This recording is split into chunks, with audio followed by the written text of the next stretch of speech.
I'm live. Who's here? Shanna, what's up? What's up? How was your day? I hope it wasn't as crappy as mine. Word up. What's up, everybody? Who that? Jason, what's up, man? Two people in the same house. How y'all doing, baby? Ain't no 20 push-ups. I ain't do push-ups in 20 years. And ain't planning on starting. Zadie over here chefing and shit. She got juice from one of her concoctions. She mixed juice with coffee creamer and all kinds of concoctions, and it's all over the table. I don't even know what to. I don't even know what to do. I don't know what half this stuff is. I don't know what half of this stuff is. That's why people shouldn't spend a lot of money on furniture, especially if you got kids in the house. Word up. What's up, too rich? What's good? What's good? Yeah, man. Today was a day of being a husband.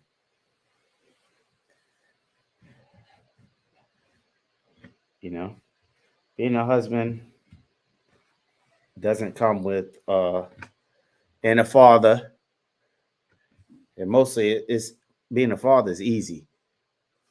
Being a husband is hard. That shit hard work. Yeah, Zadie mixed coffee creamer with I think uh the uh the vegetable juice with some vegetable juice. It's like hazelnut coffee creamer with some vegetable juice and some other juice, some fruit punch and some tea, and she actually drunk that shit too. It looked disgusting. And oh yeah, and Coca Cola. She put it and Coca Cola. Yeah, man. Yo, what's good too, Rich? Yeah, yeah, yeah. Yo, my little thumbnail got a lot of motherfucking clicks, yo. Yo, too rich and got me on some shit right now, man. Look what I'm on here looking at. Look what I'm on here looking at. Y'all can see that? Y'all see that? I'm online looking at this shit. I don't even like ARs. But yo, y'all got me hyped. Y'all see that? Yeah, that's what I was up here looking at right before the live. You know what I mean? I gotta catch up. I don't even like ARs, but I guarantee you this will be my last one. This is to be my last AR I purchase. After that, no more ARs. Y'all see that? Yeah, that's what I was looking at. Let me blow it up for y'all.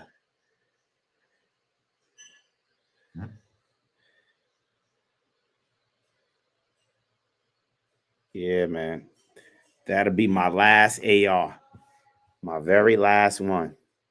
After that, the AR game is over with. No more ARs. No more ARs. See the payment schedule?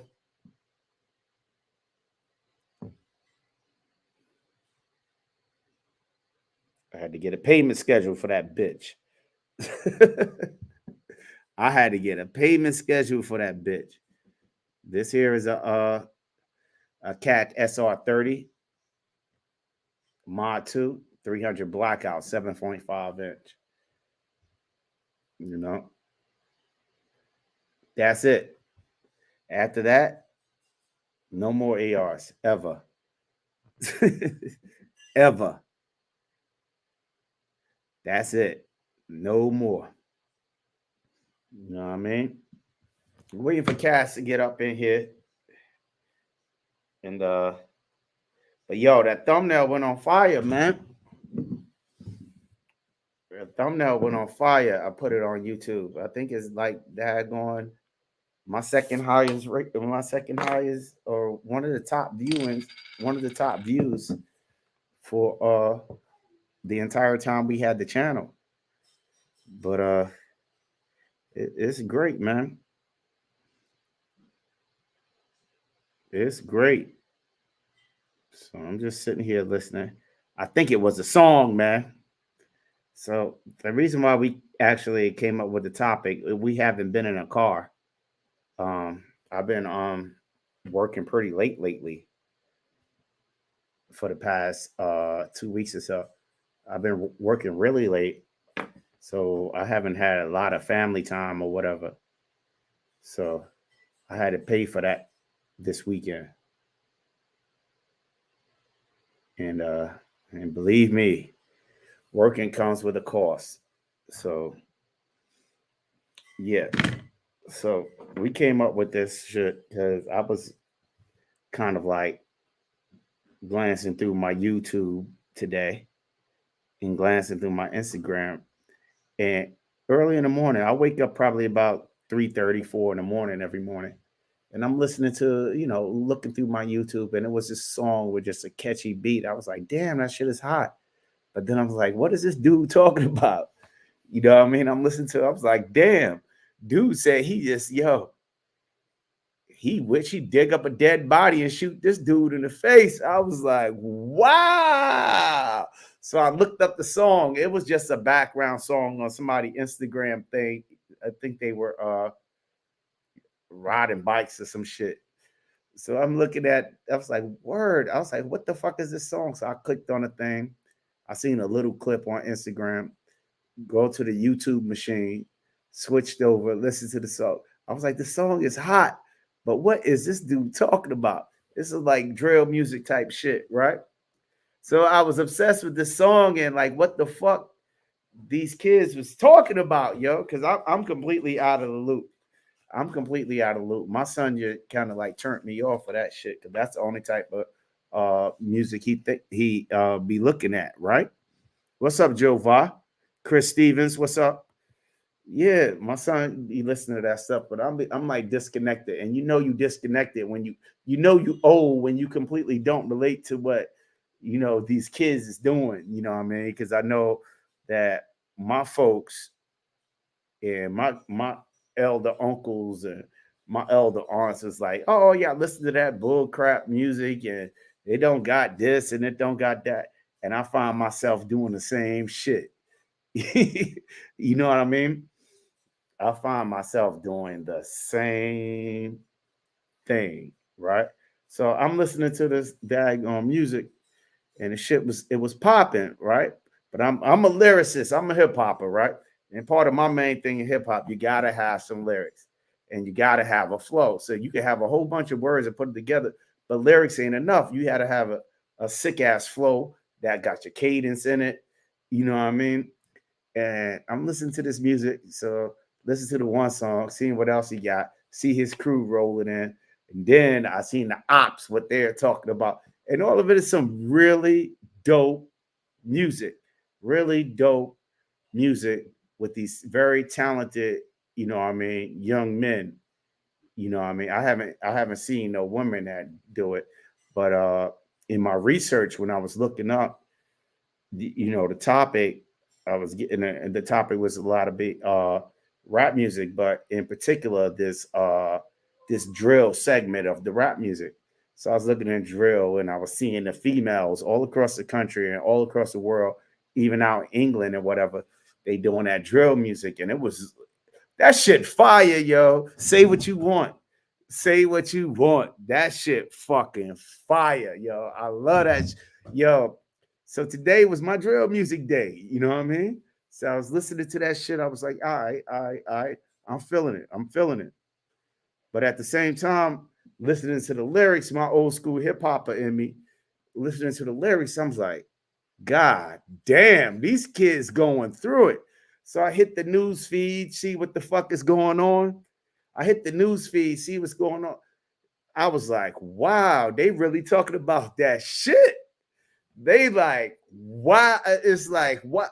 They really out there doing that shit. It ain't, you know what I mean? It ain't like, It ain't like those old back in the days, everybody. It ain't like the Mob Deep days and shit. You know what I mean? Where those dudes was, you know what I mean? They were somebody cousin in the projects, you know what I mean, that got a pass because of the people who they were related to. This shit is real, man. And it got me to thinking. So like I said, we didn't get in the car. So this conversation actually happened over breakfast when Zadie was up in the cast. I would wake up like 3:30 or whatever. But they were up. So about maybe 9 o'clock, we was having breakfast or whatever. And I told no milk chocolate. Oh, now it's orange juice. It's chocolate milk, orange juice. What is it, Zadie? It's orange juice and chocolate milk now.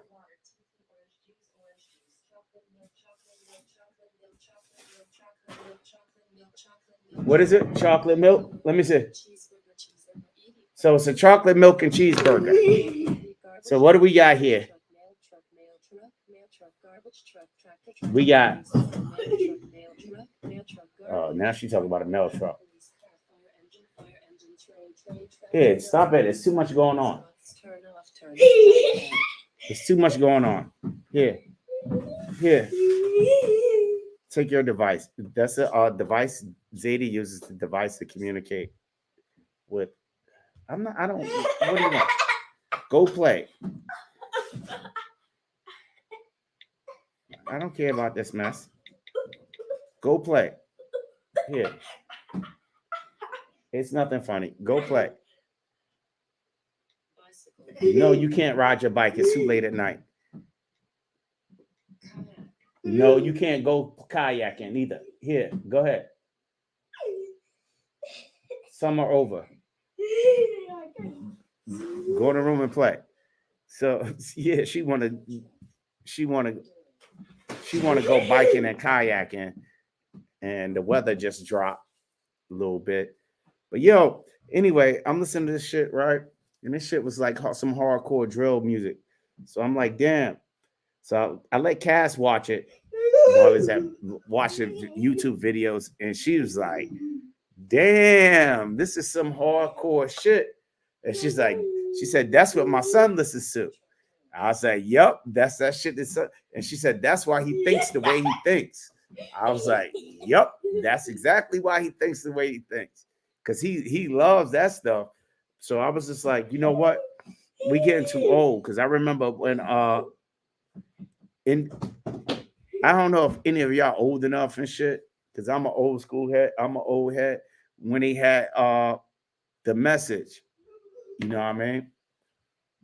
This is like, don't push me because I'm close to the edge. Melly Mel had a line.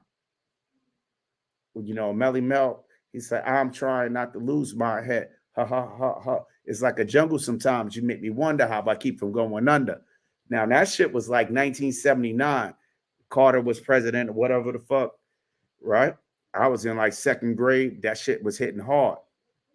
He said a son was being born with no state of mind. He was trying to understand mankind. And it was just like explaining it. It was a story of hard times and hard living and the struggle that was going on in the ghetto. You know what I mean? Now, the song probably didn't get no credit, and it's probably one of the Godfather songs of the hip hop era. You know, later on, you know, maybe 4 or 5 years later, 85 come along, 86. You know what I mean? Maybe 86, 87. I heard Easy E, you know what I mean, come out with that, you know, the basic fuck the police and you know all his cursing ass songs. It was my cousin Kelly introduced me to that shit. You know what I mean? And because he was out in Long Island, out in the Hamptons for the summer, and he came back, the whoever was out in the Hamptons that you know put him onto it. So he brought it back to the hood, the West Coast shit back to the hood. So I was listening to it. I was like, damn. I was like, they wow, because we never really heard about like the gang banging and shit.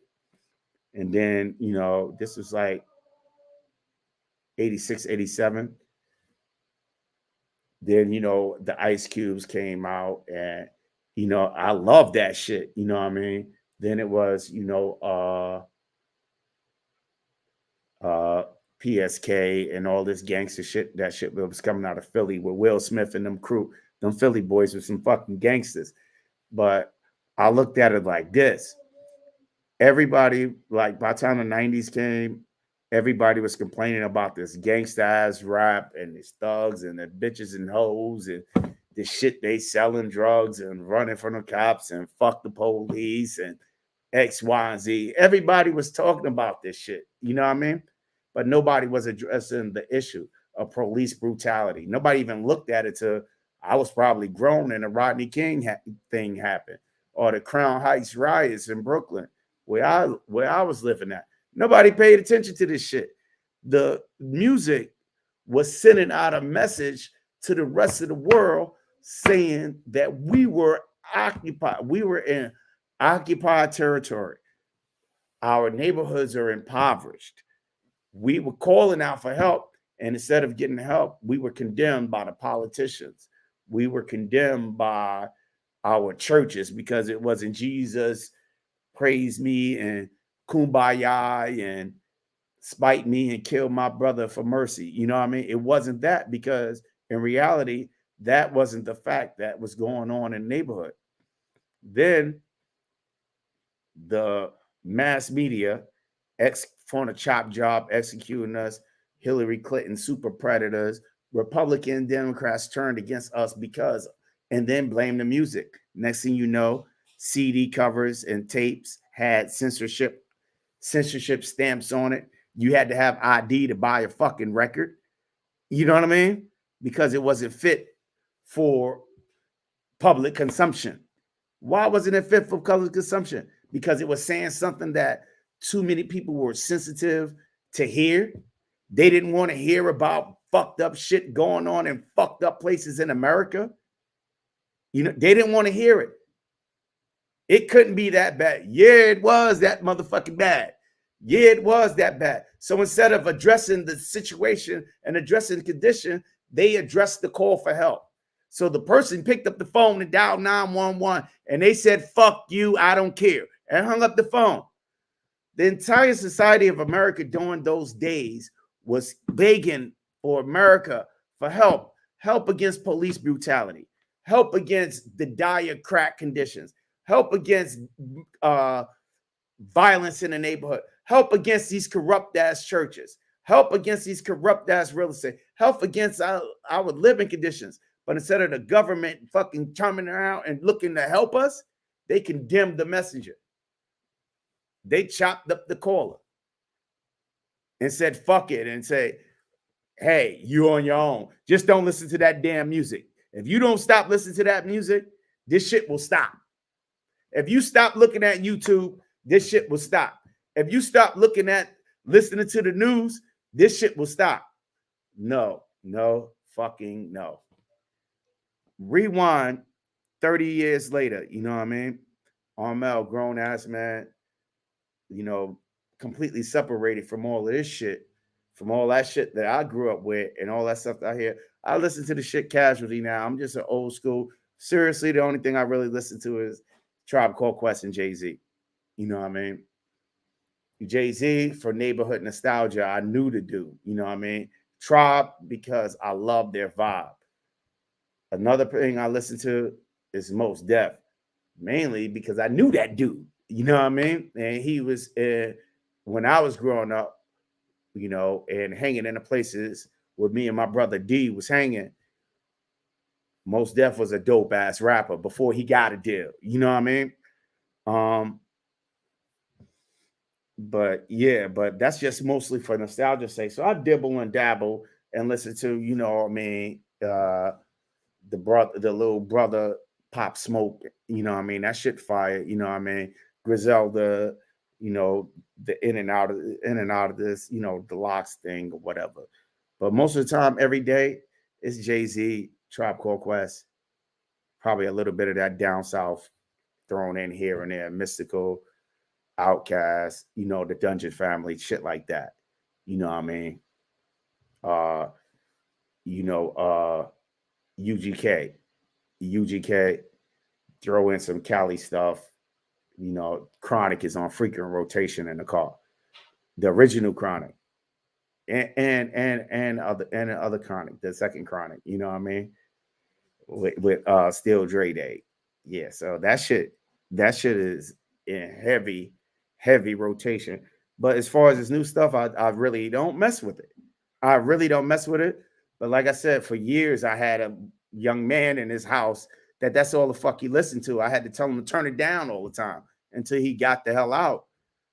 You know,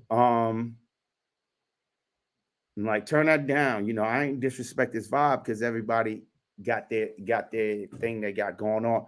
But today was a day that I actually, other than Pop Smoke, really listened to it.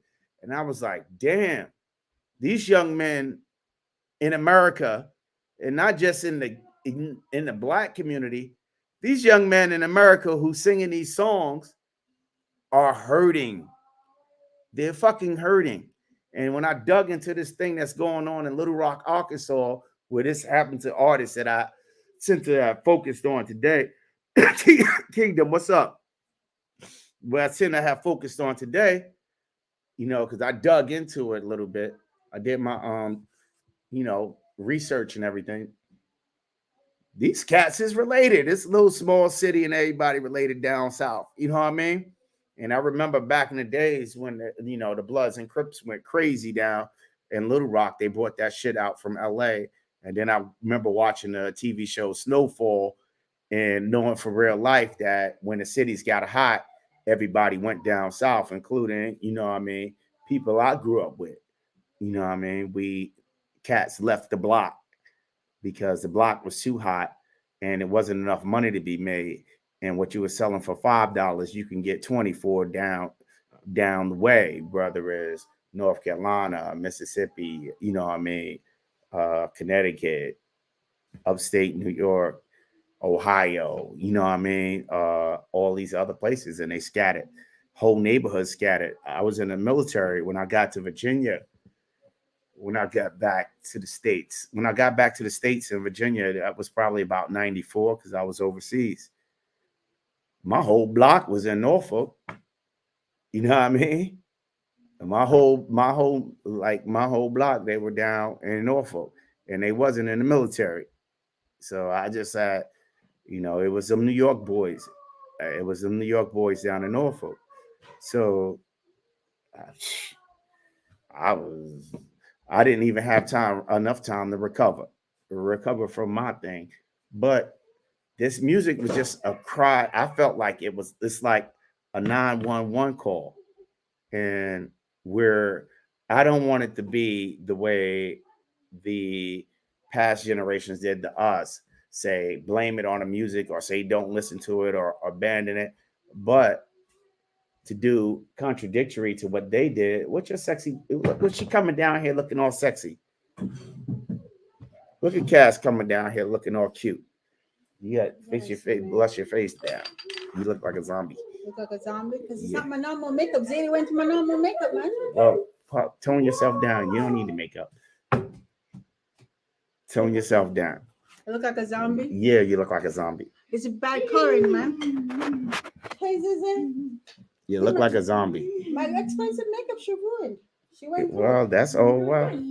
Yo, Zadie plays with makeup too. She plays with makeup and shoes and food. So here's my backup. It looks bad. Bad. Oh, even not bad in all the lighting. Or change the lighting color and make it different. Maybe the lighting better. Maybe change it. Oh no, I didn't put that much on. It doesn't matter the lighting. Yeah, this is I don't want to say because I might sound bigger because of the racism, but it's kind of how the Africans be looking sometimes. Yeah. Well, yeah, go tone yourself down. Tone yourself down. Man, that's how I look today. No. Tone yourself down. It's not that much. It is. Are you really banning me from coming on here because you think I look like a ghost? No, because you could have came on here regular. You didn't need to put anything on. I thought I put on a little bit of makeup. Well, it wasn't the right makeup. No, it wasn't the right makeup. Anyway, you making me get off daggone thought. I Oh, my mother's sister. My sister. So anyway, just take it off and you'll be fine.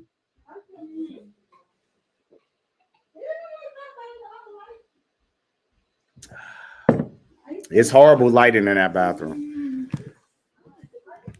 Yo, this woman has a website that sells lighting and doesn't buy lighting for her own house. Yo, anyway, right? I didn't want to be like those people from the past that just abandon the music and the churches that condemned and the politicians. So I wanted to get into this live, and I'm gonna drop the link for anybody could join in and chime in. That we can't abandon. We gotta listen to the call. These kids are killing each other. You see what I'm saying? And talking about it. You know what I mean?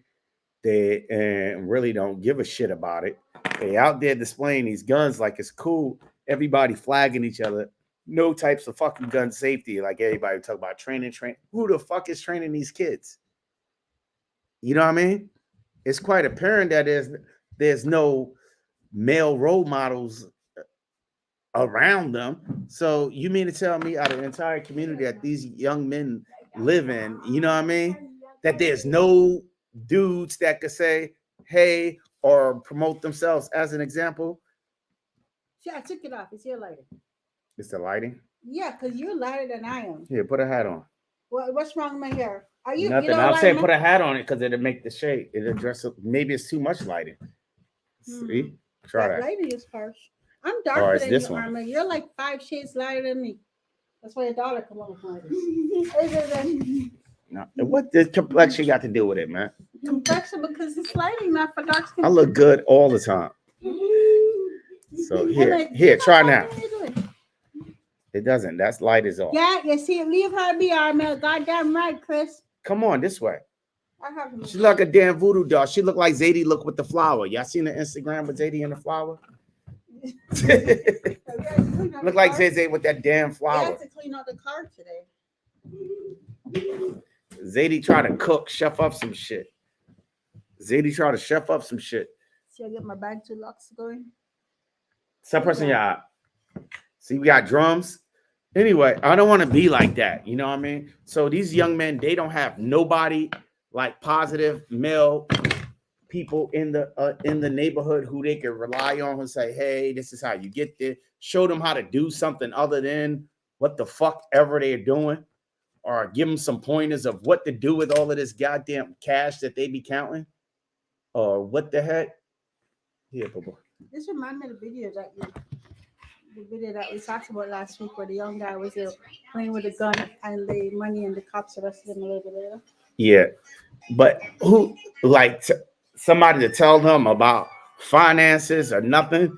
I know that I'm not guilty of that. Zadie, of not trying to inform people. Go in the room and play, is it? You should go to bed, okay, baby? So, yeah, so anyway.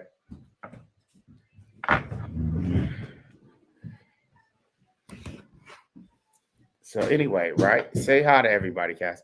So anyway, I don't want to be like that. Hey, Mentos. So I said hi, Mentos. Hi, Ray Official. So I don't want to be like those people did us back in the 80s and 90s and abandon us and the music, man. But what I would like to see is brothers who are straight, you know what I mean, who doing the right thing, who's setting up proper businesses and going to work every day and going to school and, you know what I mean, exercising their rights as productive citizens. Step the fuck up and be an example to our nephews and our things by just talking to them. You know what I mean? I mean, being an example instead of just like minding my business or I got problems of my own. You know what I mean? What are you scared of? You scared of these boys with these choppers and switchies and shit? These poor babies be posing with guns. They posing like they got it. And they talk about going to jail for prison for 2 years, no big deal. They'll be going under and shooting people, and they don't snitch. And it's really painful to hear. And even that one, I remember his name. It's a cry out for help. Yeah, he was saying that he didn't have a father, and that was what. Yeah, so Cass deep dive into the kid's story. No, but I mean, once I got pacified, I couldn't. His name is Rundown Spaz, the artist. And but he actually had one or two. I'm like, shit, this is a cry for help, because he was talking about being without a father and basically have to be on their own and no real guidance. That's the gang is their families. Now, if the gang got to become your goddamn family, where's your real family? Absentees, because we send our kids to. But isn't that okay? In all fairness, Arma, isn't that a recurring story though? It is a goddamn recurring story. But the issue is, and the only thing seriously that prevented me from being in that same situation was the music. And being around the music, it wasn't the people or anything. Just being around the music and being in pursuit of the music, I seen other things. And from other things, like I get to see the suburban life and the Mike Tysons with the Lambos and the Donald Trumps and stuff like that. I wanted more, and I know you couldn't get that more from the streets, or from a particular violent type of lifestyle. And also, the people that I was surrounded with, the older gentlemen, the older guys. So far, I can't put stuff up. Okay, you don't have to. Just the camera's there. You can put it as close as you want. I forgot we're not using this as a camera. Oh, so you could like I said, the gentlemen that I was around, or the young men or my peers that I was around my entire life, you know, I was fortunate to be around people to always give good counsel. And I was also fortunate to be the one who never took no for an answer, or to not say, or to accept that I didn't know, or somebody else didn't know the answers to the question that I had. So some of y'all will call it argumentative, like my argumentative spirit, but I would always ask questions, you know, and me asking questions and bumping into, I wouldn't stop until I knew the answer. You know what I mean? That can be very annoying. And it's very annoying to some people. And I know I piss a whole lot of people. My man Roadblock seemed to not stand me because I don't go with the everyday daggone get along just to get along. I ask questions. Why? If something don't make sense to me, I call it out. Maybe you can convince me. Maybe you can't. Most of the time in the gun talk stuff, people can't convince me because a lot of shit is bullshit. But I'm not going to accept something that doesn't make sense to me without it making sense to me. You see what I'm saying? And that's one of the things that I think saved my life, that inquisitive. So if I didn't get the answer here, I would look until I find the answer, until I exhausted all my resources. The issue that I'm seeing now, that I don't know if these young men that's making this music have these resources available to them. You know, I'm really not sure. And I see the young men that's making music in my era, in my age group, you know what I mean? These brothers are doing big things, you know what I mean? They not just made music, they built businesses and built empires and stuff like that. And that's a result of the community that we grew up in, you know what I mean? Bed-Stuy's a small town in Brooklyn. It's a little small town, tight-knit community. Everybody know everybody. It could be daggone Utah, some shit like that, in a big ass city, and everybody know everybody. You know, if you don't know that person, you probably know his grandma.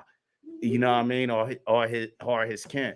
And fortunately, I grew up in that type of environment in a big city, amidst all the violence and the crack era and all of that shit that was going on back then. We kind of took care of each other. You know what I mean? The older people, my father was always in the mix, and I was fortunate to have somebody around, even though he was in the streets and doing his thing. He was always knew what was going on with us. you know, but a lot of people don't have that, you know. But I had uncles and my grandfather. I had a whole bunch of people interfering in my life, you know what I mean? And that I was fortunate for. But I see that a lot of these young men don't have that. You know what I'm saying? Um, I had even my peers in my neighborhood when I got in trouble, you know what I mean, they knew I wasn't into that type of shit. So I was always shielded from it. I was always shielded from a lot of that type of stuff. You know what I mean? By my peers in the What's up, community. Who Riding? Who riding? What up? Who riding? That's my local again, dude, man. Again, anybody wants to come on? Anybody come on? Just feel free. Drop the link. I'm showing the link, and the link is already there in the chat. Yeah, you don't have to show it. They see it in the chat, but just drop it again. Anybody want to come in and talk shit with me about this? Feel free. Because this music thing, I think it's really a cry for help. And I hope that the brothers that are still, in the 2A community and still living. Are these kids receptive to listening to anything? They're not receptive. And I know that from Orion. They're not receptive. Right? They're not receptive. And the reason why, and that's my son. And the reason why I know they're not receptive because my son is not receptive. Well, and he's receptive to someone else, though. He's receptive to that shit because they're overwhelmed. We got to understand. We work every day. You know what I mean? Most of our kids go to school and then a stupid after school program. But that's 12 hours in school. They get the hell out of school. You got 4 hours between the time that you see them and the time they go to sleep or supposed to go to sleep. I got you too, Rich. You coming in.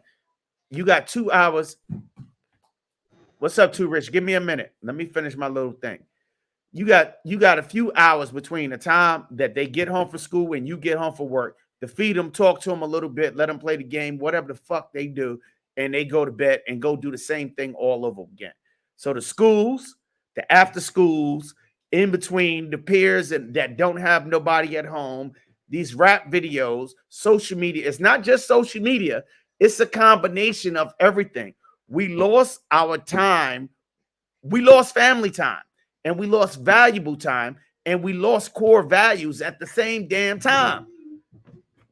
How do you combat that? Even if, like my son don't have to be out there like that. But he chooses to be. Why? Because that seems like the shit to be. And Armel don't know shit, basically. I don't know shit. Because he see where I'm from. He knows where I'm from. But he can't relate me to that. And I got to fight against that. And I know it's a hard struggle. So the easiest thing to do is give them more positive shit to look at. Something bigger than that little bullshit modern warfare or the rap shit. I got you too, Rich. Or the rap stuff or the stuff from their peers, what their peers really don't know shit. And give them something more. Go ahead, too, Rich. Talk your shit. Oh, no, you good, bro. I was just just listening to you. But yeah, I feel where you're coming from, man. Like, the younger generation, bro, they really ain't got a lot of people, that's out there, really like dropping game on them, dropping jewels. You feel what I'm saying? Facts. Dropping jewels on them. Like you say, they out here flagging each other on the videos, waving guns, about to kill the cameraman and everything. You know what I'm saying? So, it's hilarious. But, it's crazy, I was just looking at a story the other day, man, where a rapper mom got killed, bro. You feel what I'm saying? They killed their someone's mother. Yeah, they killed the mom, bro. And the guy's actually the young boy. He in prison right now, and he had got into an argument with another dude. I don't know if they was at the mall or whatever, but I heard one of the dudes was like, yeah, that's why your boy got put up. By saying that, that's what he was saying, like put up basically, like boy, took him out. And then the other dude was like, yeah, that's why your mama got put up. But his mama had got killed too, though. God dog it. You feel what I'm saying? And then after like I say, he went to prison, and bro, about 2 or 3 days ago, they killed his mom, bro. So it's just getting out of control. It's out of hand, bro. My It's God, I respect women and children no more. like I said, When did they? huh? Cassian just said they don't respect women and children anymore. But that's not happening. When did that? A couple years ago, though, where women and children were no longer. Everybody's just. When did that? That shit always been like that.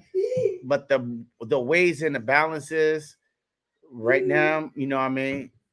And just look at statistics. The crime is lower now than it's ever been in America. Dead serious. I think his pockets. As far as crime statistic, as far as all the crime statistics, crime is lower now in America than it's ever been in the history of this goddamn country. That shit crazy. But the way we seeing it, because of the speed that is coming through, social media actually makes it look worse than it really is. And social media, Cass said, say it again. Makes it maybe look worse than it really is. Or no, it creates more awareness, I should say. But that's a good thing and a bad thing, isn't it? Because now, because of social media, it's more aware of what's happening to Black folks in terms of police abuse. And social media is creating more awareness, like Cass said. Yeah, it's creating more awareness. But now listen to the music. Everything is immediate, though. Now listen to the music. Listen to the music, right? So we listened to Eazy-E, Ice Cube back in the day. You know what I mean? Now listen to it now. Yo, Eazy-E, NWA came out with the F the Police song way before Rodney King thing. And that song was basically about police brutality and the militarization of the police force. Right. That's what it was about. Then Rodney King happened. Then everybody, oh, these police are stepping beyond their lines. No. NWA told them at least 5 years before that incident that this what the fuck was going on in LA. But instead of that, they condemned NWA and Eazy-E. Instead of looking into it, like, what are these kids talking about? You know what I mean? Same things with these young boys in Arkansas. What the fuck is going on? These kids out here banging, gang banging. What's up with their family structure? What's going on in school? Do we not got enough sports programs? What are we doing to combat this? What are the churches doing? You know what I mean? Those communities got ass loads of churches all over the place. What are they doing? What kind of community intervention are they providing? What tools do we have in the toolbox? Because I don't know, am I the only one that this violent ass shit sounds like, and this daggone, what do you call it? Stupidity with the guns seem like a cry for help, or somebody tell these dudes something. You feel me? Am I the only one who see that? Like, that is really a cry for help. Okay, so I just looked up crime in Arkansas. This is June 21st, 2023. Little Rock, Arkansas. It's 709 people per 100,000 state residents, ranking it higher than any other state in the nation. So that's why, and that's just in June. This is stats in June. And that's in Little Rock, Arkansas. Yeah. But you know what, bro? Little Rock, Arkansas been wild for a long time. Little Rock, Arkansas been wild since the 80s when they brought the drugs out there from LA. And if you ever seen Snowfall, that's literally how it happened in real life. I guess you ain't catch the beginning a lot. Because I know back in the mid to late 80s when I was growing up, and I seen, you know, my uncles and all of them out on the street doing their thing. New York got hot. You couldn't really make no money because it was like a flood. So in order to make some money, everybody bowled up and went what they call OT. That's out of town, or out of state, or whatever. That's how they got down to Charlotte and Raleigh, and all the New York boys got down there. You know what I mean? I came from overseas in '94. Oh, word. I was overseas in the military, but I came back to the States in '94. But my whole neighborhood was in Norfolk. You know what I Okay. mean? Like half of my neighborhood was in Norfolk, Lisa Nation and and everybody was doing their thing. Lisa Nation and violent crimes per 1,000 people. Yeah, So so it's pretty everybody high was there. down there doing their thing, hustling. But when I was growing up, it was very violent, but the violence was literally over money. This shit is over stupidness and neighborhoods and crews Yeah, and nothing. vengeance Hey, they doing this. They doing it for points, bro. That's what they or call it. emotional satisfaction or something. They'll tell you, boy, Emotional points. we one up, boy. We up. We up. That's what they be hollering, boy. We up. We up. It's like We they up. checking the clicks that I got more bodies than you or some bullshit. And that's in one of the songs that I was listening to. Is that a cry for help or what? What does that Right. seem like a cry for help? Yeah, it is pretty much, man. But I mean, it started at home, Armel, man. You know, it started at We home. started at home, but at the same time, the home prices is getting expensive. We can't barely buy food. A lot of these guys are from single parent household. Mom Deuce got to work, because Section 8 don't pay that much. So even if she working, if she ain't working, she's working extra, sucking dick or something. Excuse me. Oh my gosh. Excuse me, y'all. I'm bugging, right? In my head, I was just over here thinking, boy, it's so wild out here right now, man. The way What happened? society is, bro. 1984. Hey, Armel, I What's want up? you on Instagram, man. Listen, man. I got to put you on the page, man. We got a page called Charlotte, right? You know, like Charlotte, Litt, man. Bro, when I say so much, wow, stuff going on, bro. I can only, but seriously, let me tell you this too, Rich, right? I could only dip into the dark side for like short periods of time, very like minimum, no more than a day. Oh, I feel it. It's too real. It's too real for me. Like the reality, Cass is entertained by this baby mama drama shows and shit like that. She think the shit is funny, right? Oh, about a paternity thing? The paternity test shit, and your mama's a slut. Now you grown, you don't even know who your daddy is. Shit, she's watching that shit. Hey, entertainment. We call it Jamaica. They be giving people jackets. Cass watch that shit all day, right? I can't watch it because it's too real to me. That shit too real to me. I don't need to watch somebody that I know somebody. I know like 9, 10 people with that same situation. Listen, I tell y'all something though. Let me tell y'all something. Since you're talking about that. Okay. For people to migrate from Jamaica to America, right? It used to be that you just claim that somebody's your child and that's it. But then they brought in DNA testing, and it was discovered very high number, like 60, 70, 80%. I remember the number that most of the men who are filing for their child to come to America, that their jackets, that it's not their child. We Jamaicans call that jacket. So in Jamaica, women give men jacket quite often. And it's a known fact. I know people who that has happened to personally. Okay, both male and female. A lot of times that I know that, right? In Jamaica, the jacket thing is because of financial thing. In America, it's not that. There's really chicks that I know that don't know who the father of their mother, who the father of their children are, because they fuck so many motherfuckers in a short period of time. Right. And half of them are friends, huh? It's not financial. These chicks in America fuck just the fuck. They don't know who their baby daddy is. They just try to choose the best one and go. And I know people, I know not a few people like that, a lot of people like that, and that's a goddamn shame. Right. You see? So I don't need to watch that shit on the show. Funny. I got family members like that. I ain't gonna front. Yeah, it's real life. You know Yeah. I ain't gonna front. I tell him, man, they be making bespoke. They be making jackets bespoke for them and these guys. Man. He look just like you. Same ears, same eyes.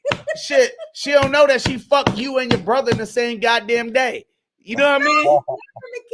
The guy was like, I don't know. She was like, I know people like that. Now, Wayne was like, I don't know. She stayed at the house, and my father was kind of wild. That's why the kid might look like me, because he might be my brother. I know for a fact. I know for a fact we pass him around. You know what I mean? Oh my We call that shit passing around, man. I fuck her. I'm not. Ball, Why man. you so crude? I'm crude as fuck. But back in the days, that's how this shit was. I got her. You got her. You got her. You got her. You got her. You got her. Everybody got it. You know what I mean? Please Right. don't.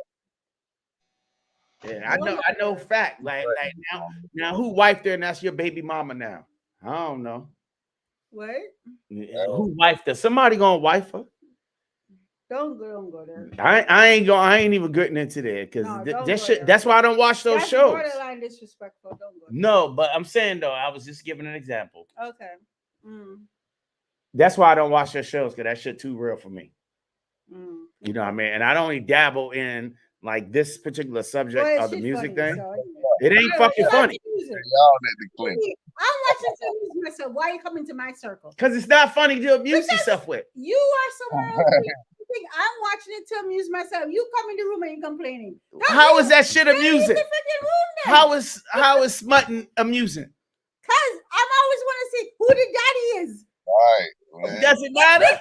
If it didn't matter to her, why does Listen, it matter? I Oh told my you God. that when Zadie was born, right? I was kind of unconscious. So when Zadie came looking like him, I told him I was going to take him to Maureen as Uda Mama. Because she had nothing for me. She was just like our man. I'm like, did you switch her? But anyway, keep on talking about music. Nah, but for real, I don't entertain myself with that, and I don't go into like the deeps or depths. It's just when I see it, I look at it, and I have to just process it and like say, what the heck could we do better? You see what I'm saying? Or how the heck we can do this better? You know what I mean? And I try to come up with solutions, but usually those solutions end up being a dead end. You know what I mean?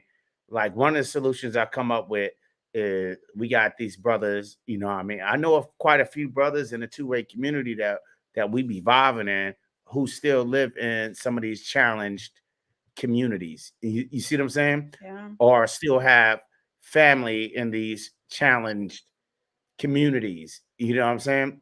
My mom live in the middle of one. You know, try to be, you don't have to be sold up and just, you know, flashing a gun and being bad. Go ahead. What Money Mike said?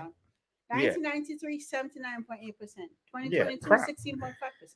Crime is low. It's going down. Yeah. Crime is low. Crime is low, right? But that still doesn't excuse that this music is telling us that we need to do something, man. Because I know back in the 90s, you know what I mean, the cats that got locked up, you know what I mean, they had kids and shit. Early 2000s, cats got locked up. Baby moms pregnant all over the place. They still locked up, you know what I mean? Some cats is coming home. We had almost two whole generations, you know what I mean? Her generations are like every 10 years. It ain't every 30 years. Of these kids growing up without proper parenting, you know what I mean? Or proper, not just proper parenting, proper male role models. Right. And it's starting to be interpreted. It's starting to come out in the message of the music. You see what I'm saying? Mm-hmm. So we'll say, what can we do to counteract this? By let's go out and you know, I come up with 1,000 solutions, and none of them I know how to implement myself. Because one, I'm so far away from that shit that it has to be a planned or scheduled event. You know what I'm saying? But when I go to the neighborhood, I try to be as an example. Yeah. I used to more when I lived in New York, but I kind of gave up on that because I kind of like thought that these cats was looking for the fucking magic carpet and the secret pill to win. You know, they was looking for a fucking cheat code. Oh, I was giving them the cheat code, but they were looking for the magic way, that the shit that don't exist. And my son looks for the same thing. You know what I mean? Hey, listen, man, I was looking at I was looking at a Gene Deal, man. You know Gene Deal is, right? I'm sorry, I don't. Gene Deal, it was Biggie and Puffy Bodyguard, right? Oh, yeah, Deal. Okay, yeah, I know what you're talking about now. I didn't understand what you're saying, but yeah, I know what you're talking about. checking him out today, man, and how he was like He was a PO. He was a parole officer. Right. But Yeah. well, what I'm trying to say is like, really, bro, the industry really pushing it. You know what I'm saying? You got to blame the industry, bro. If you're gonna talk Not about just the industry, right? Because the industry is, this is America, right? And I ain't gonna bash America because I love this shit. You know what I mean? For real. It's not the industry. The industry is only gonna push what sell. It only thing that people want to listen to, right? Is the only thing the shit's gonna sell. You can have the positive shit and all of that shit and the good shit, and they can push it real hard, but that ain't gonna guarantee that people gonna buy that shit. You see what I'm saying? And not only that, what Ice Cube said a long time ago, back before he became conscious and started doing family movies and shit, right? Ice Cube said he's teaching, it's not gangster rap, it's reality rap, because this is what he sees every day. When he's writing them songs, it may seem like violent, like a movie, because his life is like a movie. The shit he's seeing every day is like a movie. You see what I'm saying? What I'm talking about is quiet in a song. How do we make the song that's coming out of the cry, that's coming out of this community, more joyful, more juvious? It's not by eliminating the music or stopping exposure. It's about exposing what they see, controlling more of what they see.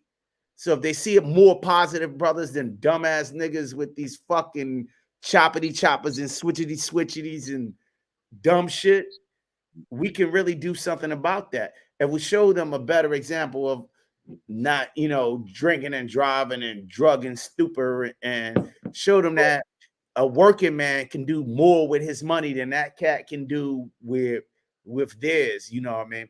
Back in the days, right? Where I grew up at, they got a lot of the boys getting bread, and we got two types of bread getters.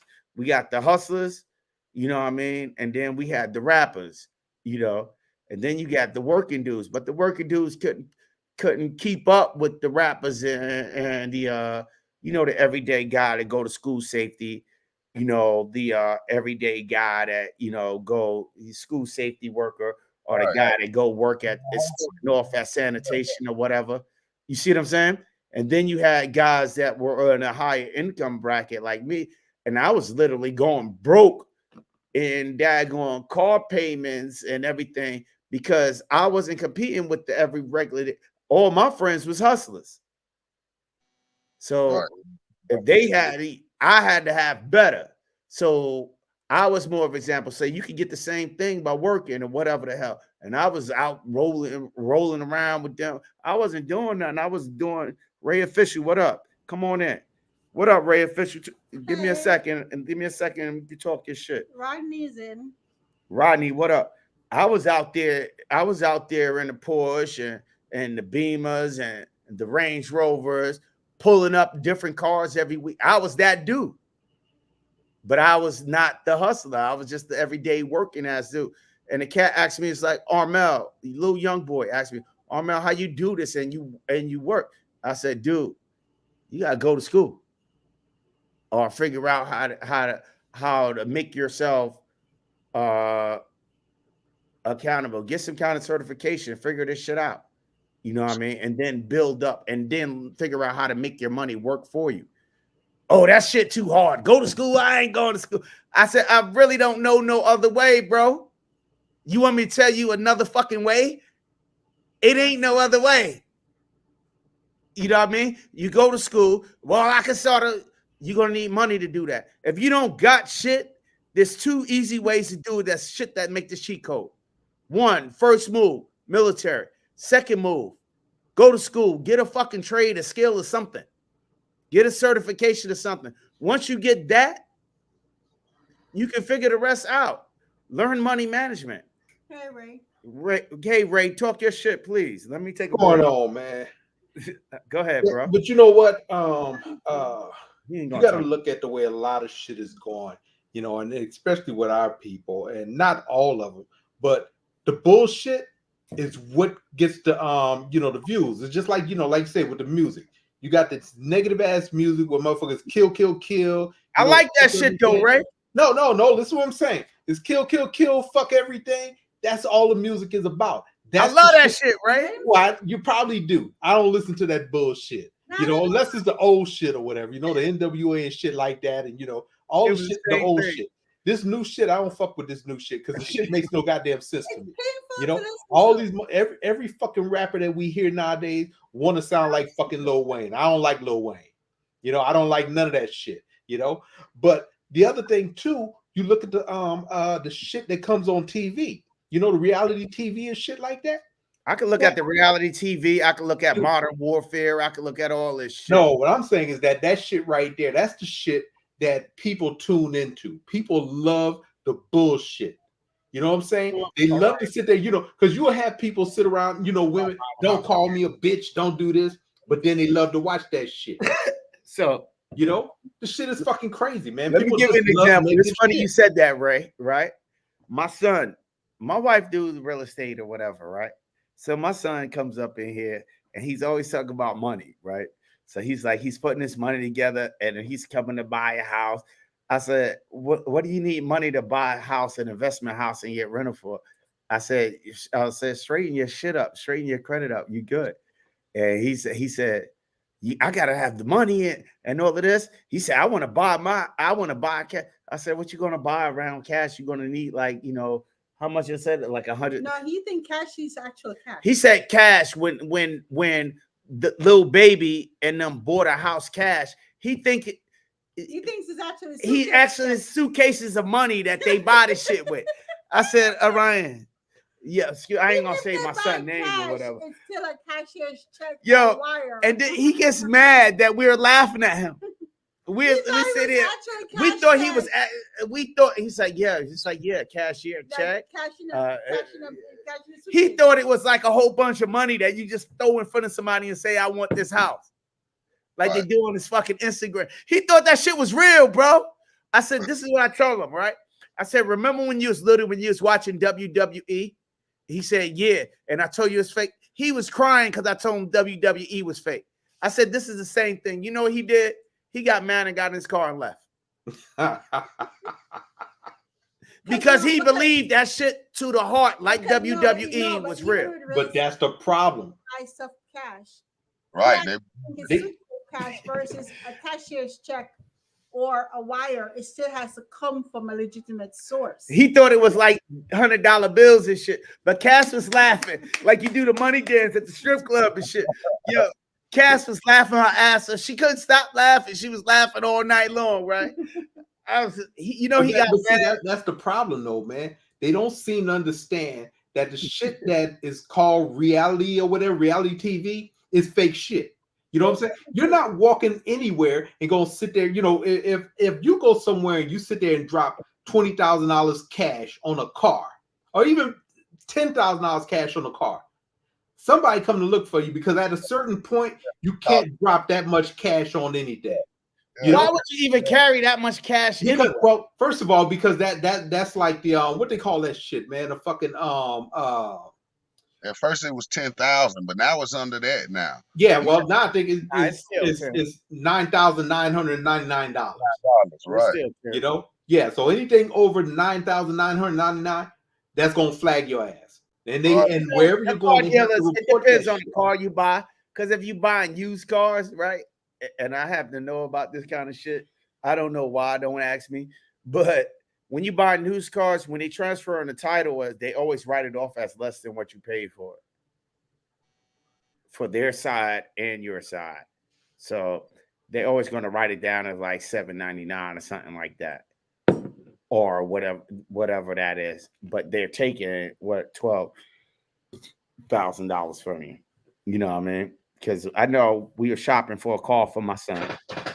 My son got a lot to do with these stories I gotta tell, because he says the most obnoxious, stupid shit that I ever even heard in my life. And you would think he would know better, you know, just being around us and me talking to him every damn day, every day of his life. You would think he would know better, but I'm fighting the dumbasses in the street, which he surrounds himself with all day during school, all day after school, and all day when he come home, when he get home. And hanging out with these assholes. But I'm fighting that. So I only got a couple of hours a day to counteract the dumb shit that he hears all day. And it's not and believe I have to counteract that shit. And it's a really, really tough job because it's me by myself. Because when he picks up the phone and call a trusted family member, like my dumbass little brother, who just as bad as him. Now I ain't gonna call him dumb, but they kind of think alike, you know what I mean? But it just gets way complicated, yo. Well, sometimes you gotta just call that shit out, man. Because I mean, you know, if my kids came to me with some dumbass shit, that's what I'm sitting there and say. That's some dumbass shit. You know, that shit, the shit you just said don't make any fucking sense. You know what? Rethink what you just said, and then come back at me again with, you know, a little smarter. If you come back with the same dumbass shit, I'm hanging up on your ass. You know? Kel, what up? Kel, come in here. Drop the link, man. Kel, come in here. This is yo, Kel, come in here. This is one of my brothers here, man. Kel, come in here, man. Talk some shit with me, man. My brother here is he's a DJ. Just click on the link, Kel, and come in here and talk some shit. Hey, yo, Armel, listen though, that still don't the industry still, bro. They know what they doing, bro. Oh, the industry is selling records. Listen, look at Drake. Look at Drake, man. Drake ain't rapping about no killing, no shooting. Look at the baby, bro. The baby, bro, look, he doing major views, bro. It's a lot of rappers, bro, that so come you out. telling me Drake starving? Huh? Drake not starving. You telling me Drake starving? That's his no, he ain't starving shit. Drake hot, bro. He hot. He almost not, man. Drake #1, bro. But he not rapping about drill, kill, bro. But it's on different place. You gotta have different strokes for different folks. It's only a certain few, brother, they gonna allow to shine. They know what they doing on the front line. Oh yeah, they know what they're doing, man. Look at where it said 2 Hour for Life, Kelly. It's in the You chat. know, because you say 2 Hour for Life StreamYard link. You look at our music and what's put out to our people, but then you look at all the shit like with the country western singers and shit like that. Country western people don't sit around there talking about, you know, murder, kill, and shit like that, you know? I mean, it'd be some depressing ass shit, some of it, you know, but it's not like our shit. Right, bro. They in blue, Kelly. Listen, bro, the industry they gonna push what they want to push, bro. They want to push it. They got an agenda when they pushing that. Click this, Kelly. On the front line. Right below you. Yep. They know what they're doing. And then they know our shit sells, and they know as long as they keep pushing that shit out or whatever, it's going to keep selling, and it's going to sit there and, you know, entice more people to come out and keep doing the same shit. Right, bro. So how do you counter it? This is what I hate to say it, but the young dudes, excuse me, man, the young dudes be so crazy that they don't realize they're going to end up going to jail and getting killed, then the label going to really eat off of them. Oh, yeah. They going to let them get hot. They're going to let them get hot, bro. Yo, these boys are not afraid to die, bro. Yeah. Shit. I know at one time being a drug dealer was probably, you know, a real risky business. Now being a damn rapper is some risky ass shit. Right. You know, because you see them bad boys dropping off like flies because somebody, you know, they were talking about somebody, another crew or some shit like that, and next thing you know, boom, you didn't heard Baby Trigger Puller or whatever just got shot. Right. And see, that's the thing, bro. The violence and killing done got so rapid and What's up, old man? What's going on, cousin? We got my man Too Rich out of Charlotte. You know something about that town. Chris, I got any back at you. Yeah. Kel, what up? What's going on, cousin? How you? How you, man? This Too Rich. This is Ray Official. Too Rich out from Charlotte. You know about that town. But, yeah, I know about Charlotte. Just did not too long ago. Yeah. So what's your take on it, man? Talk your shit. Me? I mean, it ain't really the music. All that shit is a trend, basically. Everything is a trend now, and everything ain't street. Everything ain't real. Because I run into a lot of these young boys, and nobody talk about the young guys that they looking for a way out. I deal with them every day. I got guys that work for me that's like that. I got a guy now. He went to college, dropped out of college. He was running around the streets of Philly, getting in gunfights, all kinds of craziness. And just the other day, me and my sons was at work, not even the other day, like a couple of weeks ago. He called me on the phone while they're in the car with me and said, "Yo, Carol, man, where you at, my OG? I need to holler at you." You know what I mean? And he driving trucks now. He came to show me his brand new car he bought. You know what I mean? He said, "My baby mom ain't for me. She was still on the streets. I'm trying to get fast money." He said when he got that truck in CDLs and he got that job, when everything started going weird, when he bought his car, she changed on him. It went to, oh, he got things now. Women want you when you don't have nothing, a lot of them. Right. You know what I mean? Because somebody want to feel like they're in control, but men are the same way though. The first thing you got to teach your kids, and you know, cuz I got 11 of them, and they done did everything. They done tried to follow my path. A lot of them changed and do my new path. You know what I mean? And some of them excelled above me.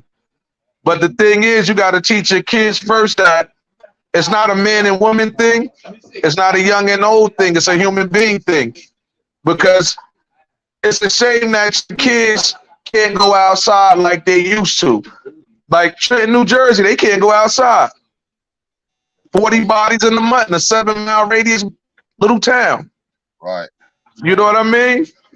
And in Brooklyn, I'm used to going everywhere. Crown Heights, East New York, Flatbush. Because no matter where I went, I just wasn't a street dude that knew how to survive and know how to maneuver. My family was there. My family friends became my family. My friends became my family friends. Family. You know what I mean? Yeah, where we grew up at, let me interject with you, Cuzzo.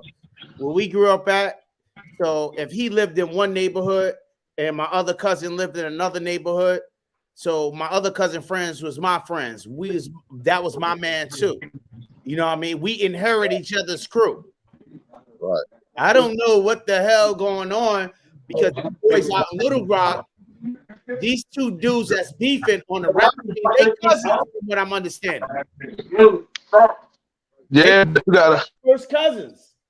not to jump in on that too, Cuzzo, but you gotta think about it. We traveled a lot, right?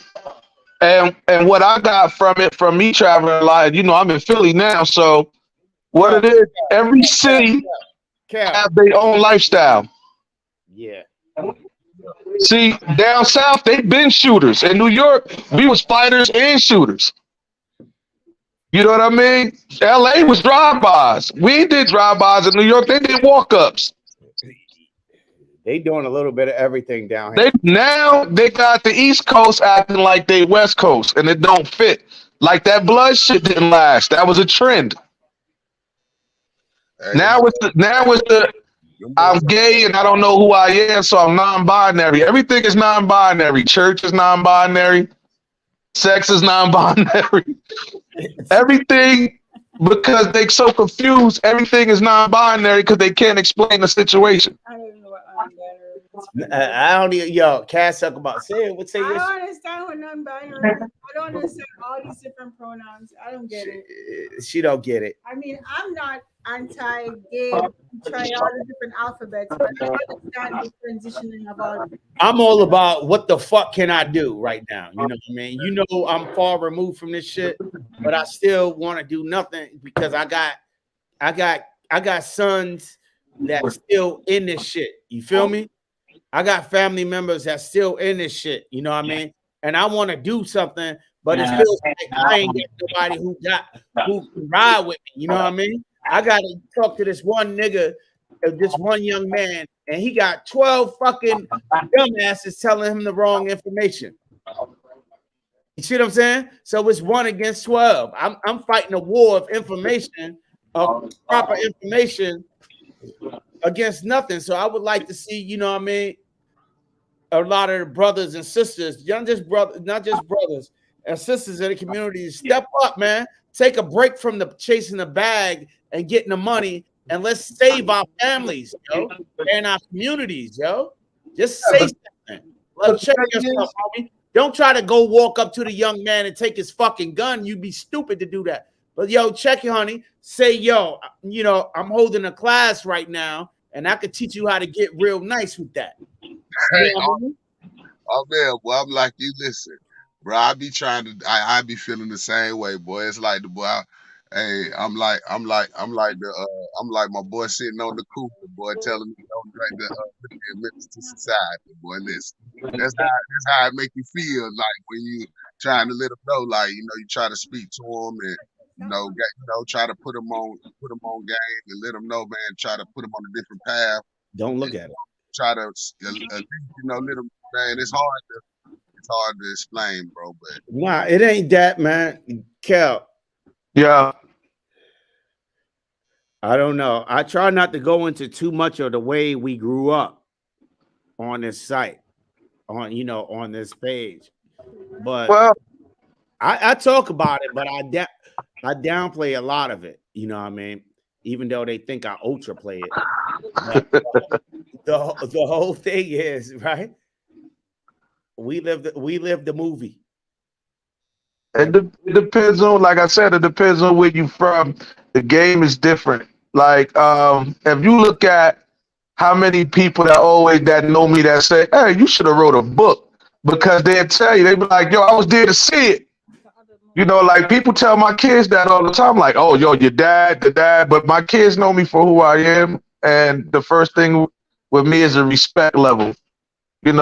If they feel like they know better than me, I go let them make their mistakes, because that's what my parents let me do, go make my mistakes. And then I tell women, I was raised by nothing but women. Which is another issue that I see right now in the community crying out for help. And Cass was doing the research on this particular rapper that we were listening to today, and he really didn't have any male role models in his life. You see what I'm saying? Fortunately, in my family, like I said, we had a few. Would you say they weren't actually the best role models? You know what I mean? Who are you talking about? We ain't have but we had male figures in our life. Well, I know two role models. I know two role models, and I know two phony people. It's But not phony people, but we had dudes in our life that. All right. But this is the thing, because I learned from your father, right? Because of this. This is what I learned from your father. Your mother and your father been together how many years? How many years? A lot of years. We talking about when I'm 50. If he still was alive today, he'd still be there. So it's not, I don't care what he did in life as a human being, right? But this is what I learned from him. One, I learned from him that he always kept a job. He showed you how hustling ain't everything. You gotta have a job. You know what I mean? My first job walking in the foot as a foot messenger was because of him. And watching him, as far as dealing with my children, I learned that from him as well. Because what he did, no matter what he did outside, he always made it home to make sure his kids had. You know what I'm saying? He showed me you don't have to be married to be in love with somebody all these hundreds of years that they was together.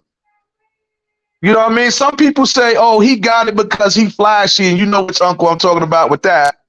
And then we had another uncle that was cool, laid back, just smoked his little bit of weed. And he showed you how to be humble. So we had two good men around. We had the rest of them was fugazi. You get what I'm saying?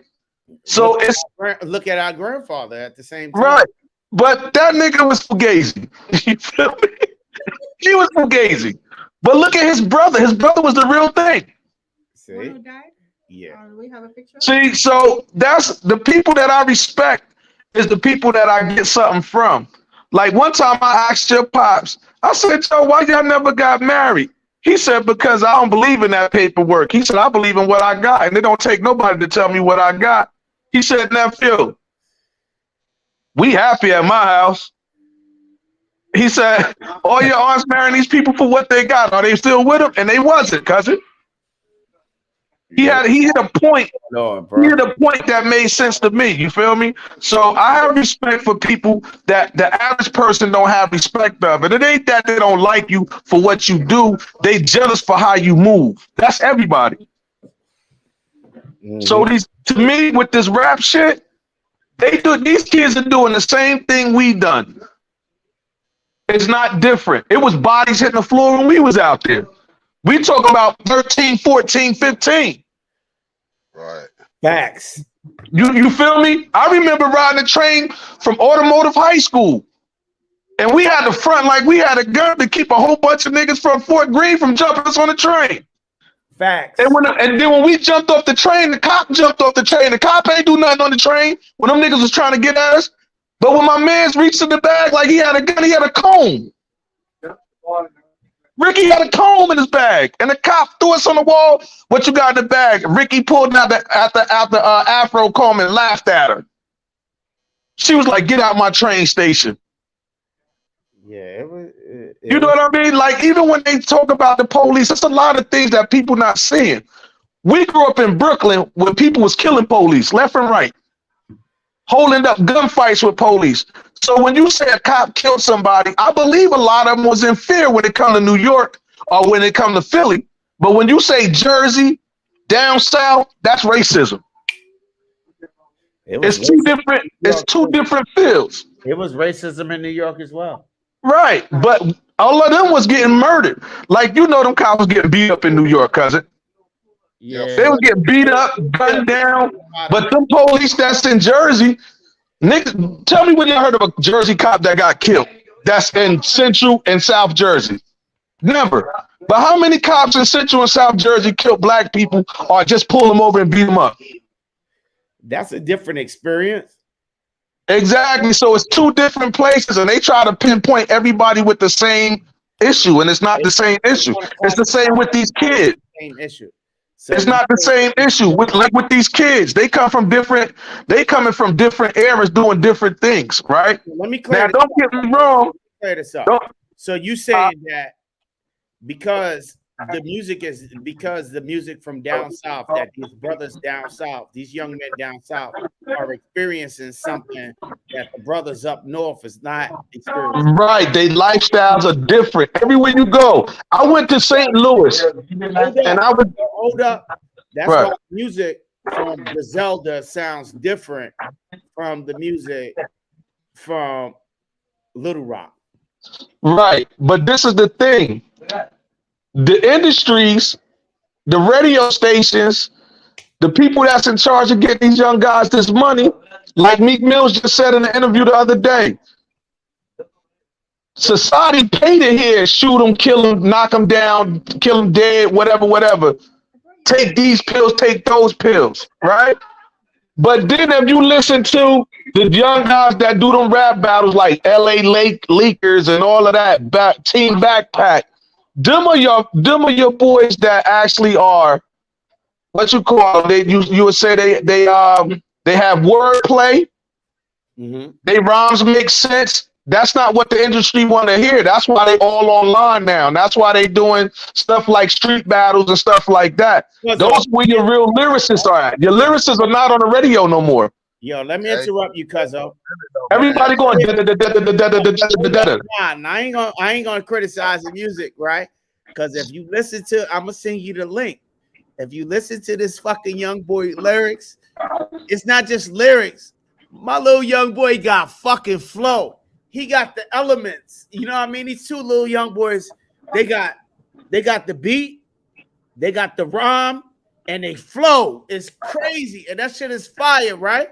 But the fact is, they talking about some negative shit that hurt my heart.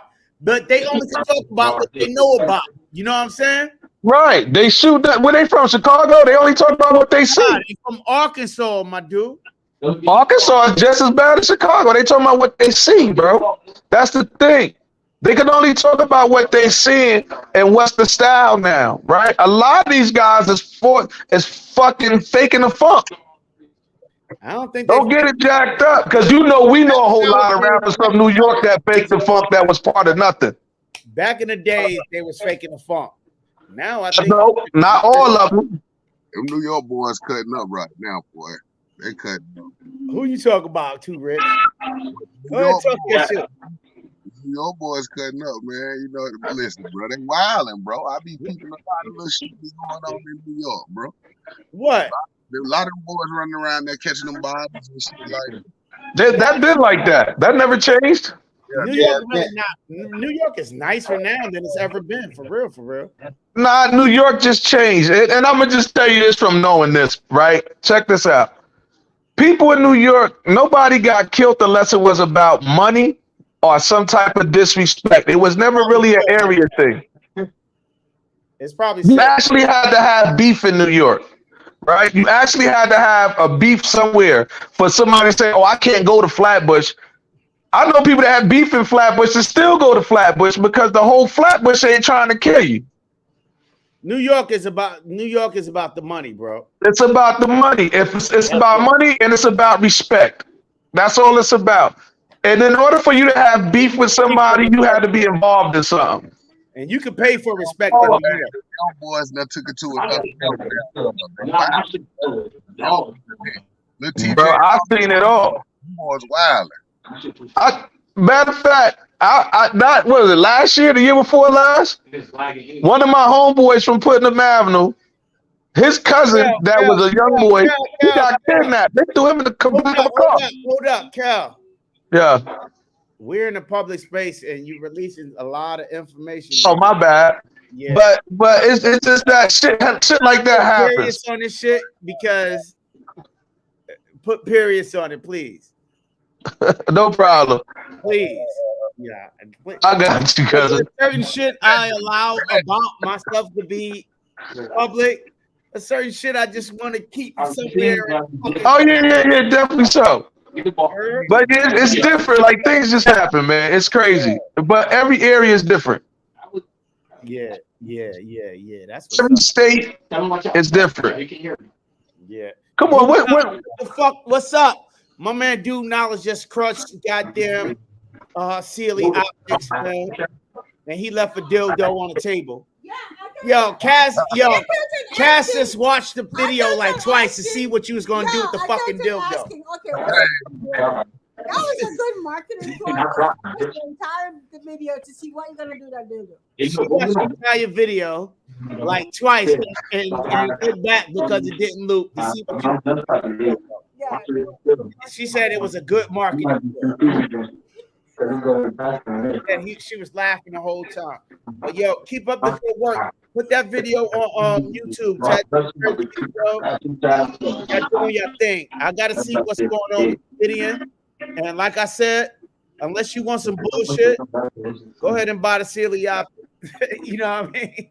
I don't want no parts of that. You know what I mean? For real. Go ahead and buy that bullshit. But you know, if you don't worry about that kind of stuff, you know what I mean? You want to go with the average Joes and buy the just basic, whatever, and happy you got a fucking red dot. The happy go lucky people, you know what I mean? Go for it, you know what I mean? Don't cheat yourself, treat yourself. You know what I mean? What is you drinking? Me, I'm drinking the same shit I always drink. What I always drink. No, Westby or Heineken. Yeah, I ain't giving them motherfuckers no goddamn advertisement. They ain't giving me no sponsorship. Fuck them motherfuckers. Yo, I gotta let my man Jason Ewing in here, man. Jason, you still in here? Jason Ewing won the motherfucking core tactical belt. Why don't like you? Yeah, he got it. What about getting the part? Yeah, he said he's gonna show me on the flex. Why don't like you? Come on, Yeah, I'm a mutual. Damn, he got the whole goddamn cartel at his house. Yo, y'all gotta forgive me, man. That's my gangster cousin. Right. You see what Denali says about the dildo? That was on point. He left the dildo up there to keep you watching this shit. That motherfucker. But yo, Jason Ewing, I'm drop the link for you if you don't mind. I want you to come on and tell me what you think of the core belt. You know, pays. You don't got to show your damn face, man. Just come in and holler at me. You know what I mean? Jason, you won the core tactical belt giveaway. Yeah, guys, press the like button. Yeah, and please press the like button. But yo, he left the my man Dude Knowledge left the dildo on there. Kel, you turn the TV down? Because I can't hear that shit. Kel, Is he? Did he? you there? Kel. That was the boys arguing about a video game, man. Yeah, it sound like a TV. It sound like a motherfucking Sopranos show with some shit. I don't know what y'all be doing in PA. Yeah, this to the bottom. I don't know what the you. bus is falling as full. Yo, this shit crazy, yo. My man did a damn video, right? Reviewing a pistol, a red dot optic, right? Some cheap Amazon bullshit, right? You can, I guess, and a lot of YouTubers is pushing that bullshit, but nobody actually tested it. They hitting it with water, dropping it on the side and some other bullshit. But this is the first, man. That's the first time. And Dude Knowledge, that was some really good information. Pass that on to me, because a lot of us really don't know how to check if a red dot is actually parallax free. Yeah, he showed it. That shit was like instructional like a motherfucker, and I ain't never seen nobody actually do it. You know what I mean? Until you did it with that video. But I kept on that was crazy informative. Like with the dot line. Yo, you seen it too, Rich? Yeah, I seen him. You seen it? You seen it, Ray? Mm-hmm. Dude Knowledge video. Yeah, but that was the first time, because I understood what parallax was, but in order to test it is what I'd never ever seen.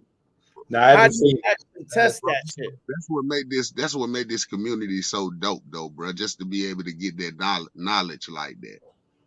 You know what I'm saying? That's here, bro. Not only here you gonna get that type of knowledge, bro. Dealing with, the turkeys, bro.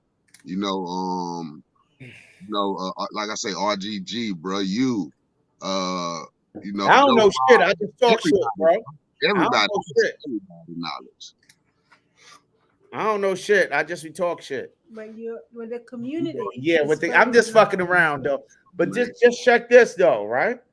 We don't got to do much. I ain't saying I just see this rap shit as a call out for help. And I ain't saying going out there and telling these little dudes to take off their switches and their damn Dracos or some shit. But I was like, oh, you got that? That shit all right. You do it like you would treat a person in the community, like educate them, teach what you know to those who do not know. You know what I mean? And I learned that very early, because I wear this flag on my arm and tattoo, and I might not be the idealistic God body as 5% of do. I might not be that idealistic person, but I really, truly, and believe in the values that I grew up with. You feel? I really, truly, and honestly believe that stuff. And I teach what I know to those who do not know. So basically, I share everything. If I get something, if I get a jewel, I'm sharing that with somebody who may not have that. So I had a jewel, like I had some Melrose, and I picked up a little bit of game from a lot of the dudes in my life, whether they were positive or negative. And I share that with those who may not have that. You see what I'm saying? The only people I really feel sorry for is people like, that have all the benefits and have all the game and choose not to use it. But at least give, share some of this young shit with the game. So you see them boys out there banging, just do a common courtesy. Hey, what up? You know what I mean? Any of y'all looking for a job, XYZ, a job opening, XYZ, put the little dude on, man, and say, and let them know that you putting your name on it. Part of the problem, though, Armel. Go ahead. Part of the problem, if they're out here making a lot of money doing their little, it ain't about money. You got to even educating them about money. I know, but what I'm telling you, we saw this ourselves. Once they get a taste of what they think is a lot of money, right, in a very short time, it's hard for them to think to go work for a little bit of money per hour at this moment in time, because they think that's slow money and it's not as good as their little. But this way you got to counter that, and that's one of the things I experienced in my personal experience. When you get one of these young boys who experience getting large amounts of money, and now they can't imagine going back to earning $20 an hour or something like that, or $18 or $15 an hour. They can't imagine that. But what you have to get them, You have to teach them the game of finance and how finance and credit work. That with all that money, you can't really buy shit with it. Well, you know, my best example for them is when I talk to these guys. But see, one thing is this. When you talking to these young boys and they don't know you or they don't see you from that perspective, or they don't have, nobody talks about you or nobody let them know who you are, they looking at you like, what you telling me something for? And look at you, right? But then when I tell the guys that know me and when they see me, they be like, Carol this, Caroline, how you do this and how you do that? You know what I tell them? First of all, if you could be out in the rain, sheet, and snow to make a couple of dollars, right? That's the same effort it takes to go to a job every day. Through rain, sleet, or snow. That's true. Yep. They got to want it though. You know what I'm saying? It's a lot like truck driving. You can have a criminal record and the CDLs will take you, truck driving companies will take you out the box. Yeah. And you will make 60, 70 grand a year starting. But if you don't give them that info when they ask you about what you doing now, or dag OG, you stay fly, if you don't give them that info, they're not going to take it. If you show them that, like now, I'm 52 years old. I can't go around the way and drink a 40 with them boys or sit outside and smoke weed with them. They're not going to respect that. I love that they see you and they say, even when they see you, because they say, hey, what's up, OG? How you? Yeah. Still looking good. Fucking lying, but we ain't even getting into that because you are you a legend in the hood, kid. So we ain't gonna talk about that bullshit. Them young boys do drink with you, and I'm gonna mute your ass. I'll kick you off the show because I ain't even talking to you like that, bro. Anyway, I muted him. Why are you Nah, I'm just fucking with you. Don't be muting me. I'm just fucking with you. Nah, but anyway, this is the thing, right? You could just drop a little juice on him. You don't gotta beat him in the head with it, but just always be an example. Let you know that I'm in the shooting club or whatever. I'm in this community. You know what I mean? You want to be a part of this. You see what I'm saying? I'm just asking us in this community to do what those motherfuckers back in the 80s and 90s didn't do for us. They condemned us. The fucking church condemned us. The politicians condemned us. The municipality, both fucking parties. The municipalities condemned us. Our own fucking schools and all the support system, the positive males in the community condemned us. I'm asking us not to make the same mistake with these youths as they did to us. You feel me? I got a question. What happened to the churches? I'm muting you, nigga. I want to know what happened to the churches. I had to show up all week. I'm muting. Nah, but for real, we ain't even. Back in the days, the churches condemned us, but I know I'm meeting some brothers who are into the church now, and they seen what happened, and they trying to make a difference. They're trying to correct this shit. You know what I mean? Okay. I know the brothers that's coming up in it now are trying to make a difference. Laughing. Yeah, laughing and shit.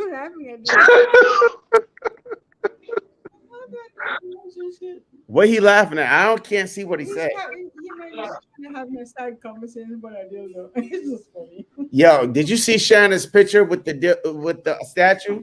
And that was just as interesting. Years ago. Nah, but we ain't posted. That's Shannon's grandma's picture. Yeah, that's so funny. The conversation. Yo, Ray, go ahead, man. Oh no, I wasn't saying nothing, man. I was just You had laughing. to say some shit, man. Because that's my cousin, right? And we talk this shit every day. He ain't gotta say nothing because we go back and forth every day like this.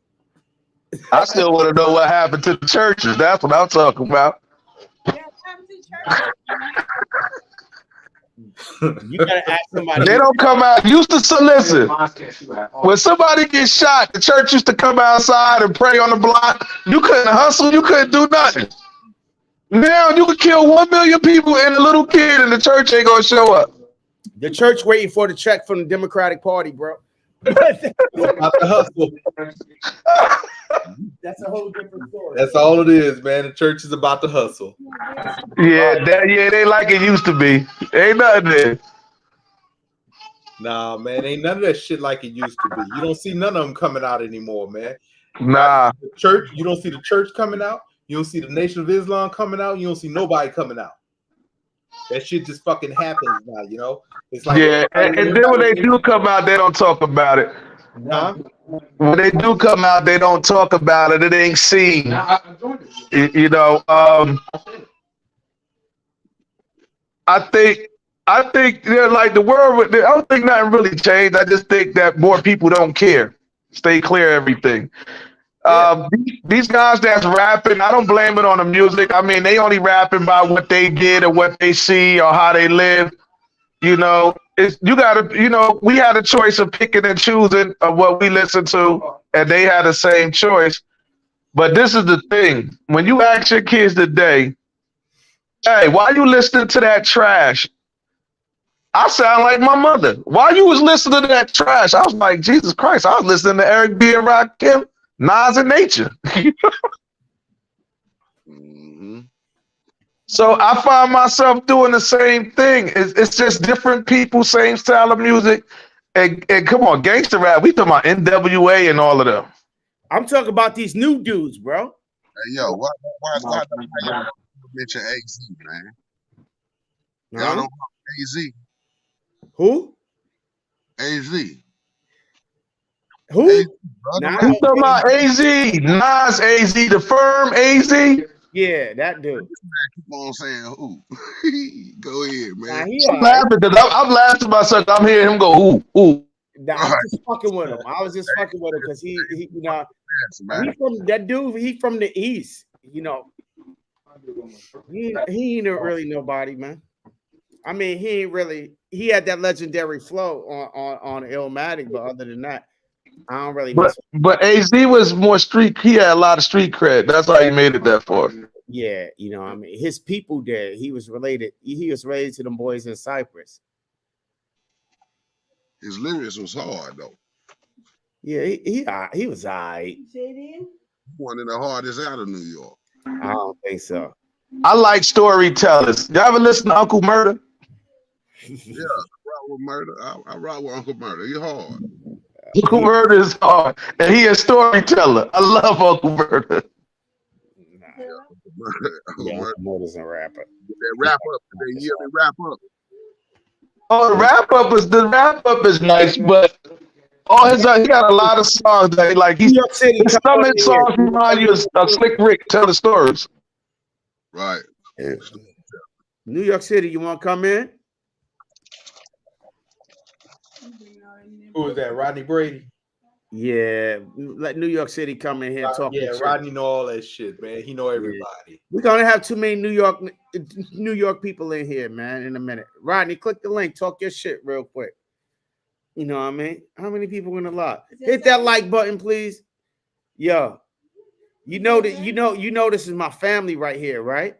Because he the only motherfucker in the world that talk more than me. Nah, we had your brother was in here he drop in here a couple of times. You know that, right, Cal? Your brother come in here, he in and out, dog. Yeah, he told me. My bro told me that he came in. That's why I said let me check it out because Cuzzo been chewing my ear off for about a year now about this. Yeah, it's Rodney. Rodney gonna drop in here. Let me drop Rodney in here. What up, New York City? What's good, baby? Talk that shit. Hold on. What up? You see what I got on my head, right? Rodney. Hold on. I got too many windows open and shit. Yeah, you be doing that cast life type shit. But look at you see what I got on my head, right? That low. Yeah, man. We repping. POLO. All day, every day. PLO style. Buddha Mark L. Rod Low is the name. We'll talk. How's everybody doing, man? I just been jumping in and out because I'm on that football shit right now, so no disrespect. What you running, baby? Who playing? I'm waiting for that Colorado game, man. I put $5 on it. I went to a European league, a betting league, because my homegirl, she won some money off that shit, so I'm gonna jump on that shit. They play all our lotteries and all that shit. I put $5 on the game and probably spent $10 a bunch of different lotteries around the country. I don't know. It is what it is. I'm getting saucy right now, so it is what it is. It is. Join the fucking club. You heard? You So, heard? Yeah. how's everybody doing? Yo, life is a gamble. Good, man. Good. Funny. I might crack a smile, but ain't a damn thing funny. You know. I'm just living, man. It's one of them days, man. What do you think about this music, bro? Hip hop music right now? I'm fucking disgusted with this shit right now, man. This shit. You don't think it's a cry for help for real? I'm disgusted with that. You know what it is? I shouldn't say that. I'm disgusted by mainstream hip hop because I'm still listening to. What's mainstream? Drake is mainstream. That shit don't do nothing but motherfucking pull the panties down. The underground. It does, but son, I'm a married man. I don't need you know what I mean. Panties come down automatically. Don't that shit. I don't need jokes in the background. You know what I mean? To stimulate the situation. Give me a dragon style and a pack of BDs and I'm Gucci. You heard? Real talk, son. Real talk. Hold on. Where my BDs at and shit? God damn it, man. I don't know where my BDs are at right now. I got some fucking. Yo, y'all coming to RGG thing, man? The meetup. Ray? I want to make it. Yeah, I'm trying to make it, man. Yo, everybody who rock with me and make it, we got 2 out for life. We coming in with a fucking wave, yo. Yo, you got to come. Kel, you coming? Oh yeah, I'm gonna make this one. Kelly. Yo. You need to come. I'm gonna send you the details for this meetup. Where am I coming to? We going to Ohio by Wayne House. Ohio. Yeah, we have a meetup next year. It's that meetup that I go to every year. Fuck yo. I don't know. I don't know. It's not far. It's about what, 10 hours from me? Nah, it's next year, June or something. About next year, June. Yo, This is in June 21st next year. oh, that's a whole year. You good? Yeah, we good on that. Yeah, it's over about in Ohio and come out, man. Come out for the Miamiville for the event, Ohio. man. You good, Rodney? Yeah, I'm good. I found my smokes, man. Man, you ain't supposed to be looking at it like that. But yo, y'all need to come out there. Yo, I'll go to a lot of events throughout the year, right? But RGG event, you know what I mean? It's a must. It's different. It's the different love is from any different. other, like range day, because that shit is more like a family reunion. Yep. Facts. It ain't like clout chasing. Cats got cameras all in motherfucking place. Everybody trying to get a motherfucking viral fucking moment. Nope. You know what I mean? It ain't nothing like that. It's everybody love. just It's macking with everybody. You know, Armel be out there flexing like a motherfucker. That's yo. I look forward to that shit because it's the annual flex event. But you're gonna meet a lot of dope ass people, but do not drink off of no moonshine from Jason Ewing. This guy had me sweating for 2 days. That shit wasn't even that bad, bro. Son, I don't do moonshine. Right? I went out there, Armel Flexarelli, right? I had selected guns. You know, I ain't pull them shits out of the boxes. I was like, I don't even need to pull my shit out of the box. Motherfucking Ramsey J brought them shits that went that real quietly. This shit, Ramsey pulled in mad late and was like, "Yo, Rodney, it was cast there. It was cast there. It was like, let me just keep my little shit in the box, like for real. You know what I mean? Cass came out there, did their thing. Showed mad love, you know what I mean? Event. It's a dope event. Me and Jason was out there the first day. We had 2 range days. Me and Jason was out there cutting food, knowing only motherfuckers that was out there we didn't know was the cats who dropped their wife off. The next day, the motherfuckers bought their work. They bought that good work, boy. Yo, I'm gonna have to it was a great time. It was a better this year. It was just a regular, the regular suck ass niggas on the internet. They still a suck ass niggas on the internet, and it was just a lot of love. You know what I mean? That's all it was for real. The shit is dope. I think, personally, I've been. That was the dopest event. And I try to go to every event. I literally I just went I to went. Chopper Day last weekend. Okay, how was that? It was nice. You know what I mean? It was regular Chopper Day. If you've been to Chopper Day, you've been to Chopper Day. Just the location changes. You see what I'm saying? Because I did an NRA event years ago. I did a shot show years ago. I did a shot show thing. RGG shit is dope. I just It's wish different. that motherfucker It's a brought that shit family to South union, Florida, man. It's a bunch of family cats, you know what I mean? And I just family wish he that brings shit. it to Florida. You know what the crazy shit about family is? Fucking your family sometimes, you know what I mean? Sometimes you like that motherfucker or you don't like that motherfucker, but they still family. And that's how RGG event is, you know what I mean? Because I know a lot of cats don't like me. It's like, yo, Armel argue too much, talk too much, XYZ. But they fuck them. But they all show me love. Armel, yeah, what up? It's family type shit. And that's what's mad. so yo, it's love. It's love. No joke. It's mad love. You know what I mean? I got so many invites to come to different cities and different events. Yeah. It's the crazy shit. We're like, yo, we out there. It's just like, yo, this, I don't know. Talk to Jason, you know what I mean? It's like, yo, I still gotta go. Chris coming, like, Jason get to Washington, man. This is gonna be next year's gonna be a hard year for me because I got my oldest is graduating and all this family type shit, but I'm gonna make more than one event. So it is what it is. I still gotta go fishing with Jason in Washington. I gotta get up there. Man, you better go up there and get some of them fresh Dungeness out the goddamn ocean. We ain't used to that shit on the East Coast. Nope. I gotta get up there with Jason. When I went over there, I'll be over there in October, November. I'll be over on that side. Give me the dates. I'll be over there. I can't pay, you know. I'm not saying for you to pay for me, Armel. I'm just saying. I'm going out there because I have to go out there. Oh, for work. I want to go out there. Oh, you want to go out there? I thought you was working and shit. Nah, I got to go out there for work shit. And probably October or November sometime soon. You know what I mean?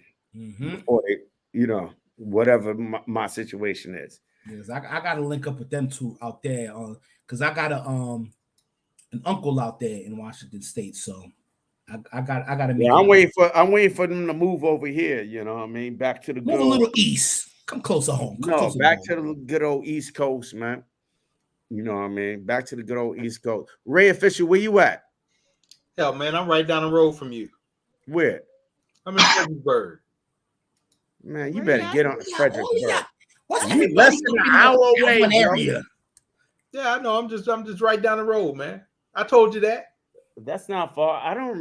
Man, I'm 50 years old. My memory don't work that good. Look. How far is that from where my cousin at? Because Fredericksburg is on 95.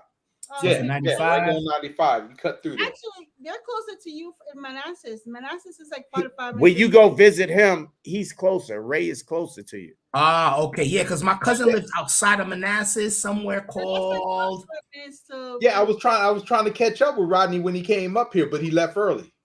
Nah, I had a shitty weekend, man. Let me tell you. Rodney was talking about shitty weekend. He's playing Uno with the fucking kids. That's a shitty weekend, yo. Yo, I was getting my ass busted by the kids with the Uno. He started doing his gummies. He started drinking his drink, and the motherfucker ain't feel like moving. So this is what I told him, right? I told Rodney next time he come up here, I can't do that. Going over there. No, come here. Come, yo, Woodbridge.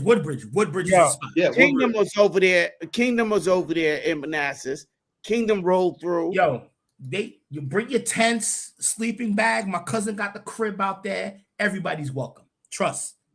It's like that every 4th of July. Bring all the kids. More than merrier. More than merrier. I don't know about that, man. Son. Trust. I'm coming through with a trunk full of guns, man, and I'm gonna take you outside. More the merrier. That's how my family moves, man. You come down to South Florida on Christmas, yo. You don't understand like Caribbean Christmas. I know. Armel, you Jamaican. You know how y'all spread. Yo, you don't know, Cal. He don't know how we do Christmas. The spread. Y'all do the spread. Cal.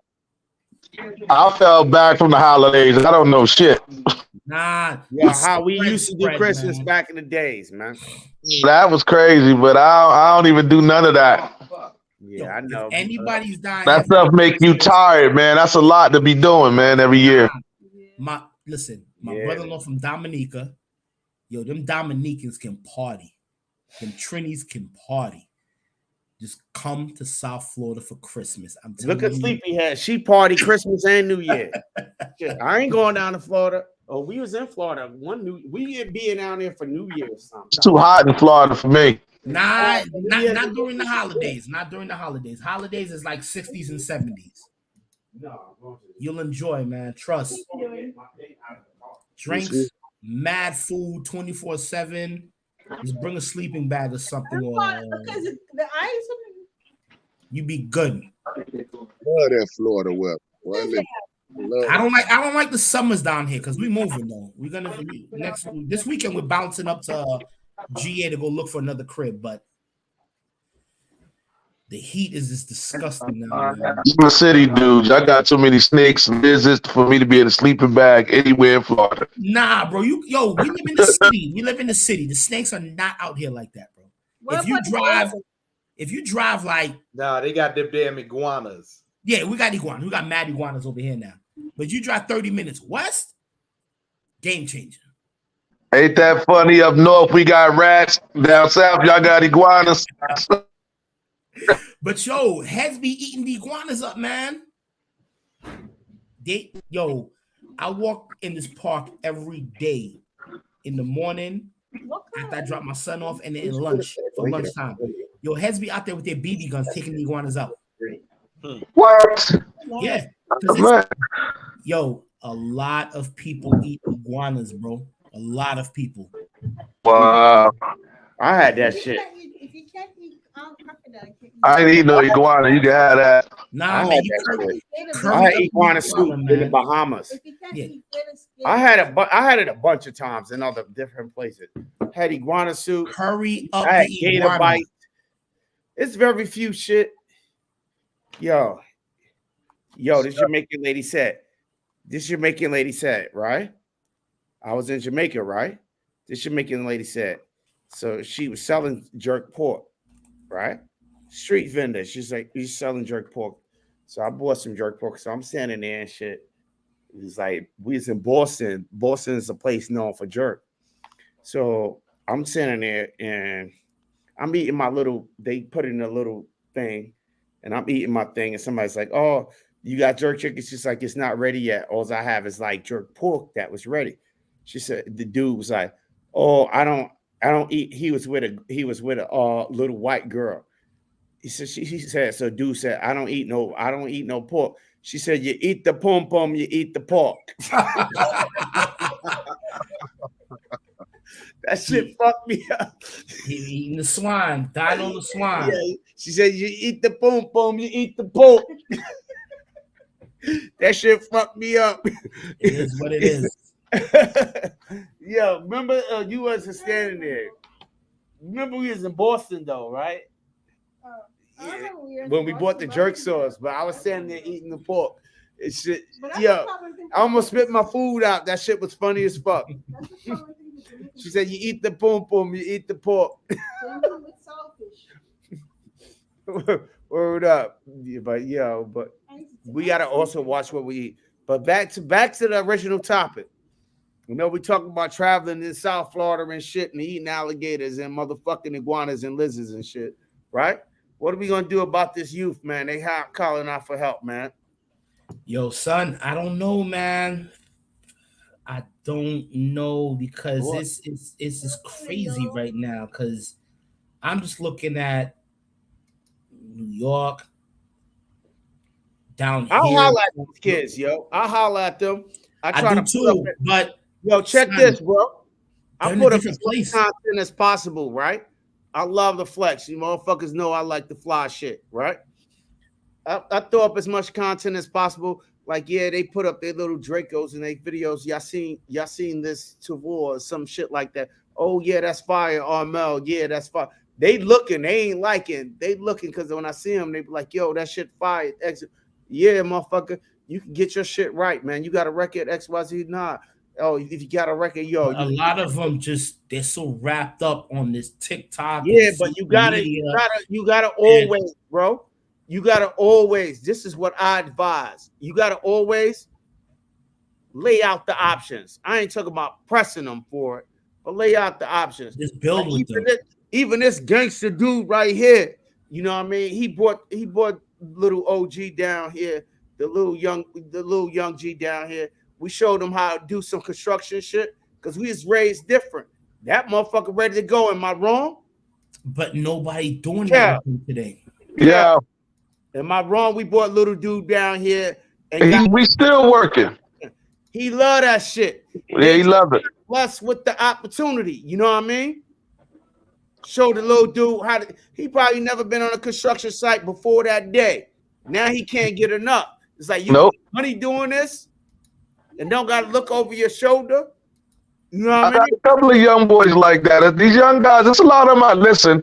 It's just that society shows the ones that don't listen. They show us the ones that don't want more. So, yeah, I mean, you just got to talk to some. You can reach them if you talk to them. It's not hard. But then you got the ones that's hard-headed. So we got to leave. You know what? The ones that's hard-headed, man, they're making an example of these kids, which is sad, yo. Like, yeah. Why you got to be a bigger? We have to be a bigger example. You know and you know the sad thing is, some of them youngins are listening to the wrong guys. Like these, and that's the problem. That's the problem. Bullshit war stories and got shit to show for it. It's like yo, just tell them. It's like check and verify, bro. You know what I mean? I know. You know what I I mean? know brothers who put in back in the days, how we used to say, how the gods used to say, show and prove. Facts, but show and prove. Because a lot of the young leave it up to me because I be living proof. I'm gonna get you a rap song. Leave it up to me because I be living proof. To kick the truth to the young black youth. That's how I live it, bro. Yo, you can listen to that. I love Group Home. I don't know. That was Wu-Tang Clan, man. No. Group Home did a sample on the same thing right there. Living proof. Yes, Group Home. Yeah, Group Home. Those yeah. I forgot all about Group Home. Group Home did the same thing first.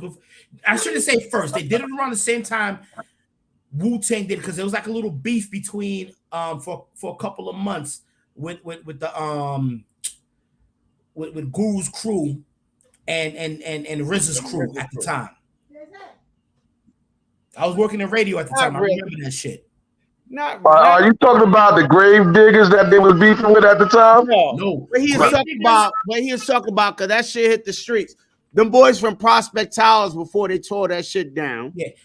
The grave diggers was beefing with it wasn't the cellar dwellers. MOP was beefing with MOP. Damn it. You sure it was MOP? Because I remember cellar dwellers was beefing with.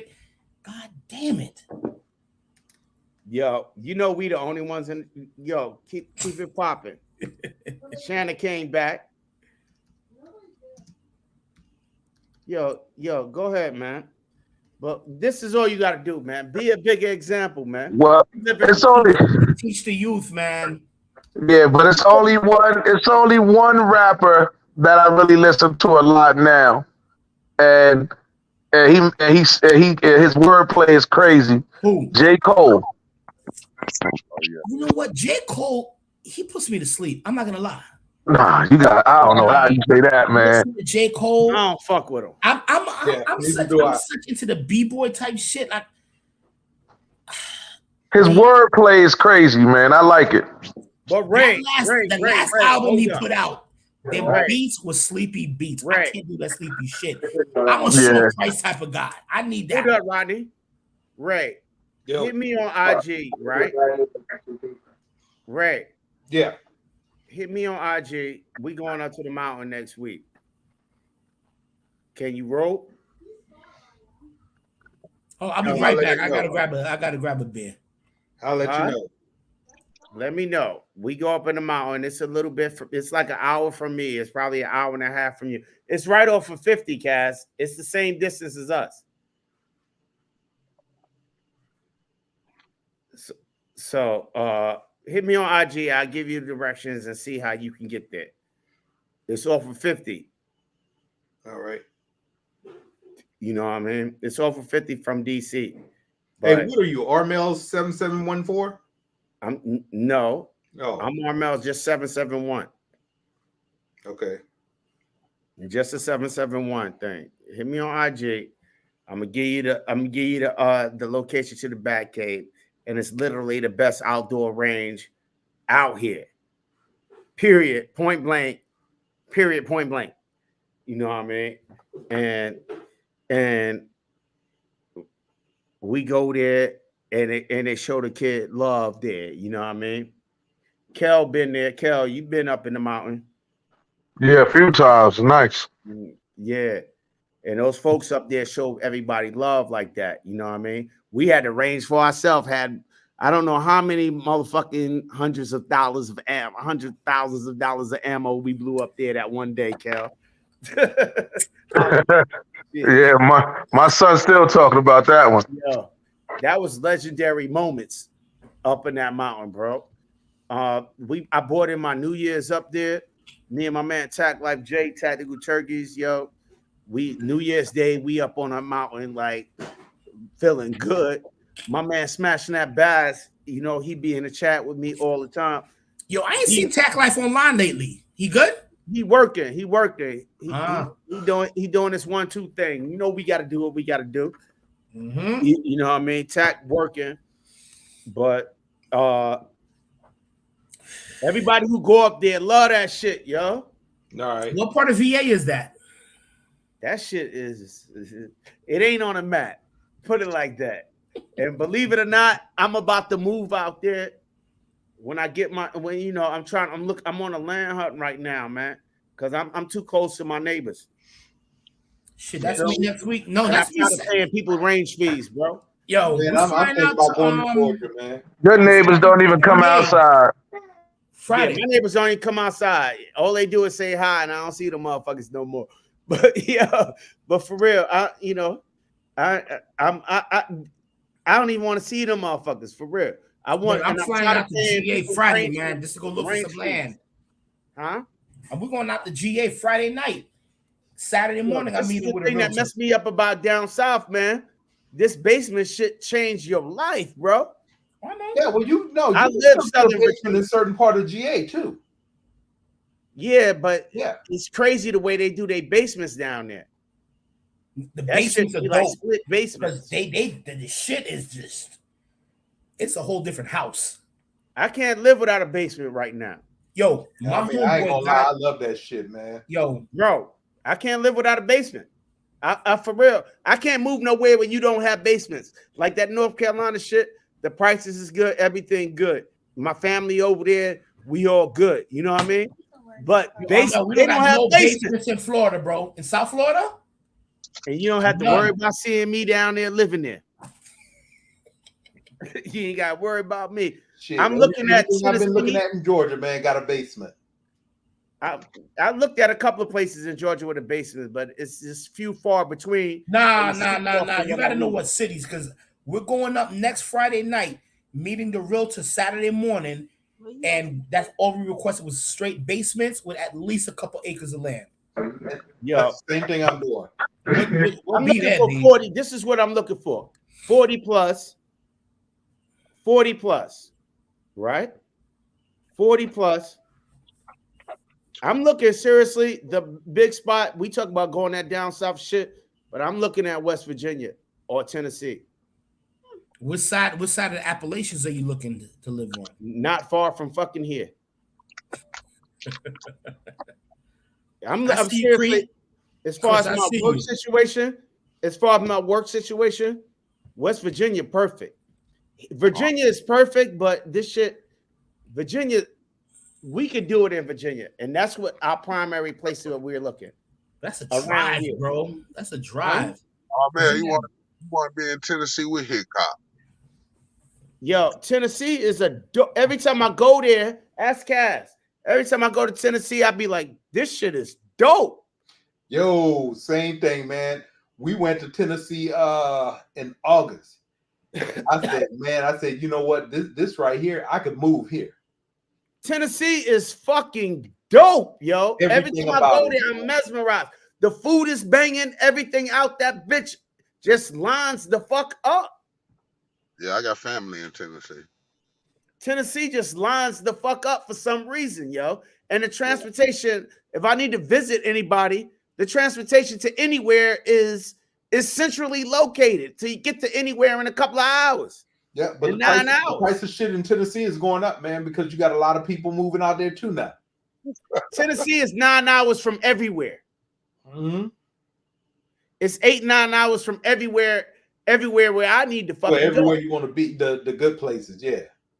It's 9 hours from Florida. How long it took you to get to Nashville, Rodney? 16 hours, which is bullshit. That's why we want to get out of here, because if I move to Georgia, when we're gonna move to Georgia would be perfect, because I could be in New York in like the area we're looking at 14-15 hours because I push it. I could be back in South Florida in 9 hours. I could be in Chicago area because my father-in-law lives in Indiana, really, but I could be there in 9 hours. All right, you I looking need at somewhere Georgia. with the family. You know what I mean? I could get there in a day. Yeah, and that's the same thing we've been looking at, because we want to be in between my family in New Orleans and her family up here in Virginia. Yeah, because it's Georgia's like the halfway point. People don't realize wherever you live in South Florida, it's gonna take you sometimes 7 to 8 hours to get out of this state. Mm-hmm. Yeah. You know, like if we want to go to Mississippi where her aunt got a farm, that's damn near 14 hours. We got to go up the state, cross the panhandle. You're driving through southern Alabama and going through hell to get to where we got to get. Nah. That's why Florida is completely out of the option. Florida, No, South Florida. And we found some spots in North Florida, but it's not populated enough for my wife. I'm looking at Northeast Tennessee. I'm good. I'm looking at West Virginia right now. Northeast West Virginia. Yeah. And Northeast Tennessee. You know what I mean? Or even Southeast Tennessee, right near Atlanta. Because her cousin, we drove from her cousin's house from Atlanta. We were in Tennessee and like nothing. But you got to go them mountains, yo. I hate that shit. I live in the fucking, this shit is easy. I live in the motherfucking mountains, bro. See, I live in Virginia. We live in the mountains now. It's pretty cool. Yo, I be coming from DC. I be working in DC and shit. I be coming from DC, bro. Mm-hmm. I see the fucking mountains. I'm like, I'm home. Like it was that like shit tripped me out when I was driving. Like going to New York and seeing the World Trade Center. Yo, when you driving from down south to New York and see the World Trade Center, you know you home. That's how that shit. But Armel, driving to Chicago all the time just trips me out when I'm driving in Tennessee and I can see the fucking clouds waiting for me. I'd be like, what the fuck is this? Yo, shit? I see a bridge to the Potomac River, man. On the side of the road. About a Maryland. Wow. I'm like, let me hear the fuck about a Maryland, bro. But West Virginia's looking appealing. The prices is good. You know what I mean? Brothers over there doing good. It's the other ones that we have to worry about. Well, we should go check that neighborhood out. Yeah, I've been talking about it's a lot of prestigious, believe it or not, over there in Harpers Ferry, West Virginia. If you know anything about African American or American history, is where the first Black slave rebellion started. Yeah. So it's a lot of Black history on that side of the river, but everybody perceives West Virginia as this like hillbilly. You know what it is? They perceive it because what's not like that. What's on the west side of the mountains, bro? It's literally, seriously, it's literally a mix of a lot. It's a mix of America. You know what I mean? No, let me see where my sister lives, because she lives in West Virginia. Hold on. It's a dope ass, you know, and everything is cheap as fuck. As long as you ain't, you know what I mean? Depends on where you are. It depends on where you are. You know, I ain't going too deep in Buffalo. Yeah, but shit is cheap. Cheap. Mississippi cheap. Where you want to be ain't cheap. Shit, Omero gonna be a Black hillbilly. I'm already that. You ain't know I'm already that? Yo, I'm a hillbilly from Bed-Stuy. He's definitely a hillbilly. Bananas. Yo, you can call me what you want, but don't get it fucked up. Yo, where's Martinsburg, Armel? Martinsburg, that's where my man Bass and Kick Up Dust in them live. Martinsburg is like 25 minutes from us. Okay, because my sister lives up in Martinsburg. Yeah, Dust live over there. This right by Maryland, Hagersville, Hagerstown, Maryland, is all that shit right there. It's like 45 minutes from here. So it's that close. Okay, because when we go to VA, she drives in and she be like, she's mad close. But I'm like, yo, West Virginia, I'm not driving over there. It's like 45 minutes from there, from West Virginia. Okay. From Manassas is about an hour. She's in Martinsburg. I was like, nah. Yeah, Martinsburg like an hour from like over there where you be at in Virginia. Okay. And I'm gonna be in VA for like 3 months. It's up $100,000 houses out there, bro. You get a mansion for $200,000. Yeah. Well, I mean, you can do the same thing in Georgia, depending on what part of Georgia. They don't got basements. Yes, they do. A basement, a game changer. Martinsburg got basements, bro. Shit, man, they got basements in Georgia too, depending on what part. Middle Georgia, you gonna get a basement in Middle Georgia. Everywhere in Martinsburg got a basement. Because that's where they got the underground railroads. They just run the underground railroads to get into Pennsylvania from over in Martinsburg. You know what I mean? I need a basement because my more son's black wrestling. history. That's more black history. A lot of the daggone under the slaves, when they couldn't get north, because Maryland was like a divided state during like the Underground Railroad. So they couldn't exactly go through Maryland good to get through Pennsylvania. So they had to go through the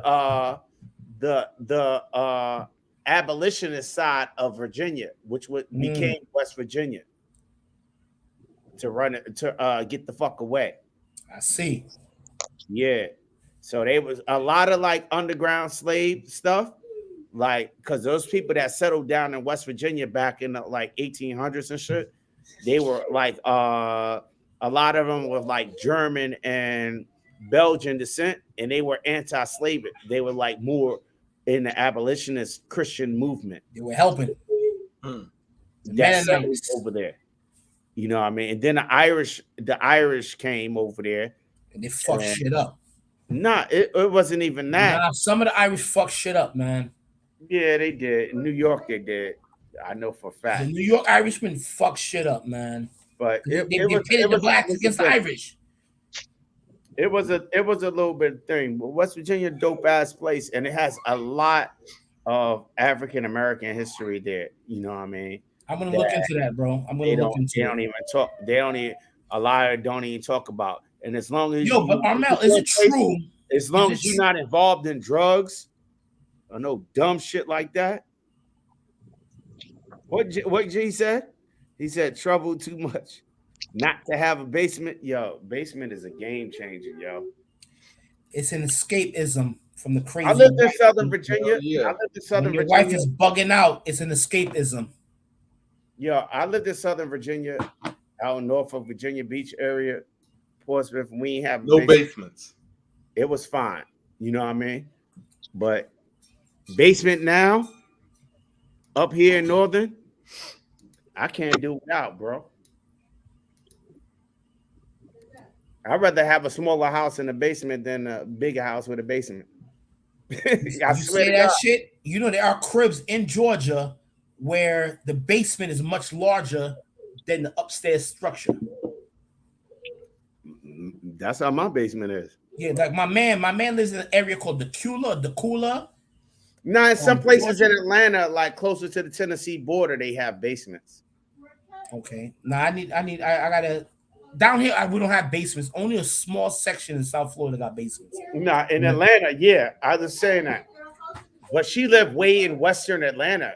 She lived northwestern Atlanta area. In northwest Atlanta. We're going southeast. We're going to the sticks next Friday. So keep my fingers crossed, man. That's what we get. Yo, get what y'all can get, man. But anyway, man, that Georgia shit too shifty. That shit too shifty, low down, gritty, and grimy. You know what I mean?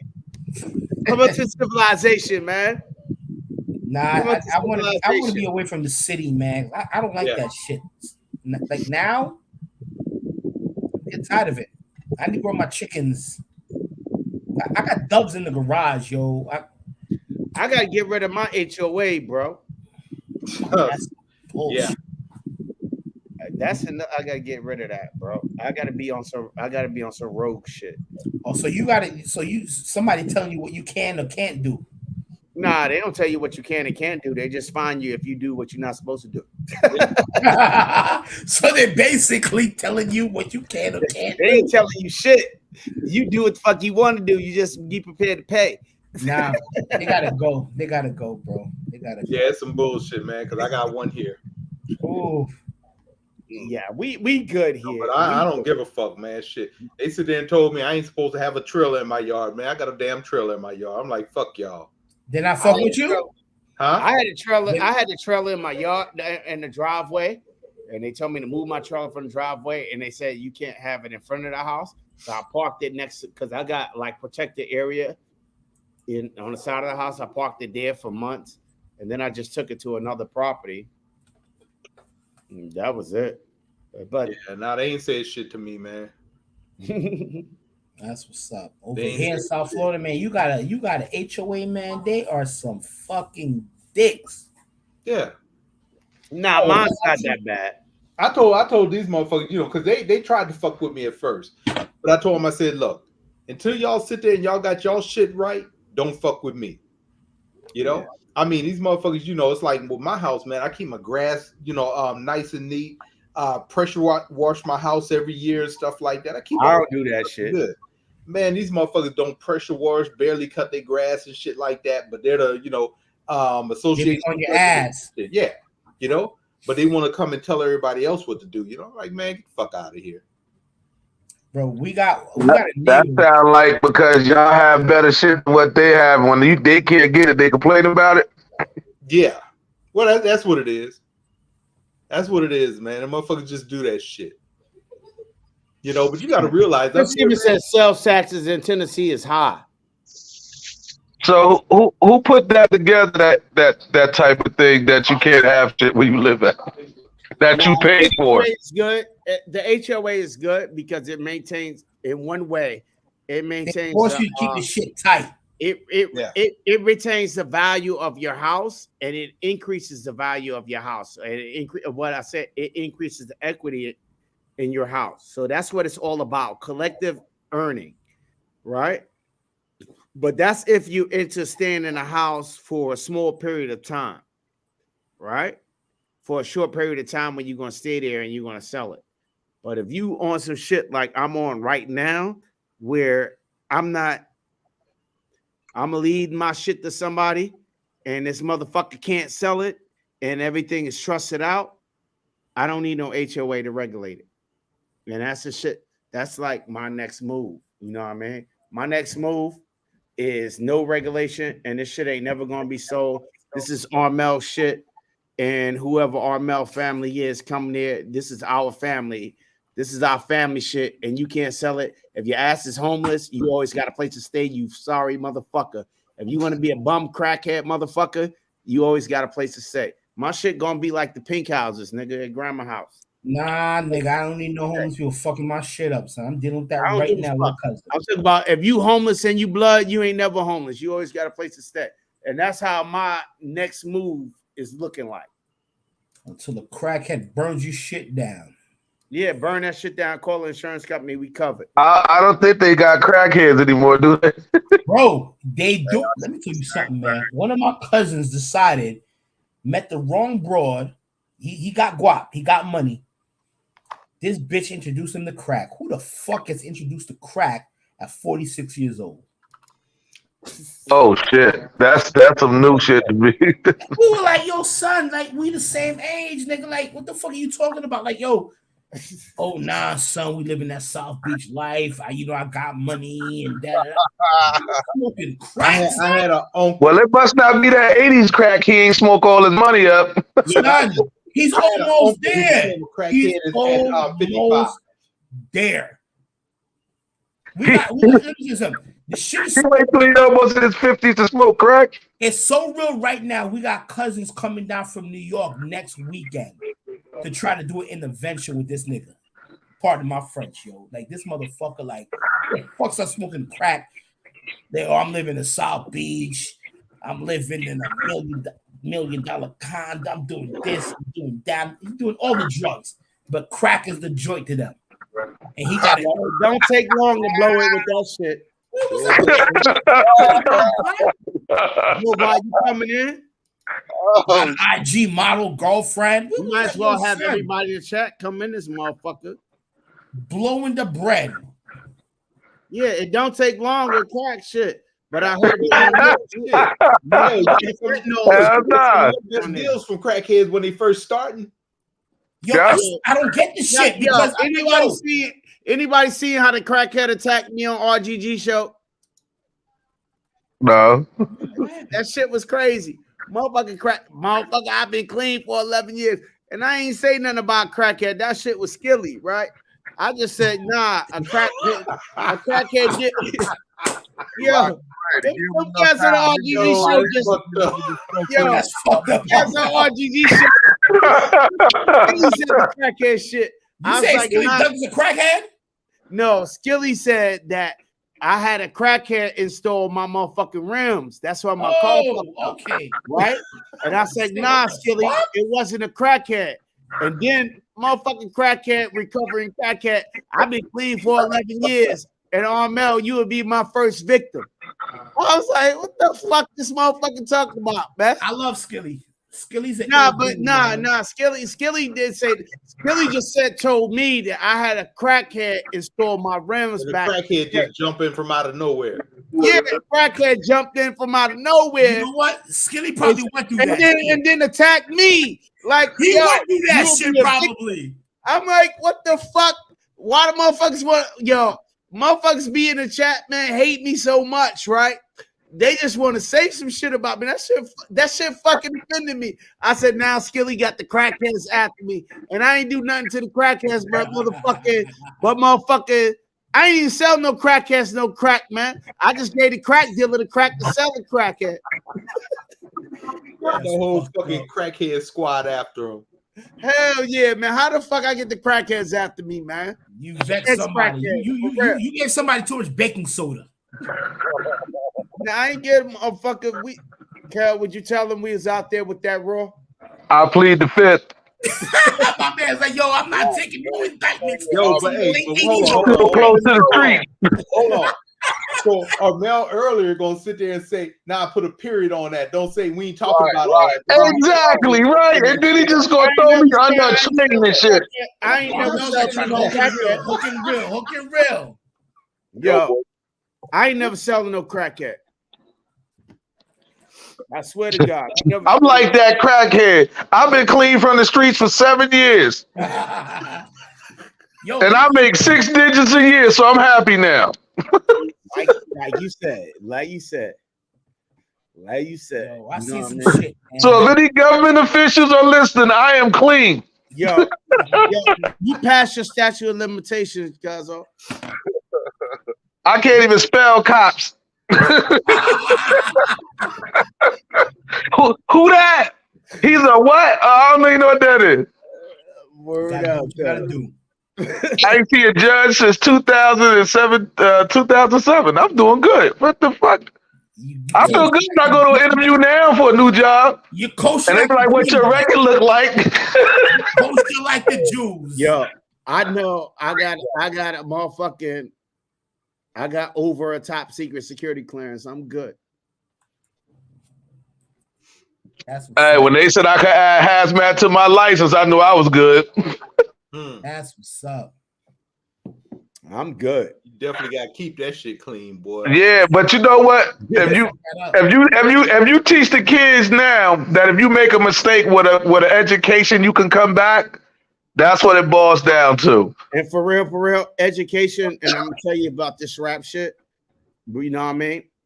Education. It was 2 things, right? That always got me ahead. One, the first thing I did when I went out to Jersey and fuck with this dude right here, and he helped me get through high school. You know what I'm saying? I was the first out of my family to even get a high school diploma. You feel me? And I went out there, I got my high school diploma, and I went into the military. When I went into the military, it was nothing but school, education, going to college, going to post college, you know what I mean, accelerate. And that's how I was able to get to where I am now. And I still got a long way to go. You know what I'm saying? But that shit ain't easy. And I'm not going to lie to a kid and tell you it's easy, but it's easier than that shit because that shit don't last more than 5 years. Because I ain't never seen a nigga on the streets that lasts more than 5 years. Niggas have a good run, but I never seen a run last more than 5 years. Hey, I lasted more than 5 years, sir. A lot of heads get greedy. They get greedy, and you get hemmed up. Because I could tell you, selling weed and CDs was my thing. And yo, I can tell you right now, man, it was an old man walked up to me one day, was like, yo, you need to chill because shit's about to go left. And you know what? I heeded, I took that advice. My boys took advice, and my man did 10 flat for that shit. The thing is, you couldn't be out. We was out there with a purpose, though. That's the difference between the era. But I was, listen, man. CD man was always booming. I don't know what happened. Hey, listen.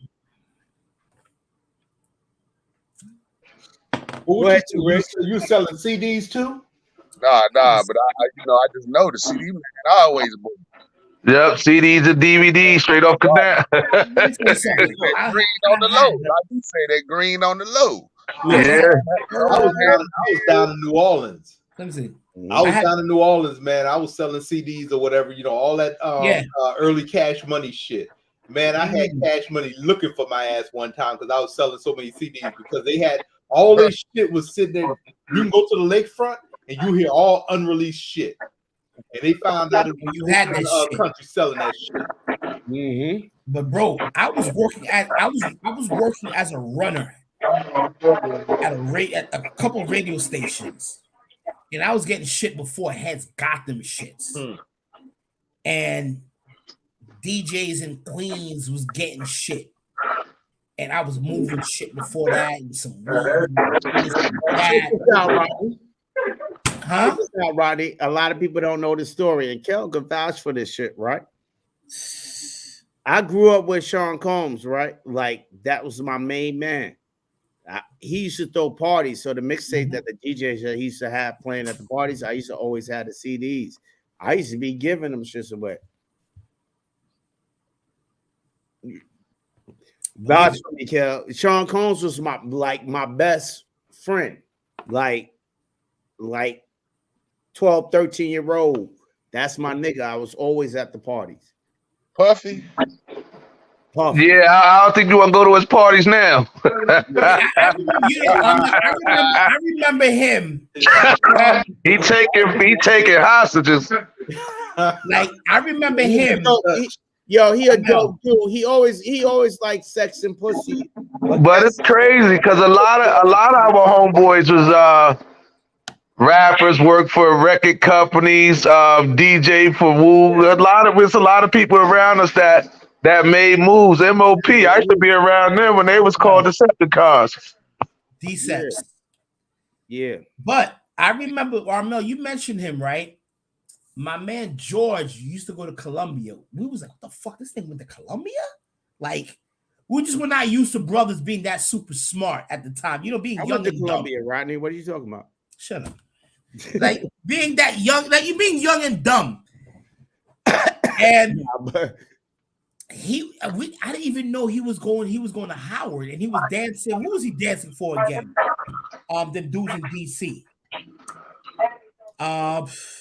Because I remember Father MC was doing the shows back then. Hev was doing the shows back then down in DC. Say that again? I used to ride the trains, bro. I used to ride the trains from Brooklyn to the Bronx, chasing parties, hip hop parties. We used to go to the Queen. We used to go to Queens to party. We had a shootout with the Lost Boys before they had an album.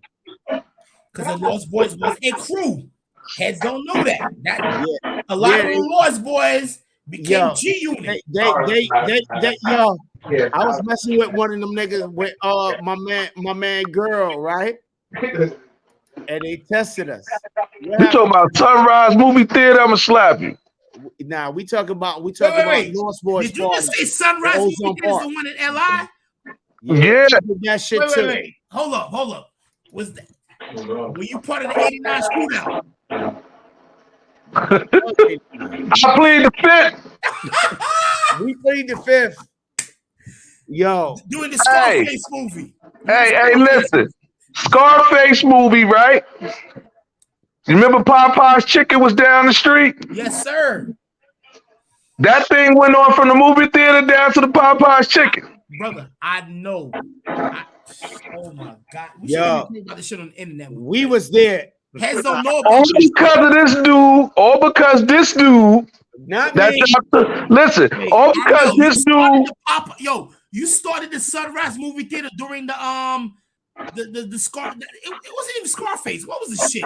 it was Juice. I think it was Juice. No, it was an Italian movie, bro. It was New an Jack It was City. something. I forgot what it was, but this is how, listen. It was a All because he seen his junior high school girlfriend, ex-girlfriend, spoke to her, and dude almost had a heart attack and wanted to be a killer. It was And it went south from there. what was the movie? It was I can't remember. But I know when we got to the movie theater that day, KRS-One and Biz Markie was in the movie theater as well. Yes. Yo, how the fuck? Yo, I was what? Like I said, yo, Rodney, I be talking and motherfuckers be think I be fucking playing. Yo, you look. But Yo, I didn't even know you anything back that you then. can imagine in New York, I was probably there. And look how you bought the shit. Yo, hold up. It wasn't Scar. He was young. Oh my I was God. a young dude in the mix What? of all kinds of bullshit. What was the mob movie back then? The movie that was playing back in those days was New Jack City. No, that it was was New when Jack, that bro. shit It was a white movie. It wasn't.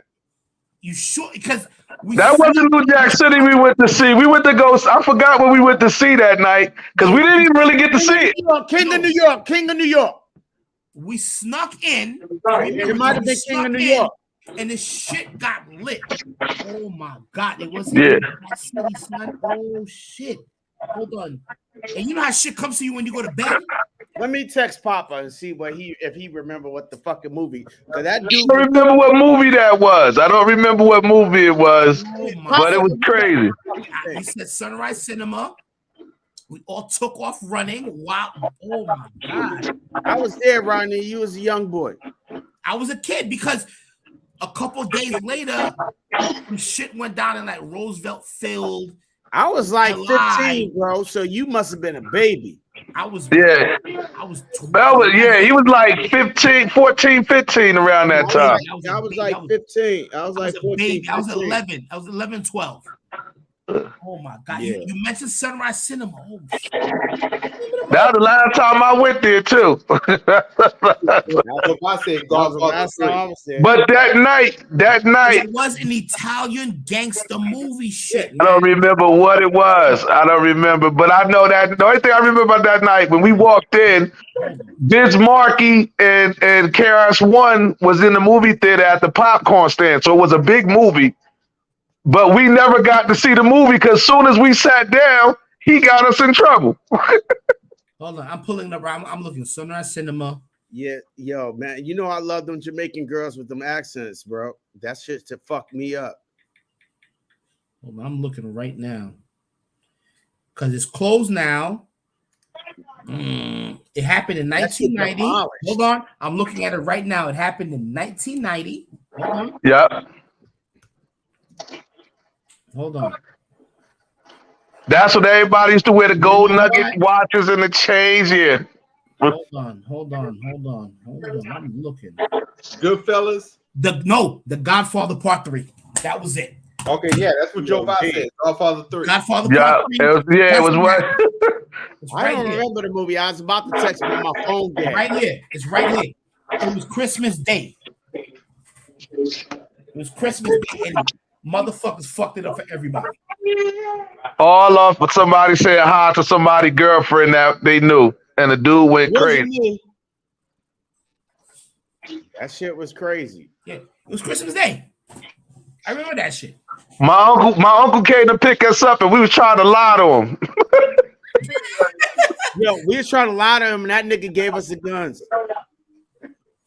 It was Christmas Day. It was right. I'm looking at the shit Yo, right that's here. the craziest shit. That nigga gave us the guns and always like, y'all ain't do nothing, did y'all? Nah, nigga. Bananas. Like, look how you dropped a gem, and this shit just fucking like bogged my memory, yo. Yo, it's some crazy shit, man. But I was That like, was 89, 90. He was like 14, 15 years old when that happened. yeah, I was young. 12. I was 11, And it 12. was just- Because we used to it was just some we used to bullshit. protect we used to try to protect him all the time because he's the baby boy. But the thing that's crazy is that you can't protect the crazy person because he wasn't afraid of nobody. If I had a fight, I would have to send him phone first because he gonna fight, and it's gonna make me fight harder because I got him with me. Yeah, You know, even one time, if you don't mind me saying this, Armel, I remember one time I was going to automotive high school. He was going to Eli Whitney, right? I get on the train. My homeboys and them like, yo, we about to rob this dude for this pilot jacket. And I was like, yeah. So he was like, yeah, come on down, man. We're going to take him out of here, right? And plus, he talked too much shit. So we walking through the train car, and they pointed my own little cousin out. Yo, And I put him in the hospital because of that. These fools try to get my cousins to rob me on the train, right? On the G train, on the damn G, on that L train. That was a G train. And after that shit went wrong, my other cousins come on the train. It just got so bad. It's just I've been living in a world full of hate, and that shit at Sunrise for real. That shit started over bullshit, and I was just saying hi. Well, chick. It was a chick, right? Yeah, saying how she was good, his ex-friend or something. I ain't seen in a long time. I'm like, yo, this is your dude. But you know, she grew up a little bit and she was dealing with some hustler ass dudes. My you know what I mean? brother. And it just became something different. That was you know what I mean? That was y'all. We ain't talking about that shit. But that's some other shit. Yo, we ain't talking about that shit. You see how I was able to just pull the shit up. Boom, boom, boom, boom, boom. I remember the shit because I was I be on here, yo. Cats, I be trying to in so many different words, right? In so many different words, right?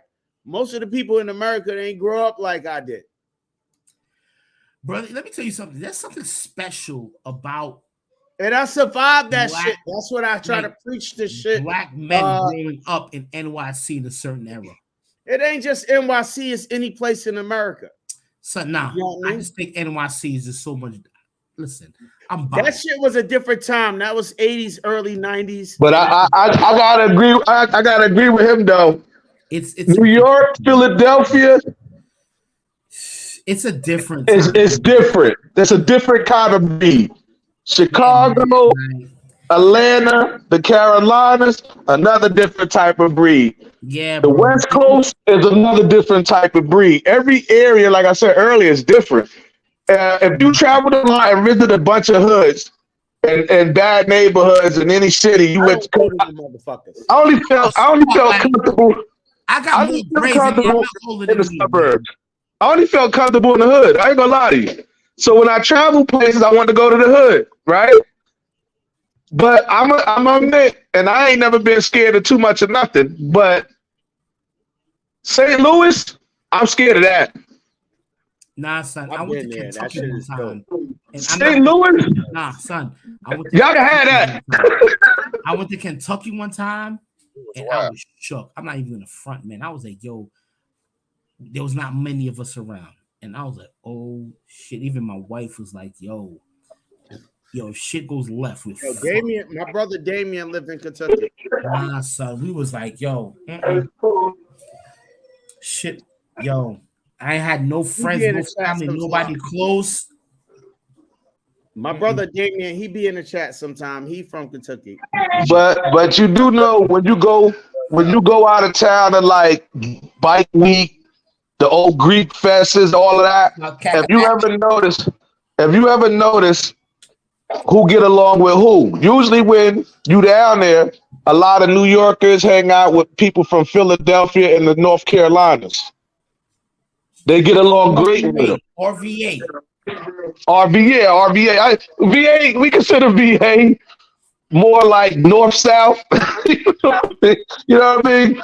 Because that's the first place you made moves to out of New York. You used to go to DC and VA, but more to VA than DC because DC is a different entity in itself as well. They hate New York. They think they should be in the South Carolinas. That's where they should be at. Just like New Jersey, South. I'm not gonna say all Jersey, but Central and South Jersey need to be down south. Yo, I know the places that hate. I know the places that hate New Yorkers. New Orleans, Louisiana, Mississippi. You know, I never been there to stay as a truck driver. I've been there, but not to stay. I wasn't even gonna say that shit, boy. But yeah, we couldn't stand people from New York, man, because y'all came down there with that bullshit. You know, that New York is the shit type shit. They were like, nah, get the fuck out of here, man. Why? Get shit back up. It sounds like you try to blame us for the levees. Shit. Y'all come down there with that bullshit, tearing our levees up and shit, man, flooding New Orleans with some bullshit. Fuck out of here. You know what? They said New Yorkers did that. I'm blaming that shit on New York. Blame that shit on Bush. Some New Orleans heads gave me love, and some New Orleans heads gave me hate. Back in the days, I'm just telling you. I was stationed down there. I was stationed down in Louisiana. I was stationed down in Louisiana. I'll be right back. Go ahead, do your thing. I was stationed down in Louisiana, and that shit, I came back with bullet wounds, bro. Oh yeah, them motherfuckers crazy down there, boy. I was stationed down there. Them motherfucking Louisiana boys, they're a different type of hungry, and it's a different type of poverty. You know what I mean? It's a different type of hunger. New York dudes is about get money, get bitches. And that's what if you come from New York and you're not a hustler, you ain't from New York. Yeah. You couldn't come outside. Yeah, it's about get money, and that's it. However you get it. They was hustlers. I'm talking about the boy hustle, boy. Yeah, so everything else was just like something else. It was just about get money, females, and if you couldn't hustle in New York, you couldn't eat. Yeah, it was something different. But them boys down in New Orleans, it was just like a lot of resentment and hate. Just not just that, it was just like a lot of estrogen, and that's back to the music of the original of this conversation. It's more about, it's a lot of estrogen in it, and it may be a lot to do with these women raising these boys. You know what I mean? These boys nowadays are really fucking emotional. Yeah, they super emotional. Yeah, man, that ain't the women. That's society making them boys soft like that. Yo, the shit started at home, bro. But I was raised by nothing but women, you know that, and I think you don't get built like this being raised by just anybody, because you got men out there that ain't real fathers, and you have mothers out there that ain't real mothers. But then you have a lot of them that's out there that people don't get that clout to, that put 100% into their kids. And as a person that used to be a kid, your parents couldn't always control what you did, whether you would have snuck and done it or you did something that was above and beyond. You know what I mean? Right. So it ain't because we was raised by nothing but women. And I sometimes say to women, I'm the way I am because I was raised by women. I was raised to feed myself. I was raised not to depend on nobody or nothing. But I see a lot of people, like you see men telling their sons, oh yeah, you better go over there and get that girl. That looks like some good pussy, right? But when my son asks me, yo, you don't come at me about girls like that. You know why? Because if you want to know more about women, ask your mother. I learned that from being raised by women. that's woman type thing, right? And a lot of times, the woman thing in my personal life crippled me because it made me just like these young men, these young men making this music or whatever the fuck. I was really emotional and like completely connected. So I had to tap into the positive, men that like solid ass niggas that I met, not solid ass men that I met in life, you know what I mean? And Kev, believe it or not, you're one of them, you know what I mean? When I was going through my 1-2 thing or whatever, and I was falling off my square, you told me X, Y, Z. You know what I mean? It's like you on the winning side. Pull your shit up. You know, yeah. You on the winning. And I needed that. You know what I mean? Because I had the information I needed. I had the examples I needed as far as men standing on their 1-2. You like, fuck it. I was in Philly at that point. If you don't remember that particular point, we ain't gonna dig into the details of all this. Right. I remember. You know what I mean? I brought these niggas out here with me, these dudes out here. They ain't never seen the outside. They ain't never seen the outside of the porch. You know what I mean? We brought them out in Philly. We ran them boys through the streets. We showed them the real side. You know what I mean? And they was fascinated by that because they may have been from down south, maybe Virginia, or this one dude was from Harlem, or this one dude was from Texas, or whatever. But we showed them what it was really like, and at the same time reminded me where my ground was and that I was on the winning side. Right. And believe it or not, whatever happened after that, I survived that, and I tripled up, or tripled up, or right. times X'd up. If you but you know what? It's not just one person. We always like that because that's. Yeah, but you had a point as men. A bitch couldn't tell me, a female couldn't tell me that.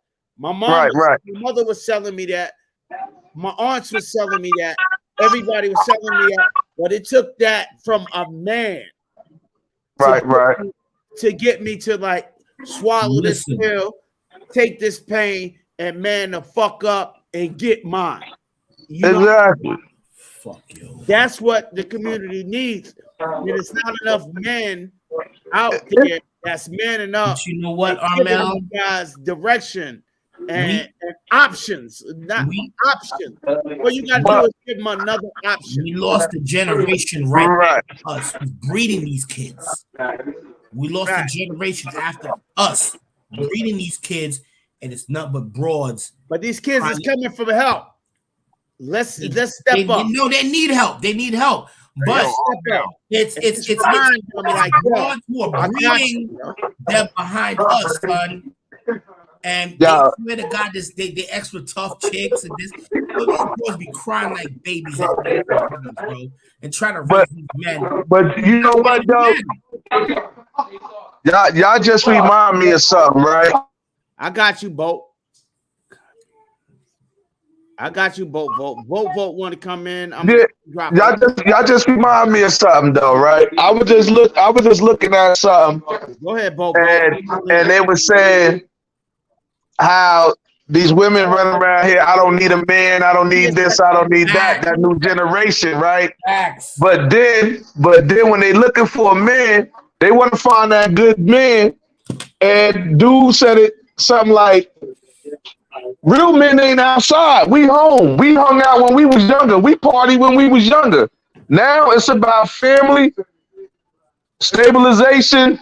You're right, and enjoying life. You're right. So and then these women, and then these women, they go out here, and I bet, and all of y'all could probably understand this. The guys that hung around your way that couldn't come outside, they didn't have the money, they didn't have the friends, they was not. They wasn't popular. Those are guys that's running around here making us all look bad because now they got a couple of dollars, they got a job, they 45 years old. Now they can have threesomes and go to crazy parties. You say that, right? I know a dude right now. When he used to live in our neighborhood, back in Bushwick, and he's down here in Florida now, right? Oh, shoot, you from Bushwick? Yeah. Knickerbocker and Halstead. This guy was the biggest fucking herb popping. He's down here now. He's making good money. He's doing this, he's doing that. Same situation you talking about. You got mad broads doing this, doing that.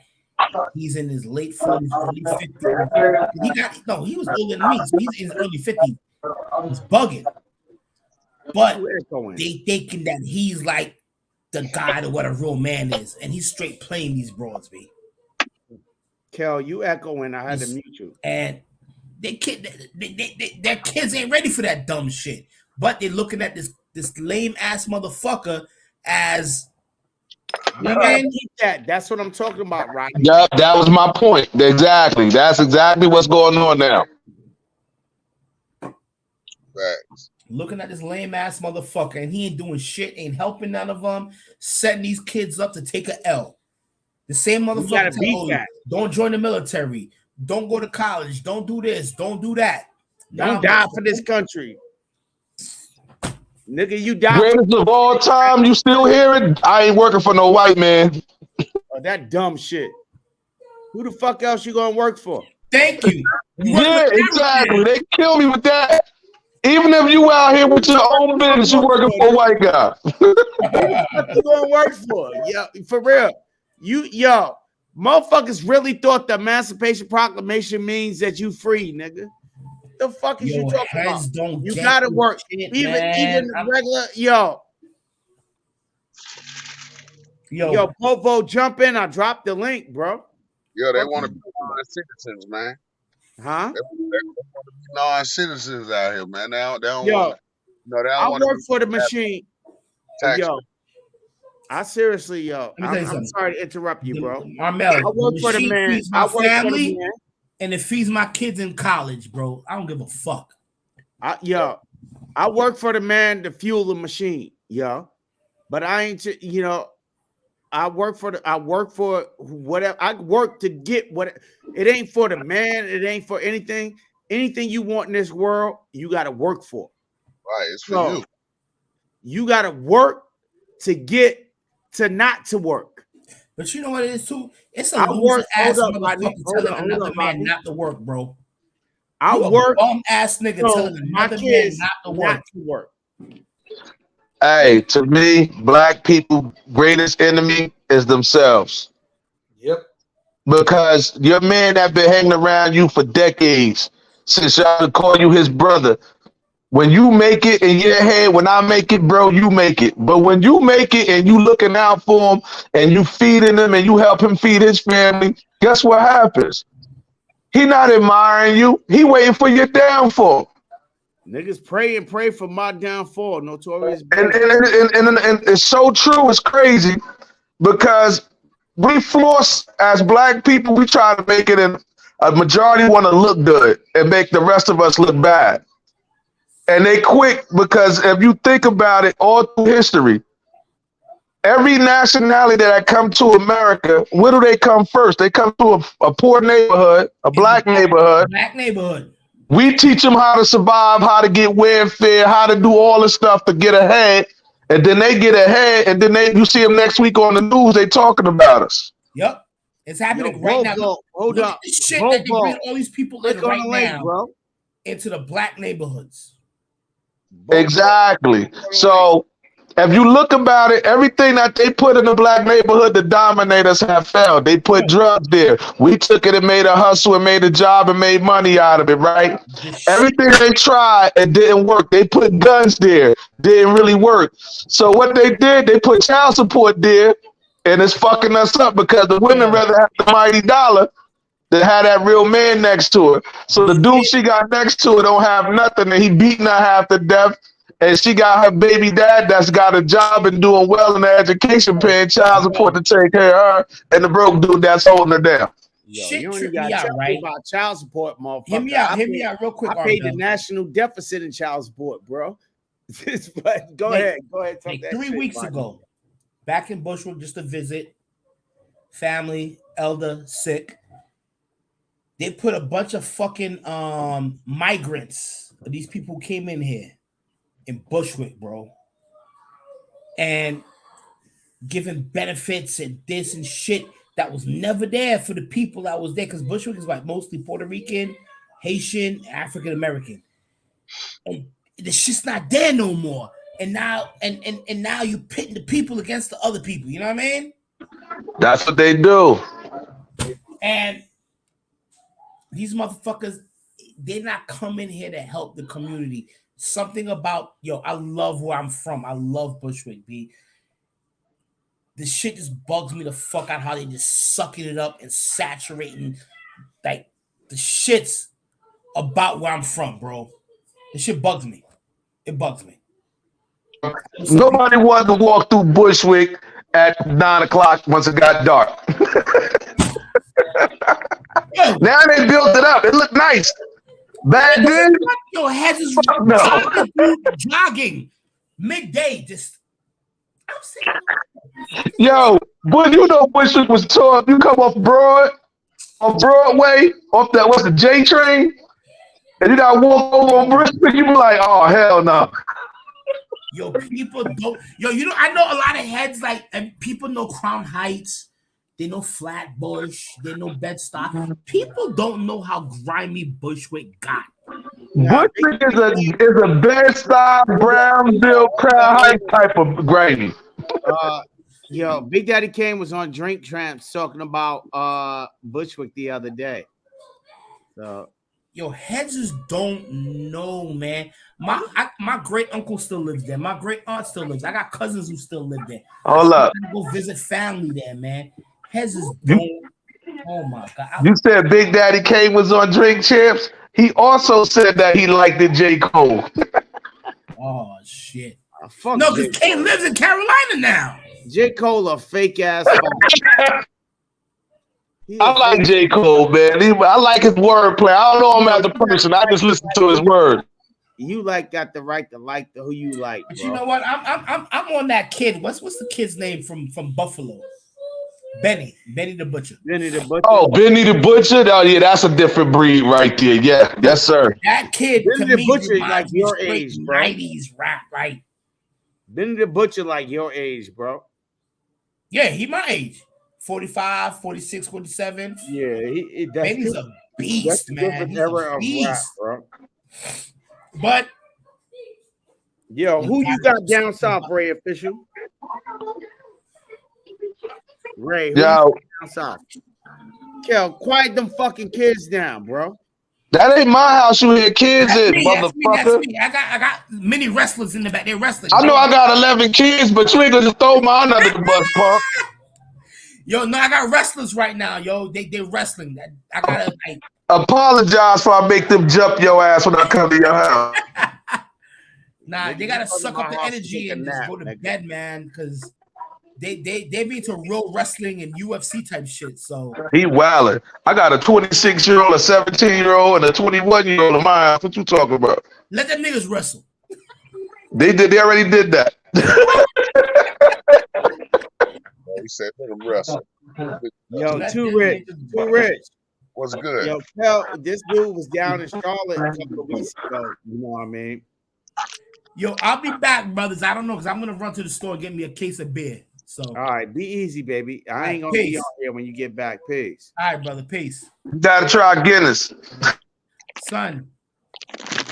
God, what I got over here? No, I get Dragon Stout. I gotta get my Dragon Stout. All right, later, Rodney. Later. Peace. Yeah, Cal, two riches from Charlotte, and me and Ray going to hook up. We're gonna take them off to the mountain and bring out the big guy. You coming down from Charlotte? Yeah, two riches from Charlotte. He born okay. Charlotte, that's dude, man. He talking about Charlotte. Well, shoot, it's Charlotte. Charlotte is another New York City. You ask me. Yeah, we it's the city. It's the New York City of the North Carolinas. The people out there, yo. I feel you. We got a lot of people out there. You with my man Bovo? Yeah, I hollered at him. I chopped it up. I got up with him on Instagram. We're gonna get up, man, and go shooting on my day off, man. I've been working, but I've been trying to get it, bro. Yeah, because he trying to he trying to get to the outdoor thing, man. I know. I told him about you. I told him about you a while back. He was just waiting for that link because I can't link what can't be linked. It got to be a mutual understanding. You know what I mean? But he a solid dude. Yeah, solid dude. I talk to him on a quite regular basis. You know what I mean? Right. Offline. You know what I mean? I met him at RGG event. Like I said, RGG event. If you're not a part of it, you know what I mean? RGG event is like a family fucking reunion, yo. For the family that you didn't know you had. Right. You know what I mean? And I met the man. He had that certain swag. He had that best style fly shit. You know what I mean? So I instantly recognized it, and he G-checked it. You know, he's like, yo, where you from? That's why my man was from like Tompkins, yo, Cat from Tompkins, like for real. So I was like, all right. So we G-checked it and everything checked out, everything was fine. So it was all good from there, man. He's been in North Carolina for XYZ years. Right. And I was like, yo, cats in New York lonely down there. You know what I mean? Especially if you running straight.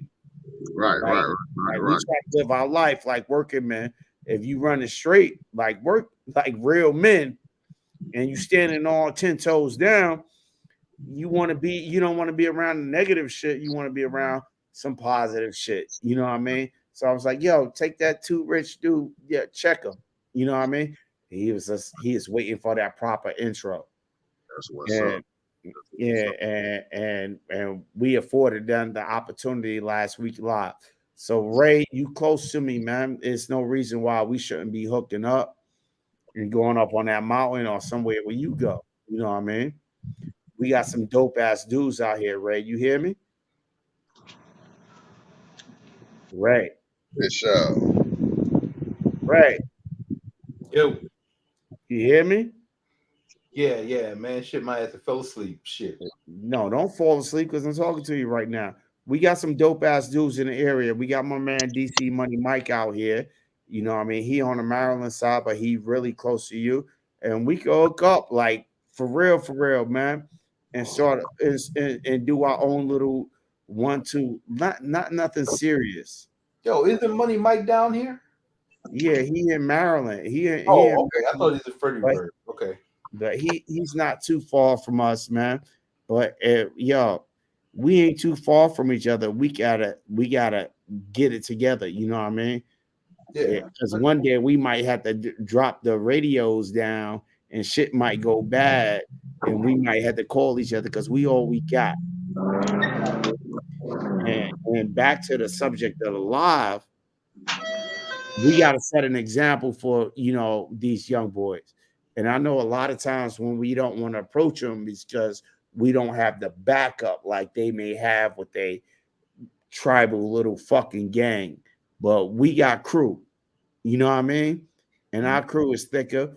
We better armed. We better trained. And we have more discipline. You see what I'm saying? Yeah. So I ain't talking about pressing them, but just, teaching them a little bit. Tell them to come up. And you don't got to do all of this type of shit here. Well, there's other things. What do you think about doing? You want to do some HVAC? Oh, I know somebody who does that and could probably put you on. Or you want to do carpentry? I know somebody who could do that, and I know somebody put you on. My little stepson, you know what I mean? I showed him electrical in one day, and he dying to fucking learn. So he been watching all types of YouTube videos. He 12 years old. He been watching all types of YouTube videos just from the fact that I showed him how to connect the outlet. You know what I mean? These kids is hungry, but they don't see the options. So we need to show them the options. You know what I mean? Yeah. The thing is, you can't reach all of them, but if you reach one, I mean, that's like a domino effect, He will more than likely teach his you reach one, the next one is going to reach another. It's going to reach another two. Yeah, it's the force multiplier. So like that. You see the young in the neighborhood that ain't doing nothing. What you doing? You want to work? I always got work. I just need motherfuckers. I'm 50 years old. I ain't got the time to be lifting shit. Get a young boy out here, pay him, $15, $20 an hour, whatever. Lift this shit up for me. You know what I mean? This shit is light. You know what I mean? And I guarantee he'll learn something during that day, and he'll figure out that he can make some money doing it. And hopefully he can start his own business and get off the fucking plantation. Mm-hmm. You know what I mean? And stop working this corporate monstrosity. You know what I mean? Yeah, create your own shit. If he got to walk into the corporate monstrosity, he got to know that there's a future ahead of him. That if he gets certified and do XYZ things, he could go off and he can make a lot of fucking money. Yep. But we got to hook up and link up. And part of it is letting everybody know that y'all young boys that's out there gang banging and y'all got each other, that us old heads, or however the fuck they want to call us, we got people too. We got each other. You know what I mean? And we better armed, we better trained, and better disciplined. You know what I mean? And we not taking you as an op. We taking you as a son, a nephew, a brother, a comrade, to show you the right way, not the bullshit that this society is feeding you. You see what I'm saying? So let's try, you know what I mean? And that's my thing this week and for the fucking rest of my life. You know what I mean? And Kel showed me this, you know what I mean? Where he bring the young boy out here and we showed this, showed him how to do flooring. And I was telling him how much we typically pay motherfuckers to do this. He's like, word, you can get money for doing this? And yeah, you get money for doing this. A lot of fucking money. This shit is easy. This is what he said. Doing the flooring was easy. Right? Right. Anybody who own a home and got flooring done, right? They don't look at the shit easy. They look at that motherfucking price tag is like $5,000. And it only taking a person a day to do it, a day or two to do it. You feel me? So hey, Cuzzo, you forgot about one though. What's that? The one I brought down for the gun thing, that now he's an armed guard and got his gun license, gun permit and everything. I ain't talking about T. T comes down here, you know what I mean? He got certain regulations in his state. Yeah, he ain't come. He came with nothing. He did none of that first.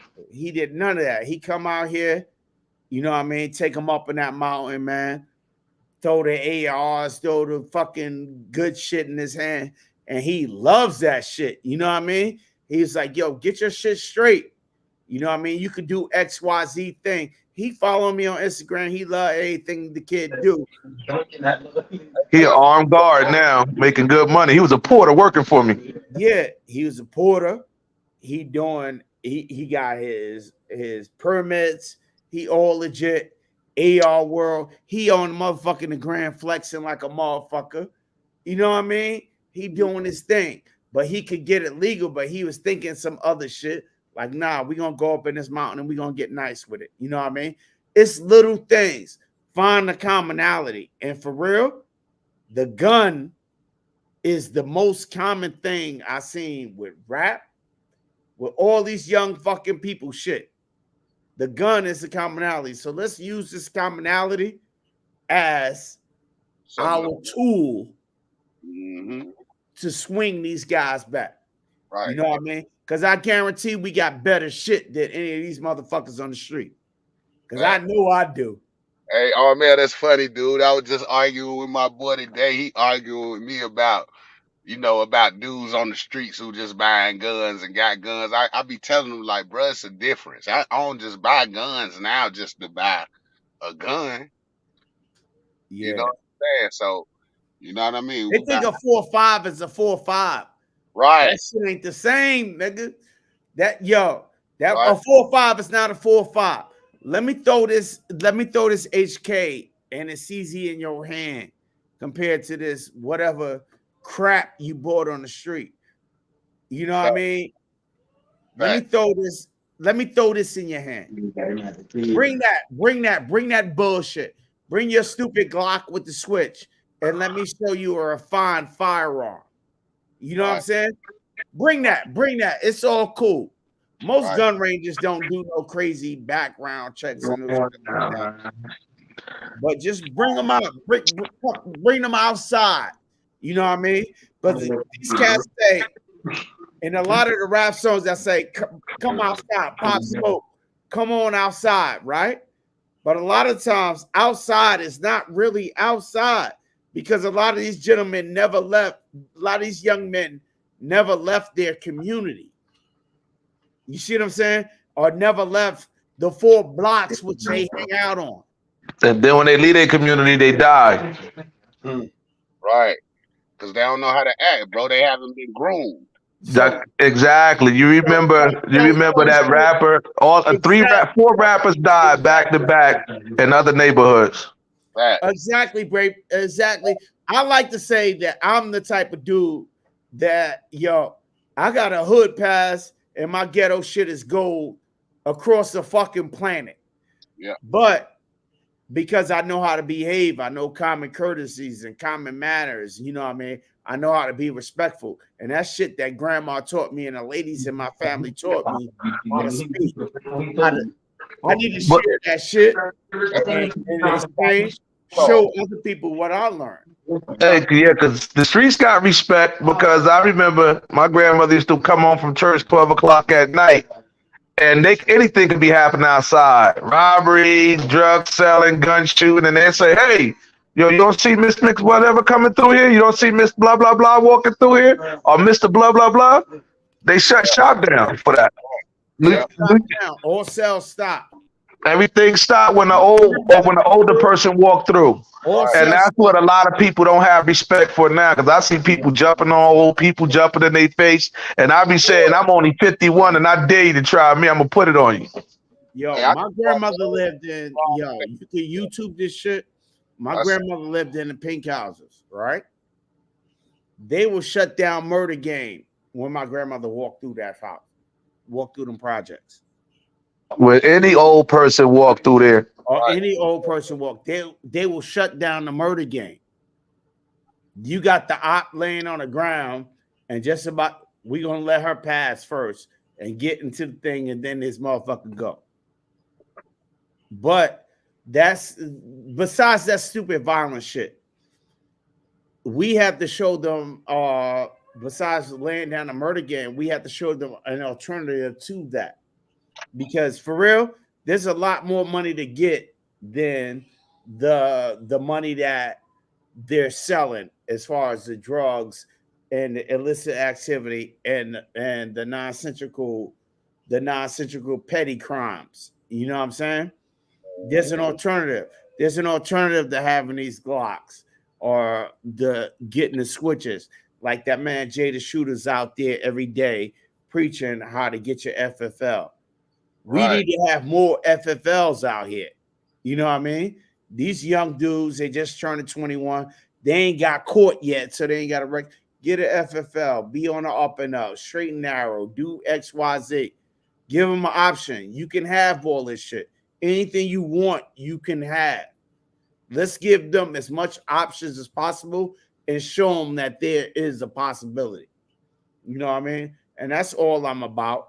That's what 2 Alpha Life, that's what this channel is about.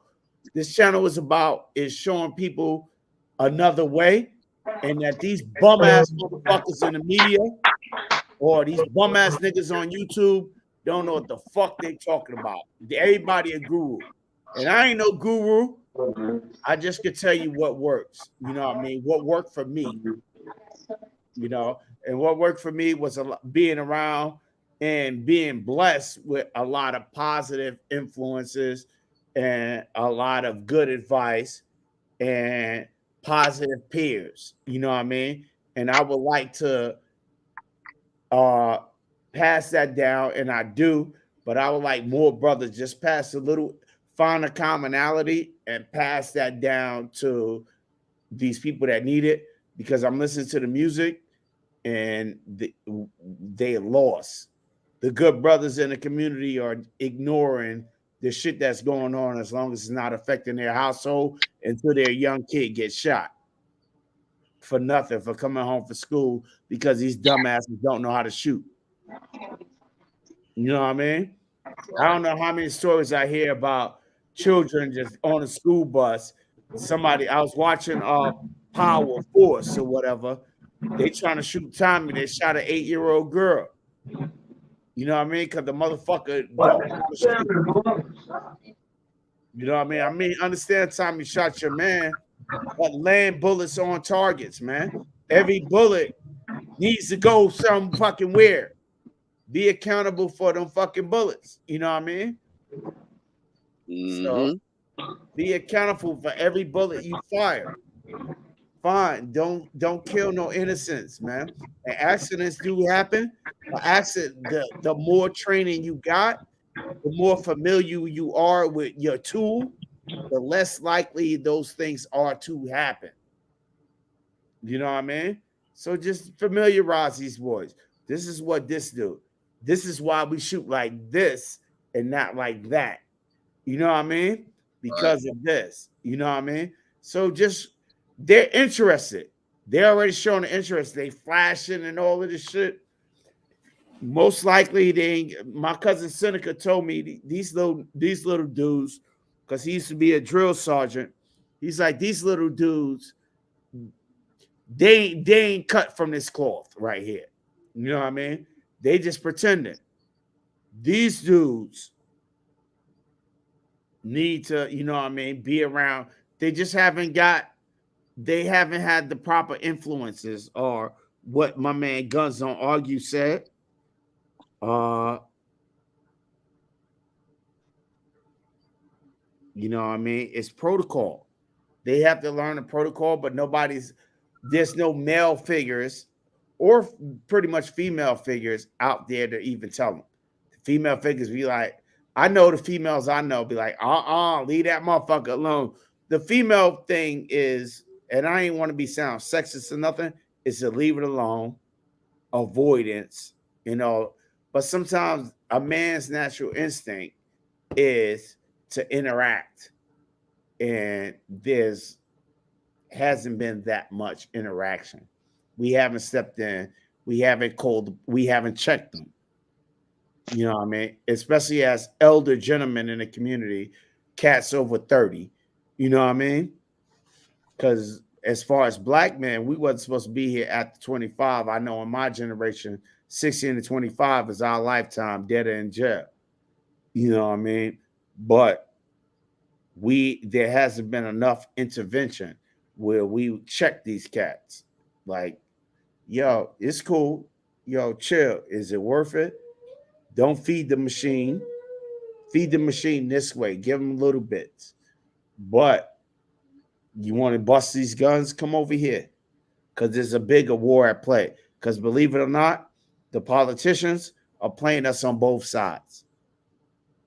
The politicians are really playing us on both sides. That always been like that.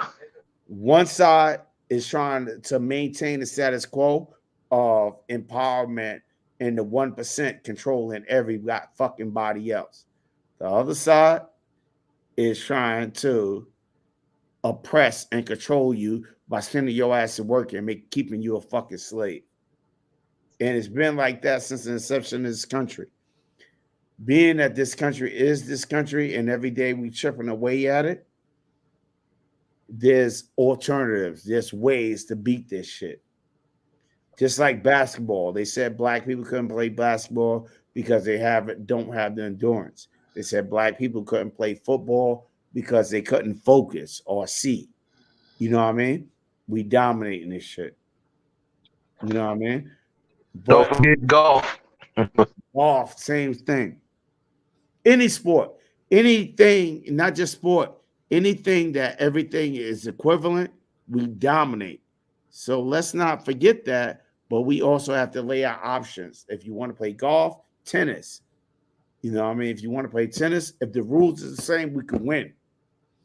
In America, unfortunately, the rules are supposed to be the same, but we are behind the schedule where we don't know the rules. A lot of us don't know the rules.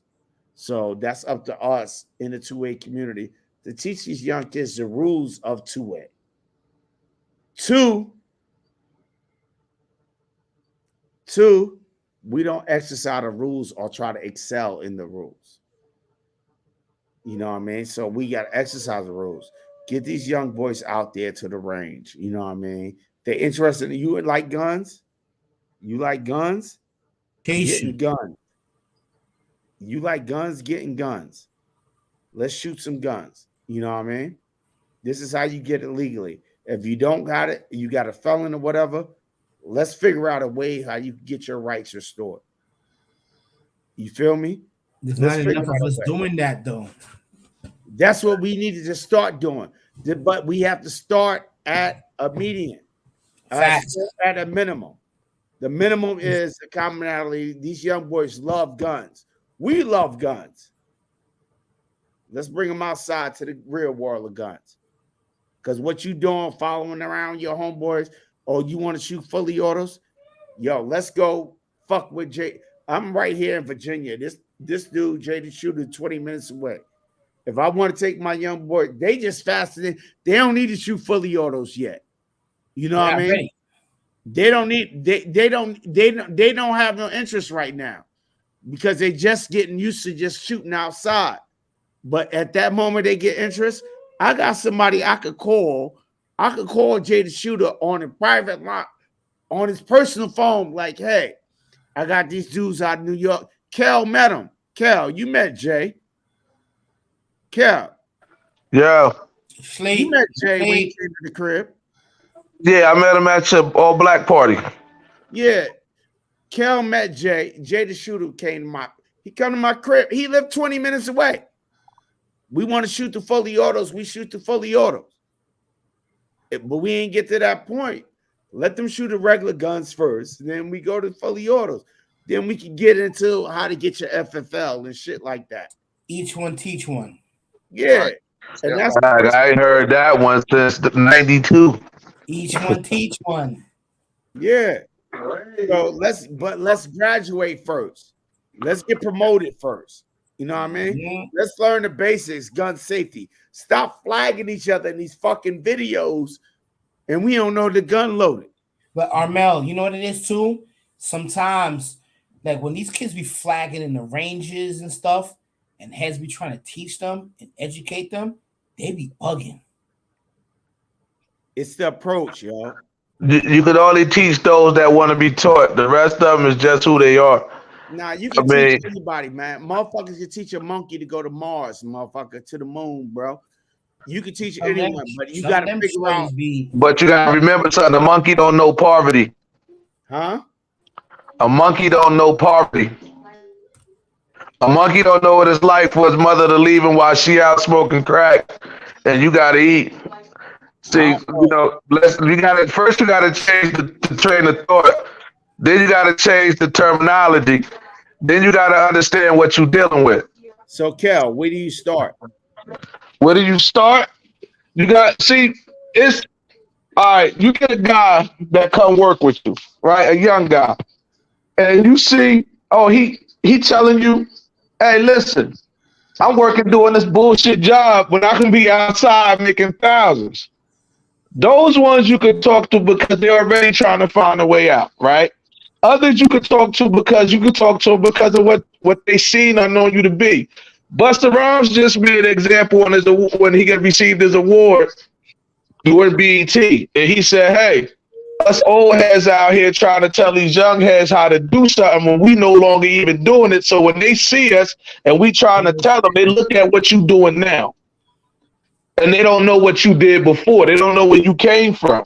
So you got to catch them at different points. You got to catch them in certain situations. You got to catch that one that's in trouble, that want to find a way out. You gotta reach out to the ones that want to be taught, because you do have others that love that street life. They love it. This is a conversation we kind of had before. Right? They love it. You got some that love it. I'm dealing with somebody, right? This is just thing, right? And the same thing to credit what you said. I'm dealing with somebody, right, who didn't see the struggle that I particularly went through, right? Who thought this shit is easy or thought this shit was too hard or whatever the fuck. But I'm dealing with one person who felt like they seen only the end result, right?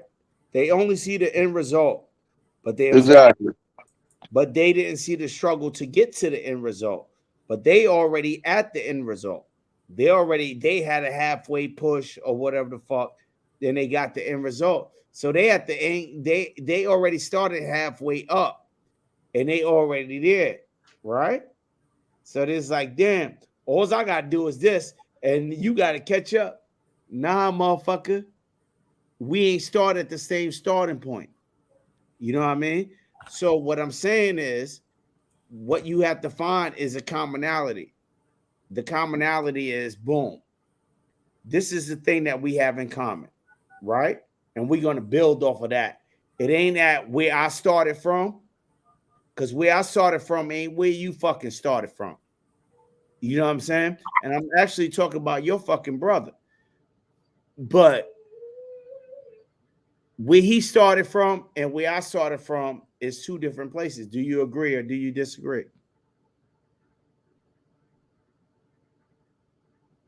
Cal? Yeah, I did. So where he started from and where I started from is two different places. So, but he only see where we at now. So you got to remember though, that cat was protected by me. I had to sacrifice a lot. You know, it's just like with you. You my little cousin. So to understand it more, because I always appreciate you. And I can always say you've been a loyal cousin. But at the end of the day, the things that was going on, it wasn't for you to be part of. You feel me? I can see you in that picture. So, it's always, like I'm saying, the same way that I said about the other young men. You can see somebody and say, this is not for him. He's smarter than this. He born somewhere. Because the majority of the young men you run across, somebody always putting them down. That's where the low self-esteem comes from a lot of young black men. Somebody, school teachers. Oh, you ain't going to be shit. You hear it in a bunch of rap songs. My teacher told me I wasn't going to be shit, but fuck you now. You hear that when these young guys get awards now. My gym teacher told me I wasn't going to be shit. Because, again, these ain't white people telling your kids this. These are black people telling your kids this. And that's exactly what I'm saying. So it's not when people say white people stop you from doing, a white person ain't stop me from doing the motherfucking thing.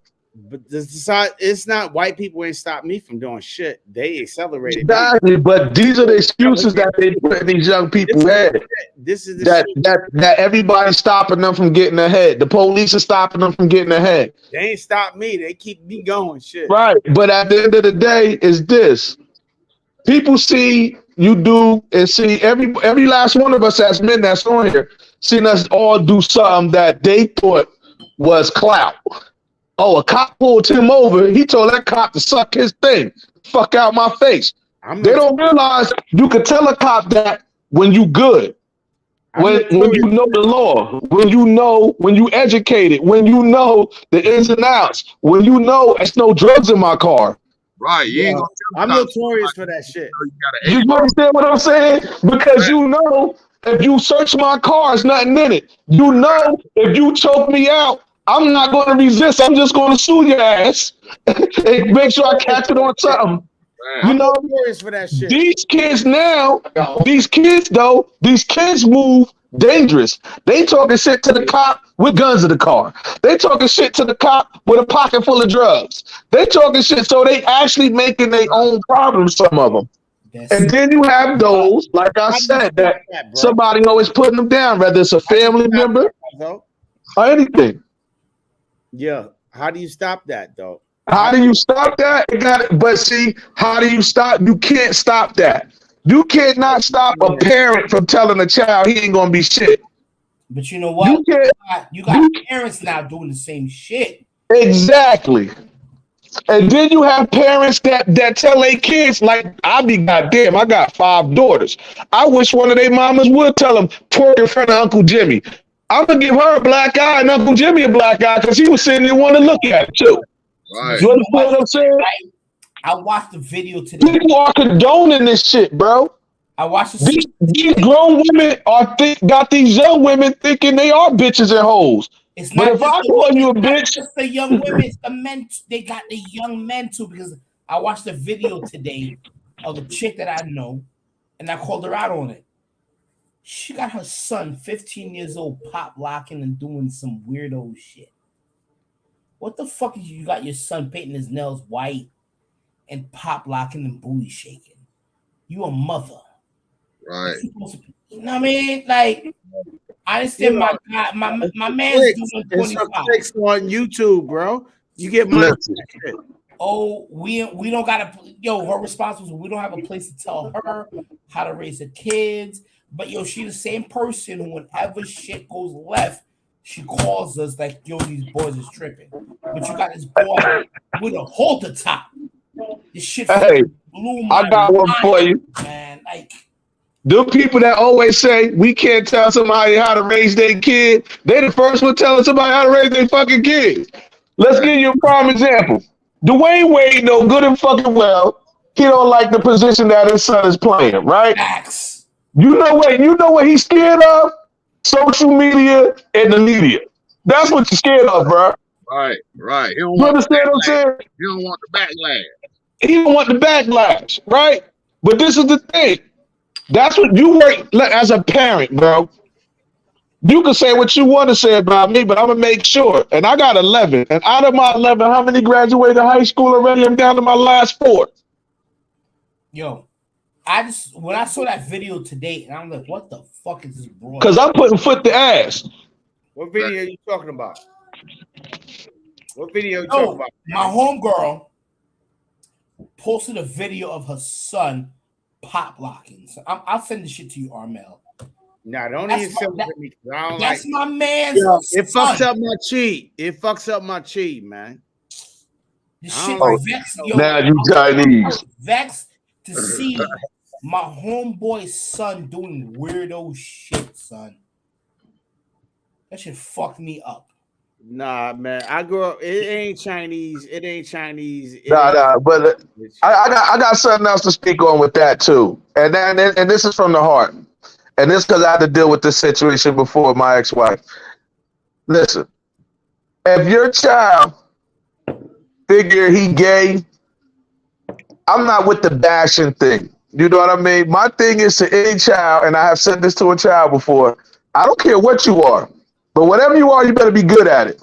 Because people are gonna talk about you. So if this is what you want to be, make sure you educated, make sure you got a great job where you can take care of yourself and not depend on nobody, because the words that they can say to you won't mean nothing.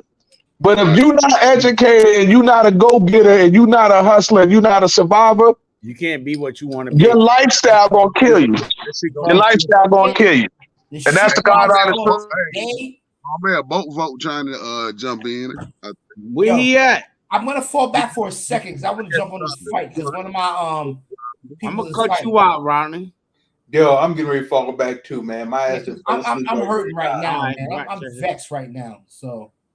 Okay. Y'all take it easy, fellas. All right. I'm gonna jump back in. Hit me up on IG, Ray. All right. Yeah, we going shooting. Go ahead, Rodney. Take your shit. Bovo, I dropped the vote down for you like 8 times. Yo, I don't know, man. Like your cousin hitting that shit on the head, bro. It ain't shit. It's hard, bro. All we can do is do our part, bro. Each one that we around. Well, let's do our family first.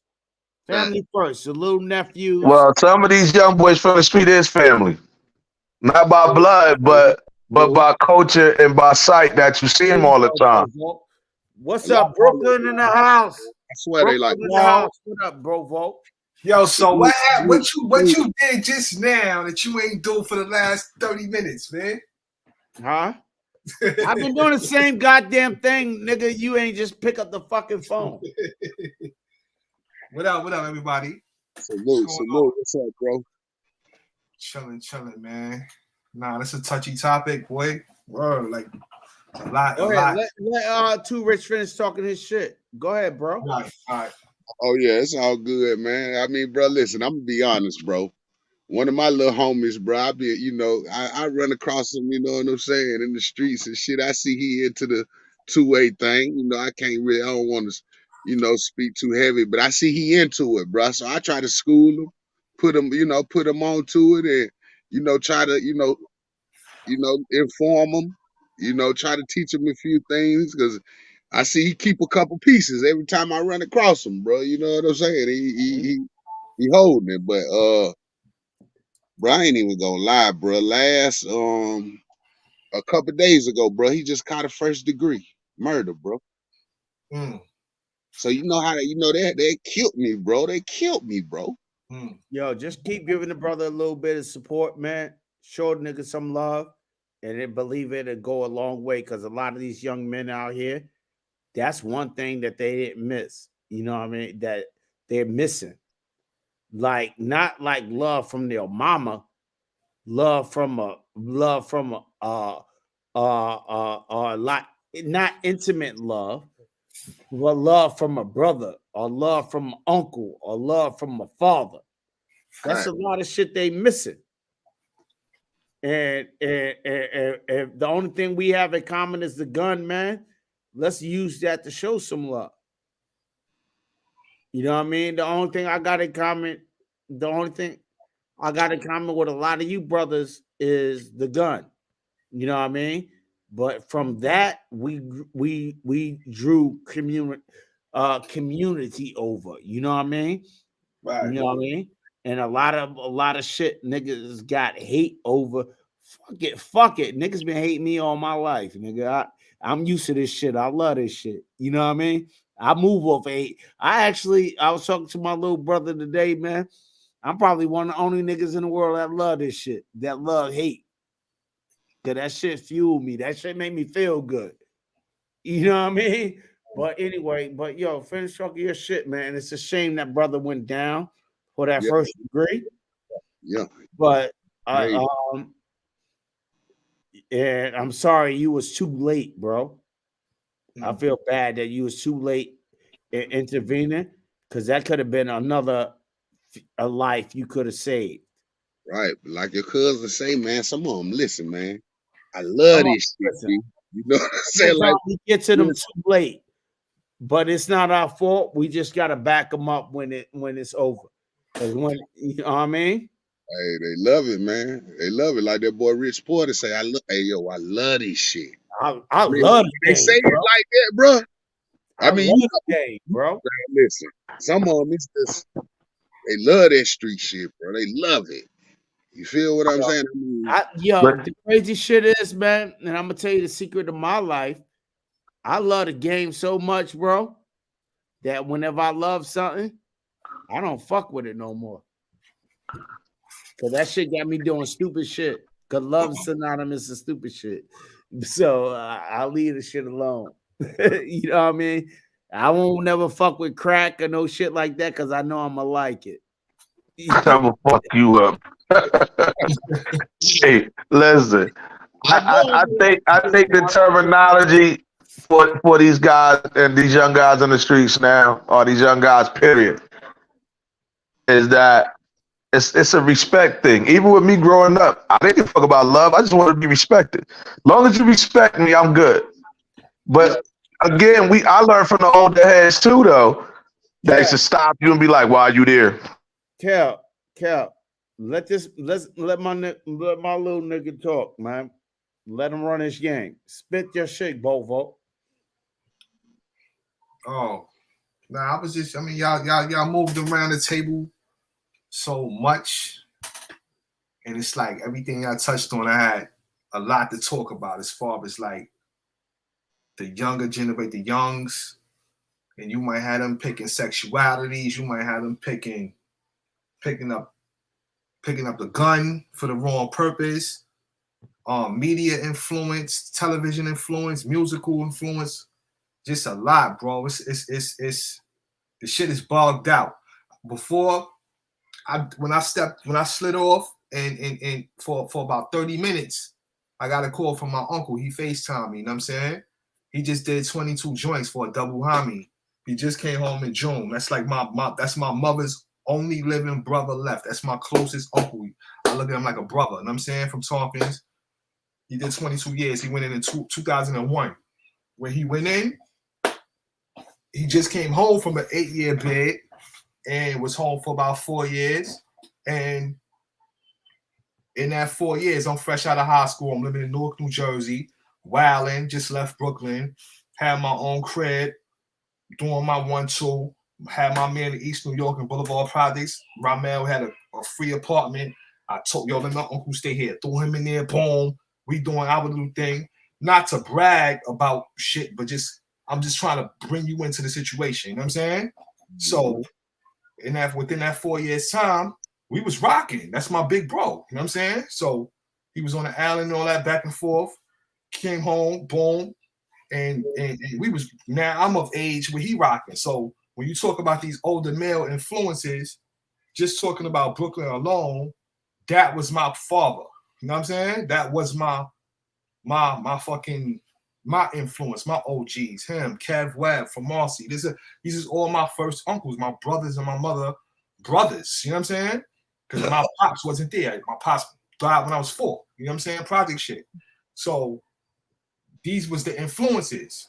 So we had music even then. So it's like I can't really fault the music now because when we was growing up, yeah, we had our stages with Tribe Called Quest. We had this, we had that, in African Bambaataa and all them. They was all throwing that back to Africa message out there. Boom, you know what I'm saying? So you had my mother was walking around with the Nefertiti earrings in the project. You know what I'm saying? It was only back to Africa shit, going to Eastern Parkway Parade and all that. You know what I'm saying? It was Mandela was at the parade. That's where they get the Mandela effect from right now, talking about he was dead and all that shit. He ain't never come out of jail. I can remember him at the parade on Eastern Parkway, on the float, like all that type shit. So it was real cultural in that area in New York at that time. And you had positive influence. You see what I'm saying? Mm-hmm. See what I mean? And you had negative influence because if you in a 16-story building, how many positive versus negative influences you think you're going to have? So it do take the fathers, it takes the uncles, it take a village. That's the saying. It takes a village to raise a man or to raise a child. Let me fuck with you a little bit. Right? The thing about positive and negative influence, right? There's always going to be more devils. There's always going to be more demons than there are angels, bro. Right? At the same time, those angels are going to have more impact because positive has more power. You know what I'm saying? So the problem with positive, like I've been banging on the head on the whole shit, is the issue is once it's placed, you just got to keep banging in the head. And it's a shame that the situation that Too Rich was going through, it was kind of like a little bit too late. You know what I mean? With this young boy, where he was interested in, he was ready to, he was almost there to go straight, but he was way too saturated in the game. But he had to pay his dues for the shit that was old. The universe.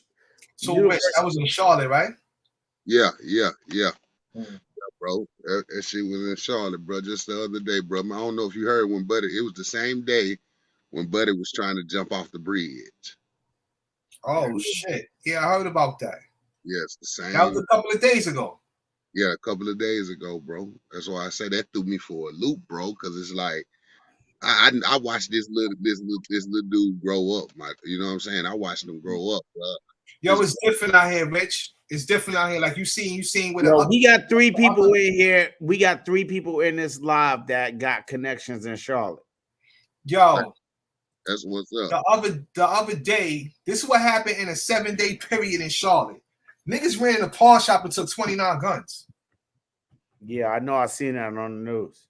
And then another person, I thought it was the same situation, but it wasn't. They had a whole standoff with the ATF right up the street off of Albemarle Road. Yeah. A 7-hour standoff on Harris.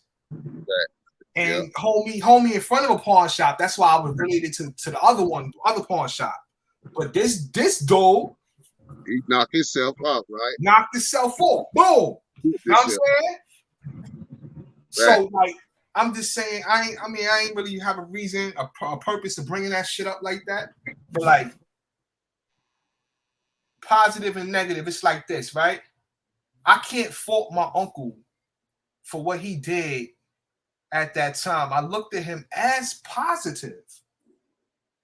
You see what I'm saying? Because he cared about me. He cared. Right. So he was showing me what he thought was best with me. He ain't throw no hammer in my hand. He ain't throw no pack in my hand. You know what I'm saying? Right. He got me a slice of pizza off his pack that he sold. He got, you know what I'm saying? So I'm looking at him as a positive figure. He kept me off shit. But when I spent off, ran up the back staircase, went to my crib, somebody knocked on my door. It was my little friends. We came outside. We trying to go get a blacktop. Like, that's good. And I mean, and they probably had their own old bars and shit. And they own bar chems that was in my family. They had their own. So that was our environment. You know what I'm saying? Right. I managed to scale through the hairs of my chinny chin chin, which I don't have many, but like I just slipped through the crack to a point where I could go and get a concealed license. I'm probably the only motherfucker out of 100 people in my circle that could go and get a license. Bro, I still ain't got my kids. Bro. No, I'm talking about to be able to buy without having an F on my joint. You know what I'm saying? Right. So that's true. I'm like a unicorn, my nigga. Like, yo, let me tell you, it's not a unicorn, right? My cousin down there, right, in North Carolina, this is his brother. You know what I mean? And my man up and up, my man motherfucking all certified. He could get everything. But he refused to get his motherfucking concealed carry because he don't like motherfuckers keeping tracks on him. And he got an ill as you know, he can't fuck with the kid though. But yeah, I gotta throw that in. But I'm talking about the mind state. I get you, man. The mind state is like where you from, felony or not. It's something about walking in that store and doing paperwork. But that's a bigger issue. Yo, that's simple right issue. That's a big issue. So that's what we have to install in the youngs to say, yo, because it brings into the shit. You feel me? Right. That's a big issue. Mind state to say, yo, you're not walking in the store to get nothing to go rob somebody. You going in, like, you got to change the mentality. You're not going in the store to get a piece of banging to rob somebody. You're going in this store so you can learn about what a gun actually is, and then it's for positive to defend your children, defend your wife, your kid. You know what I'm saying? Right. Because if you don't do that, then it's pointless. You're wasting your time. They're going to be going in that shit, taking a girlfriend in there next time. I ain't getting nothing on paper. I'm going to get my shorty to do this shit real quick. That's facts. I'm jumping on highway, taking a trip. Bull. That's facts, right? Absolute fucking facts. And I agree with you 100%. But that's a bigger issue, and that's a government issue, and that's some Jim Crow shit. Because the whole purpose of gun laws and gun restrictions is prevent black people from having it. Right? That's a big shit.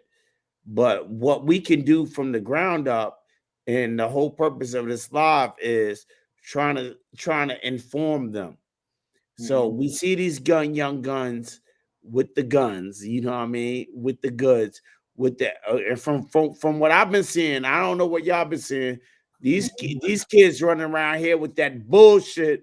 Listen to this rap bullshit, and it's rap is WWE. Social media is WWE. That shit fake as fuck, and there's nobody there. It seems to be nobody there to tell them anything different. There seems to be nobody there to tell them anything different. Like, you walking around with this motherfucking AK None of these, I mean, these ARs, none of these bitches got braces, but the stupid government is banning braces. But these dumbasses that's out here shooting these people out here rolling, they ain't got no braces on their shit. They pull, that's the first thing they pull off when they buy the shit. Right.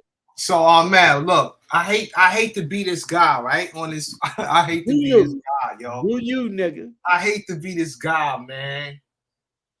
But I feel like I'm on line with a bunch of my A likes in a way, right? Go ahead. Think about this shit, yo.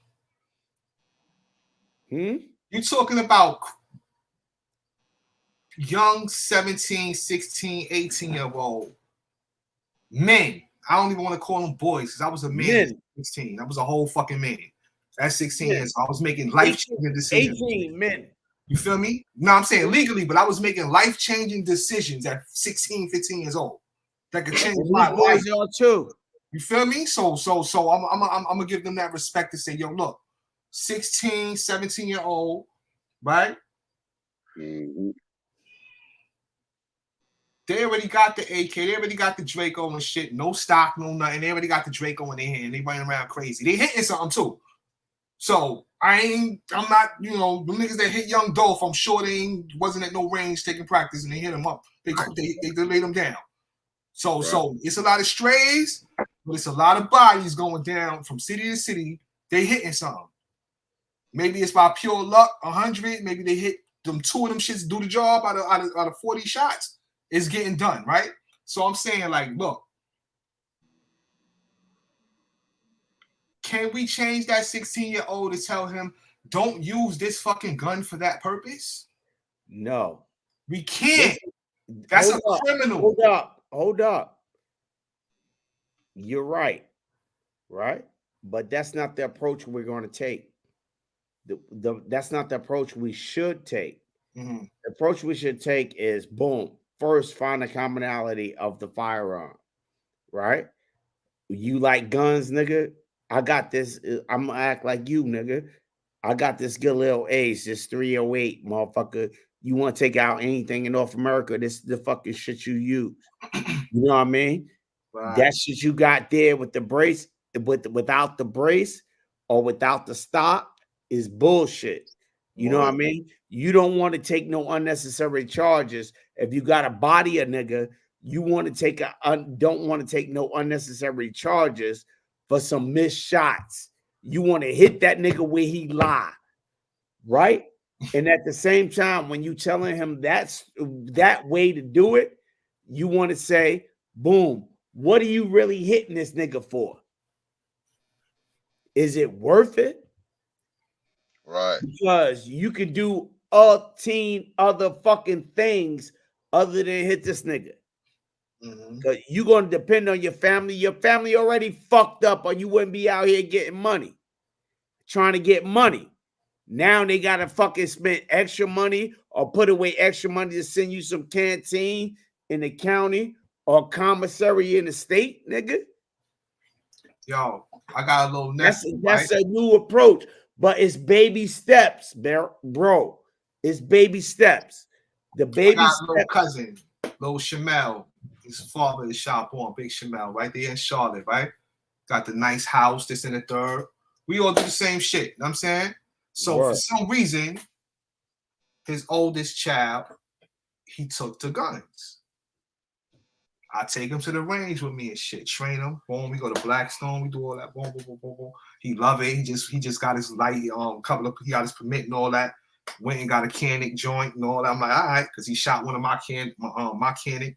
So like, when I guess my thing is, I'm trying to say, out of a year, 2-3 years time, I got a few of those, but he's one example that I was able to do that with. Because it starts with the person first. If he wasn't somewhat kind of like regular shit and not influenced to be a gangster or this and the third, then I wouldn't even. I don't feel like I would have had that counterbalance. That's what I wouldn't have had the chance to do what I did with him. Yo, because and that's his exactly what I'm brother talking about. is wild, and I feel like I could do the talk to his brother to change his brother's mentality, but his brother's already out here with street shit going on. His street hammers in his hand, running around doing what he's doing, right? Right. And if I take his brother there, he might have a good time with his brother and his uncle, his cousin, me, for the day. He might enjoy his day, but I just put him on to some shit that his brain is gonna use that information and go fucking crazy, and I might be putting his little ass in jail. Right. No, you see, you're not doing that because for real, That's facts, bro. This is not. It's facts, right? But for real, just when you start something like for real, in the business, right? And I can't tell you about a lot of other things, but I keep everything equal, right? Like my cousin right here, his God name is equality. You know what I mean? I'm gonna keep everything equal. You start with one thing, you got to finish it. So you start introducing them to firearms, right? You start introducing them to the legal aspect of the firearms. You can't just give up on them and say, "Hey, you good." Nah, you can't let go till the equality is there. So it comes with the introduction, the legal omen, the responsibility of the Second Amendment shit. You know what I mean? I'm not talking about what they teach you in the concealed carry class or no shit like that. It's the responsibility of a concealed carry black fucking person because we have this black taxes, just like I mow my lawn. You know what I mean? I don't mow shit. I pay a motherfucker to mow this motherfucker for real. But I'm set. It's all these it's 60 white people on this block, right? They can walk past 59 white people's house, but they look at mine. You know what I mean? We got to do extra, bro. And that's just, I don't make this rules up, bro. But we got to do extra. So when I get it. I'm just start with the game. When you start with the game, you got to do extra to influence the game. Yeah, I'm just trying. Yeah, if you have an 18-year-old that's curious, because like I know kids that never had a gun in their hand, and they was curious. Look at Black Rambo. Let me give you an example. Look at Black Rambo. You know what I mean? Look at Black Rambo. You know what I mean? He do mad shit on YouTube, do a lot of buffoonery that I don't necessarily fucking agree with. You know what I mean? He tell out and his checks is light. You know what I mean? And he spoke about that on RGG Live or whatever the fuck he talking about. Whatever. His shit light. He takes shit home. He happy with what he get. You know what I mean? But at the end of the day, the loss that he takes is the shit that we got to take to elevate where we at. We not doing this. I'm not on YouTube doing this shit just for me, just for Armel. And if y'all ever dig deep down into the Armel shit, feel me? We ain't even gonna get into that shit. But I'm doing this shit for everybody. You know what I mean? And motherfuckers in situations like me, or situations similar to me, or situations worse than me, but we can get better. You know what I mean? We just gotta hold each other down. I'm just like serious. I ain't talking about forcing nobody to do nothing. And I understand you too, Rich, that missed somebody and it was probably too late in the game, but it ain't never too late.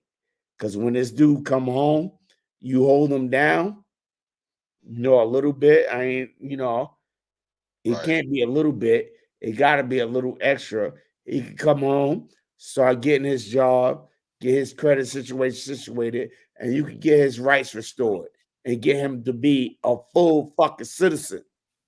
Because this whole gun shit was to prevent us from voting and prevent us from protecting ourselves. That's a fact. Right. Yeah, but Two things, two powers that we are enabled. They gave us the right to vote, but they didn't give us the right to protect ourselves. Or they told us they gave us the right to protect ourselves, but when they gave us the right to protect ourselves, they started arresting all of our guys. They only gave it to the men, and they only started arresting the men. mm-hmm. You know what I'm saying? So I guess I was coming from the perspective of we got to give them the important. We got to give these young boys the importance that there's a war going on outside, and that war ain't against the ops. Because that's a fact. That's a fact. I'm just trying to. I guess those ops is manufactured. What nigga you know got the cargo ship bringing the keys in? None. What nigga you know got the planes coming in, dropping the keys off? None. These niggas are everybody niggas in the street need a fucking connect. Mm-hmm. Now, do you want to connect for the drugs, for the temporary satisfaction till they don't need you no more because you easily replaceable by the next generation or the next young got a question that want it more than you? I got a question. Hold up. Or do you need to connect to rule this bitch? And I'm trying to get you on. The U.S. Constitution gives us an equal playing field. Let's play on those rules, not the cheat, not the fake rules that they set out for debate, not the cheat, but the bait that they give you. That's the easier way to beat it, to beat the system. Because you can't beat it because they see you coming. They set the bait for you. Right. You know what I mean? But go ahead. Say with your question. Go ahead and do your thing. I got a question. When you were saying, do we have the planes and the trains and all that? I've never seen a black gun store owner. I never seen one. Yo, I seen a bunch of them, bro. And welcome to this network. This is my cousin, and he don't know who we fuck with right now. I know my man right there in Chester, Pennsylvania. My man in Chester, Pennsylvania, right? What about Dudley? Dudley, MD Arsenal. But what I'm talking about out where he is. He in Pennsylvania right now. Oh, okay. I'm talking about in Chester. I'm talking about my man Tom Dixon. You know what I mean? He owns a gun store. He an FFL. He the dopest nigga in the world because he an HK distributor. Tom Dixon is Surplus Armory. Yeah, Tom, that nigga. Tom, that nigga. That nigga. He that nigga that the white boys want to be. I think I came across this shit before. And he that hood nigga, man. He former Chester police. You know what I mean? He former Chester police detective. We got somebody in here, Charlotte too. Watchdog Tactical. Watchdog, that's what's up. Watchdog. Yeah, Watchdog is black owned, military black military dog. Yeah, we got a lot. Then we got MD Arsenal right here. We ain't got a lot, but we good. Not only do Watchdog sell guns, they actually do. They started manufacturing their uppers, their lowers, do little parts and shit. So they doing their thing. And let me shout it out like this: my nigga Jay the Shooter down the road right here, right? He helping niggas. You met him, the dude that you met, Cal. He helping niggas get their FFL. He got a whole school online program to get your shit together. And he developed that. He told you, Cal. Yo, Mel, I think this we gotta run this back for another show, Mel. Yeah. Because we look, we was talking about the kids and all that and rap, right? The kids is the future. This black owned gun shit is different. That's a whole nother live and what needs to be done with that. You know what I'm saying? Nigga, I'm gonna make you the producer, nigga. You know that's what I do, boy. That's what I do. I like to write. I like to plan.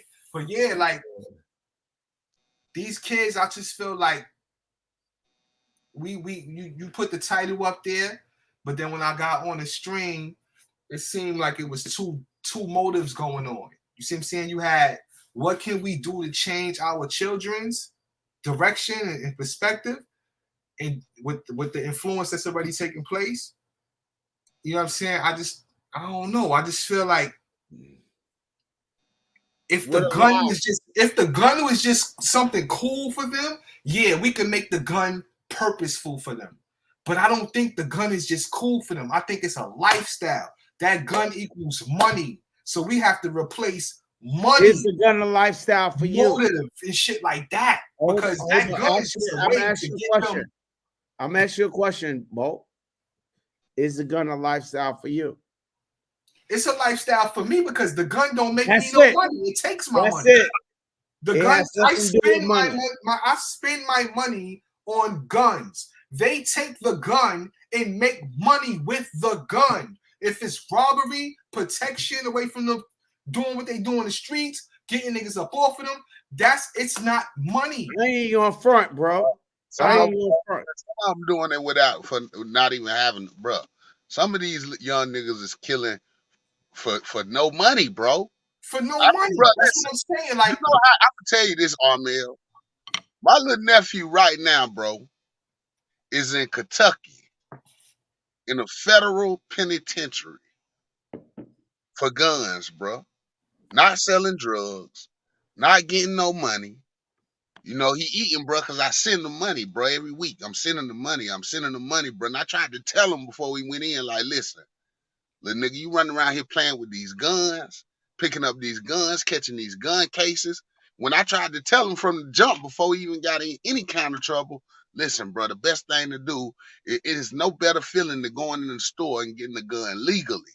He sound like a case that fits Mel's motive, though. He sounds like it's all about guns to him. So if it's all about guns to him, you can just change his perspective on guns. I'm talking about changing the village, because the village, me taking one of my little niggas or these little niggas around here, or taking them to Blackstone and showing them how to shoot properly and how to build a gun properly.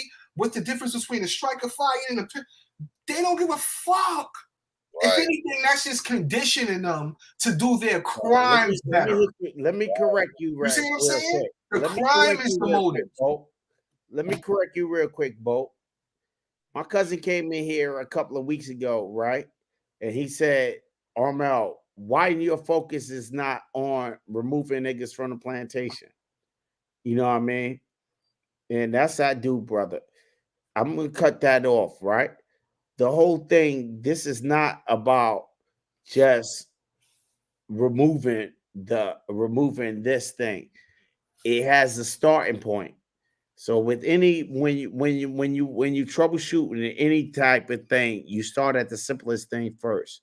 And that simplest thing is the commonality. And that commonality we have as so-called legal gun owners and legal people, right? And the illegal people is the gun. So we're going to use that commonality and build something greater. You know what I mean? And equal the playing field. These white people weren't interested in fucking gun control or more regulations on the gun violence until these white people got, one, addicted to opioids because of this war in Afghanistan, and the DUI laws, which they got pulled out and every state made that bitch a felony. So we're going to use that since they're using their shit. Since they using their shit and we making everything equal now because the Democrats want everybody, every gay guy and every girl and every boy and every whatever the fuck you want to be equal. We're going to use, fuck it, let everything be equal. We're going to use that. We're going to use the U.S. Constitution as our medium. Now, when dealing with our own community, what's the common thing we have is this fucking gun. Is this gun giving us power? To me, the gun don't give me power. I give me power. What the gun give me is control of my power. You know what I mean? And that's the same thing that these young boys is out to get. So we're gonna take that commonality and weaponize that against society. And that's what 2 Alpha Life is all about. No, I'm jacking that. Yeah, that's what I'm all about. I ain't all about the tactical bullshit or whatever. If you pursue, you want to do that, do that. But just know that you don't got the support of the military. You want to do this fucking stupid, I ain't gonna call it stupid. You want to do this stupid target shooting training shit, shooting with 2 hands and all proper formations, go for that shit. You know what I mean? Because I know in real life that shit don't work. I know for a fucking fact. But if that's the commonality we have, let's rock with it. You know what I mean? If it can save lives, let's rock with it. But we have to start at the foundation, that one thing that we have in common. These young dumbass niggas. That shit worked though, man. Look, I got a story. I think I told you about this shit on the phone too. Cousin came down here, right? Look. Straight boomer. And he ain't no youngin' either. Like, he, you know what I mean? He did some time and all that. He a little younger than me. But that's my little cousin and all that. You know what I'm saying? He did some time, fed time and all that. But like, he came down here, right? Took him to Blackstone. Super excited. He was like, oh my God, he walking around going crazy, right? So this nigga in the back. And I was a little embarrassed. You know how you do. You take somebody in there, you know, you got the range instructor and all that. They watching. I'm comfy because I got a membership, so I'm comfy. They know me. You know what I'm saying? Like, but he come in there, it's like, oh, Brooklyn in the building. You know what I'm saying? Mm-hmm. He come out with the, yo, let me see this. He taking shit from one side of the room, walking around with the, I'm like, yo, son, it's a way we gotta move around the room. You know what I'm saying? You can't have it low. Etiquette. It's a lot of rules. I'm trying to show him the rules and all that. So he picked it up and he like, all right. He like, oh, okay, boom, boom, boom. He goes off.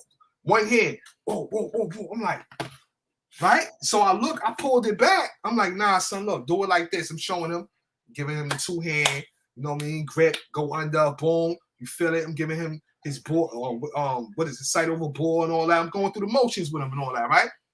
But one thing I could say is before he did that, he's observant. So he's looking at other people shoot. You see what I'm saying? So it might have been one time that he really did his freestyle and we pulled that paper back. It was garbage. You see what I'm saying? Mm-hmm. But when he actually started watching the room, it's in the third, and he doing what he doing, like, yo, nah, go ahead, I got. It was impressive, son. And it didn't take too long. So I was like, he gets it. So he actually knew, you know what I'm saying? I feel like that one visit I sent him back to the hood kind of crazy, you know what I'm saying? That motherfucker expert. I know.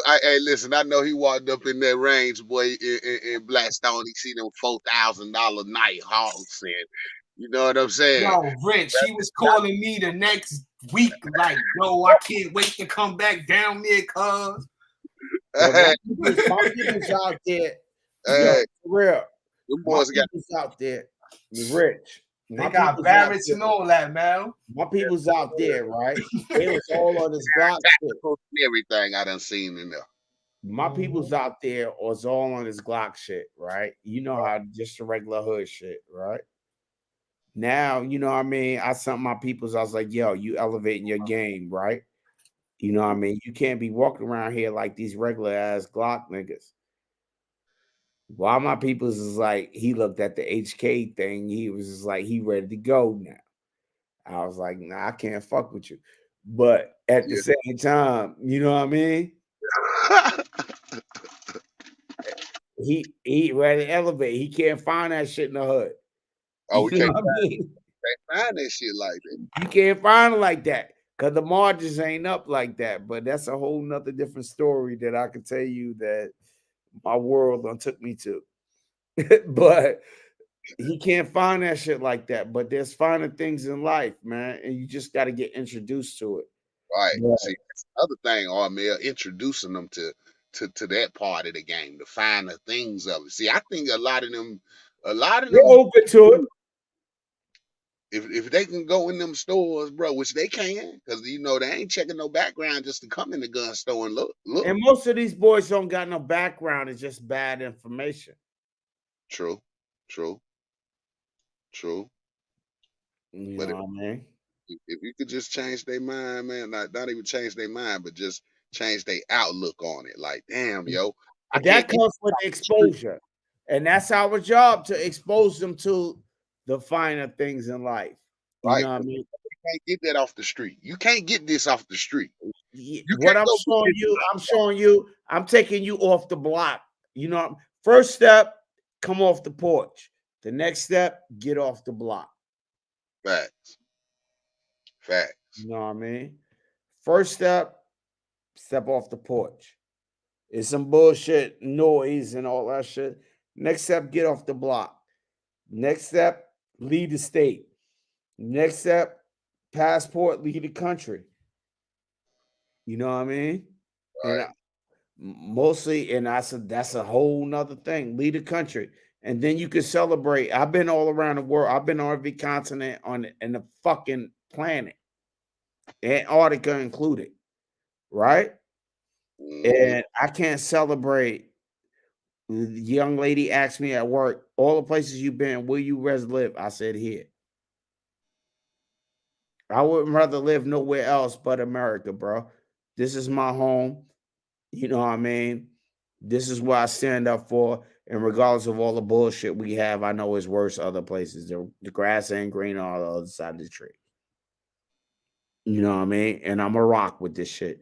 It's fucked up, yeah. But I know the system, and I also know how things are in other places.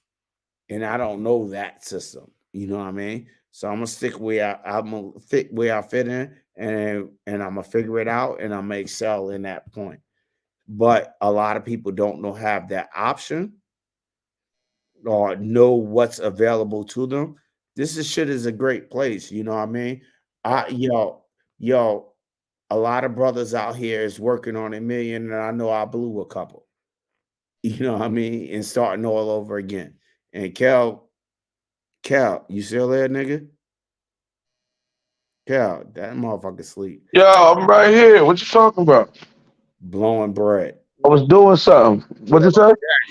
I said, you know about blowing bread. Motherfuckers that came through. I don't know about blowing bread. I had a family to take care of. I don't know about blowing it.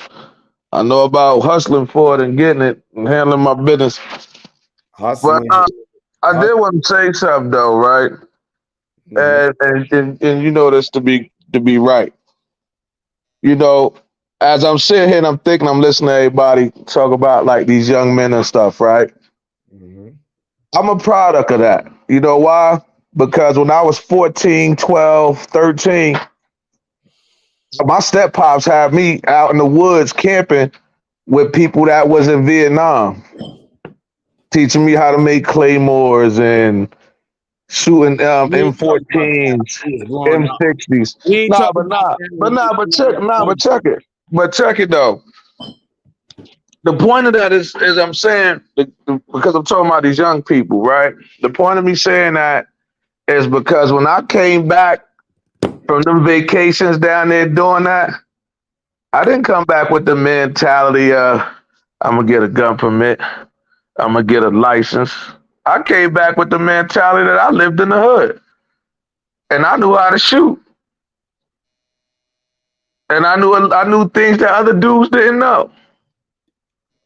But that's just food. I'm just giving you food for thought. Well, I'm a counter on that, Cat. I just want to give you food for thought of what you got to realize what you're dealing with out there. Yeah, because everybody's situation is different. Right? The shit that you learned when you went away, right? And every time you came back, and I spoke about this earlier in the live before you even came in. Like, you was the first person to introduce me to Eazy-E, the gangster rap. You were actually, you know, with the explosive stuff and the gun stuff that you came back with when you came from down south or whether you was in the Hamptons or whatever the fuck you was at, you brought that shit back to the hood. Even with we didn't have video games like crazy back then, but when you came back from wherever you was at with the G.I. Joes and the stories of the special forces and the military type shit, believe it or not, I don't know how many people you may have influenced, but I was one of the people that was influenced by that.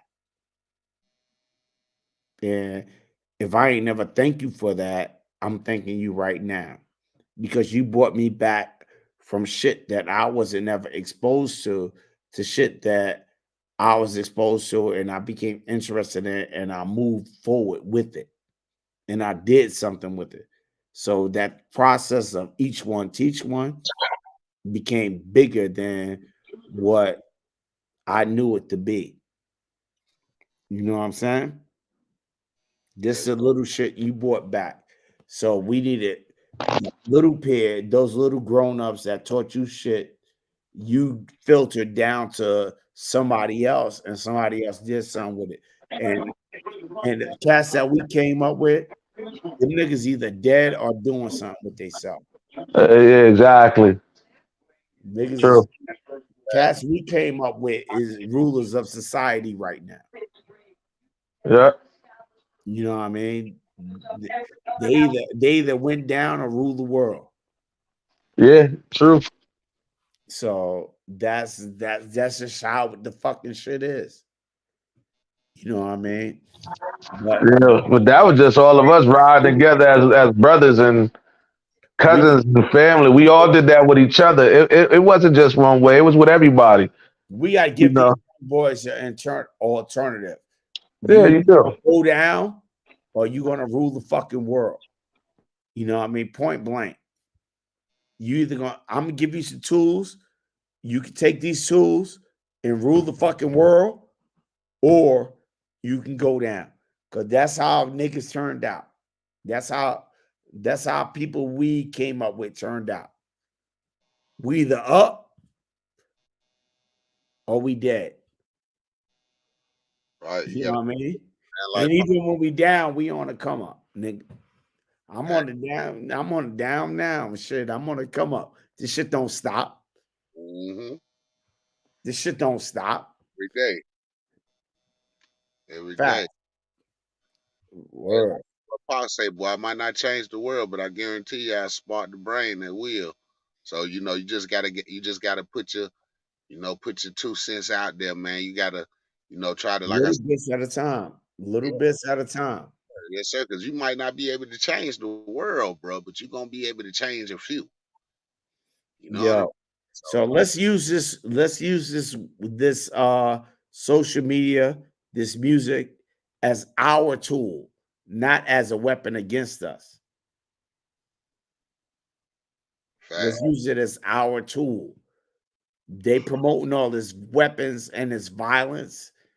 Let's use it as a tool to empower our people, our community, and let that shit grow. You know what I mean? It's going to start like RGG chat started. I've been fucking with RGG for 2 years, right? Mm-hmm.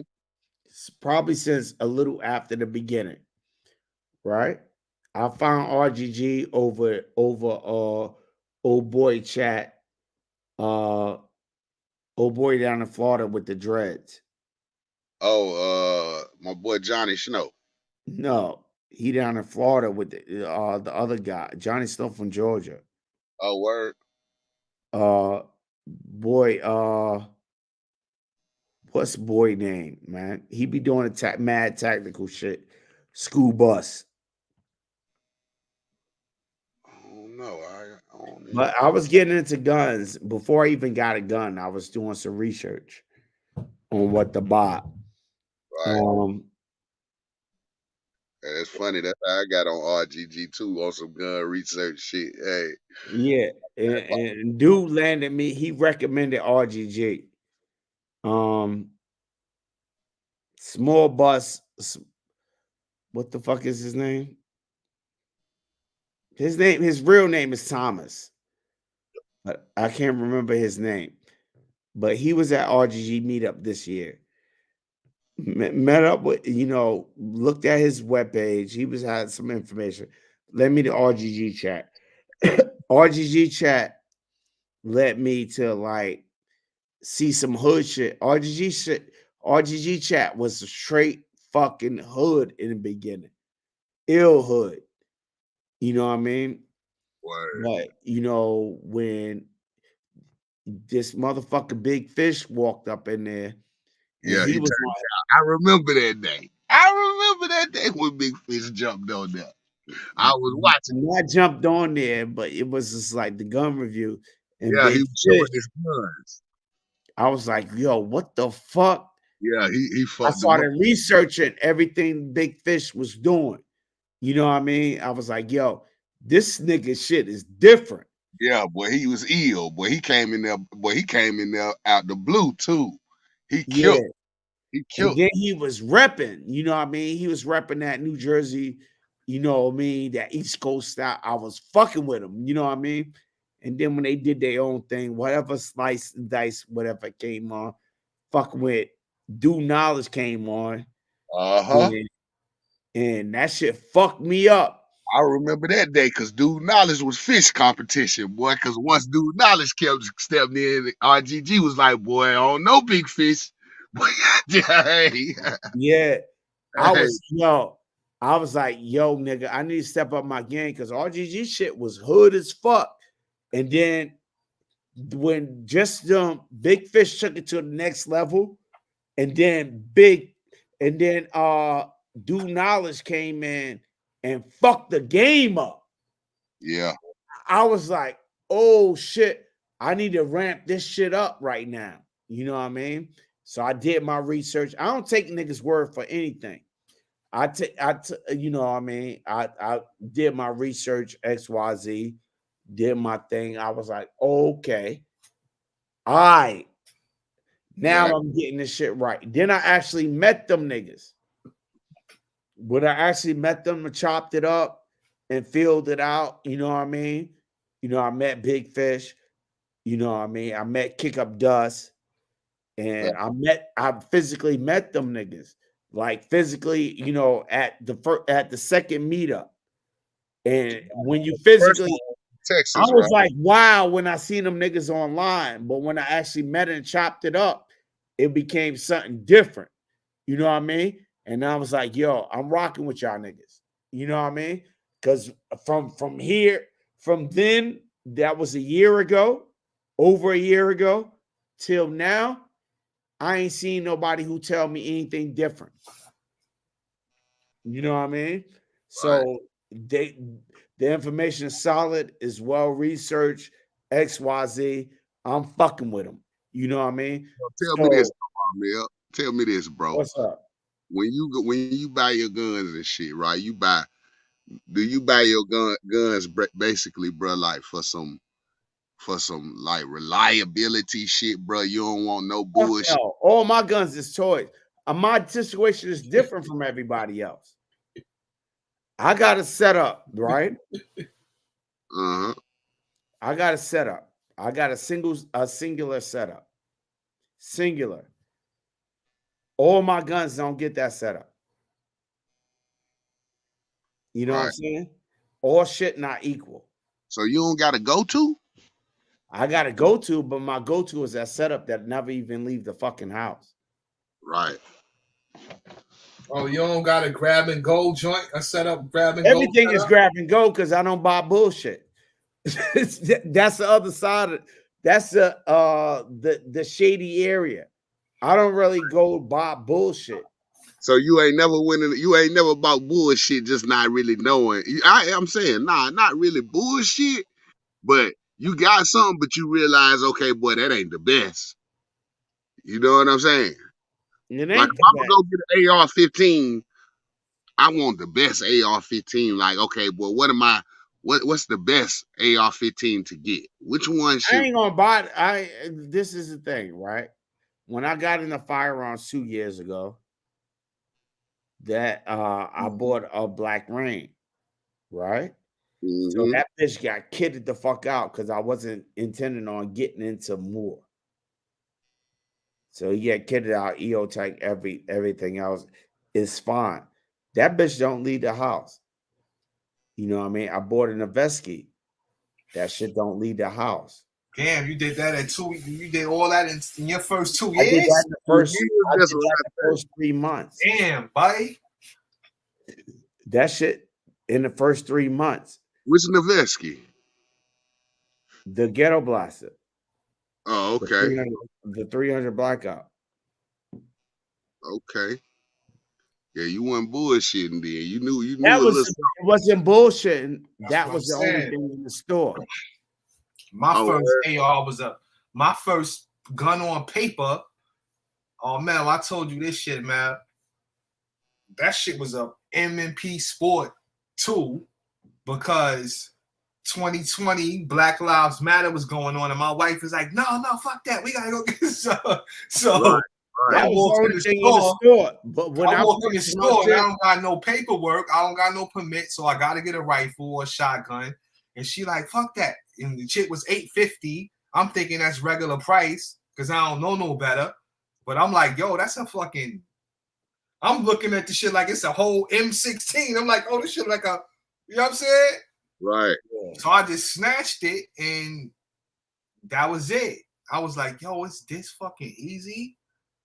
You know what I'm saying? I'm like, yo, this is crazy. It ain't easy, man. You gotta fill out paperwork. It's not hard. Yeah, but I'm saying, like, if you got a clean record, it's nothing. You fill out your application and you're going. Like, you got it. You know what I'm saying? So that shit blew my mind. You know what I'm saying? But my first AR I bought on paper, bro, was a fucking St. Victor, bro. A CM5. Wow, St. Victor. Rich, the fucking St. Victor. Rich, you know where we at. Right. So I'm in this store. I'm at Carolina Sporting Arms on South Boulevard, all the way up to my Palmville. Right, I know exactly. Right, so that's where we at. I was living in that area at the time, up the street, 2020. So I'm going in there. I see the MP Sport, and you know the wall when you go in the store, it's on the left-hand side.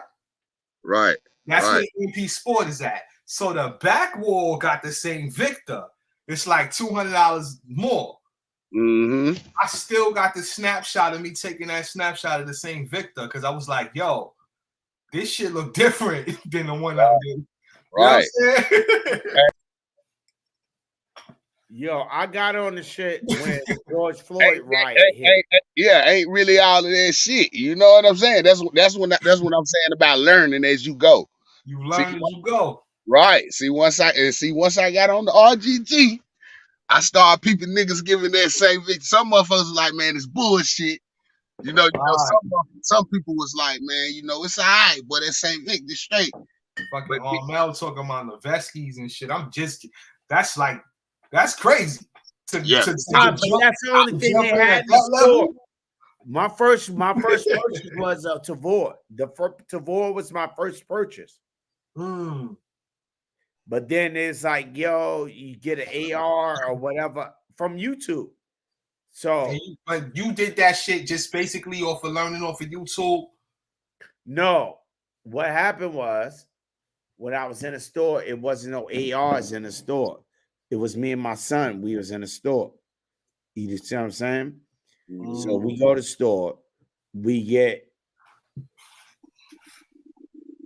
bought a Tavor, right? He bought the 95. My son bought the 95, and I got the motherfucking Tavor 7. That was my first purchase, right? The second purchase, right? A week later, he bought a Glock, the Glock 19X, and I got the Masada, right? But there was nothing else in the store. But this was like George Floyd riots. Shit was hot right there. It was nothing in the store. It was no ARs in the store. Third week we went back in there.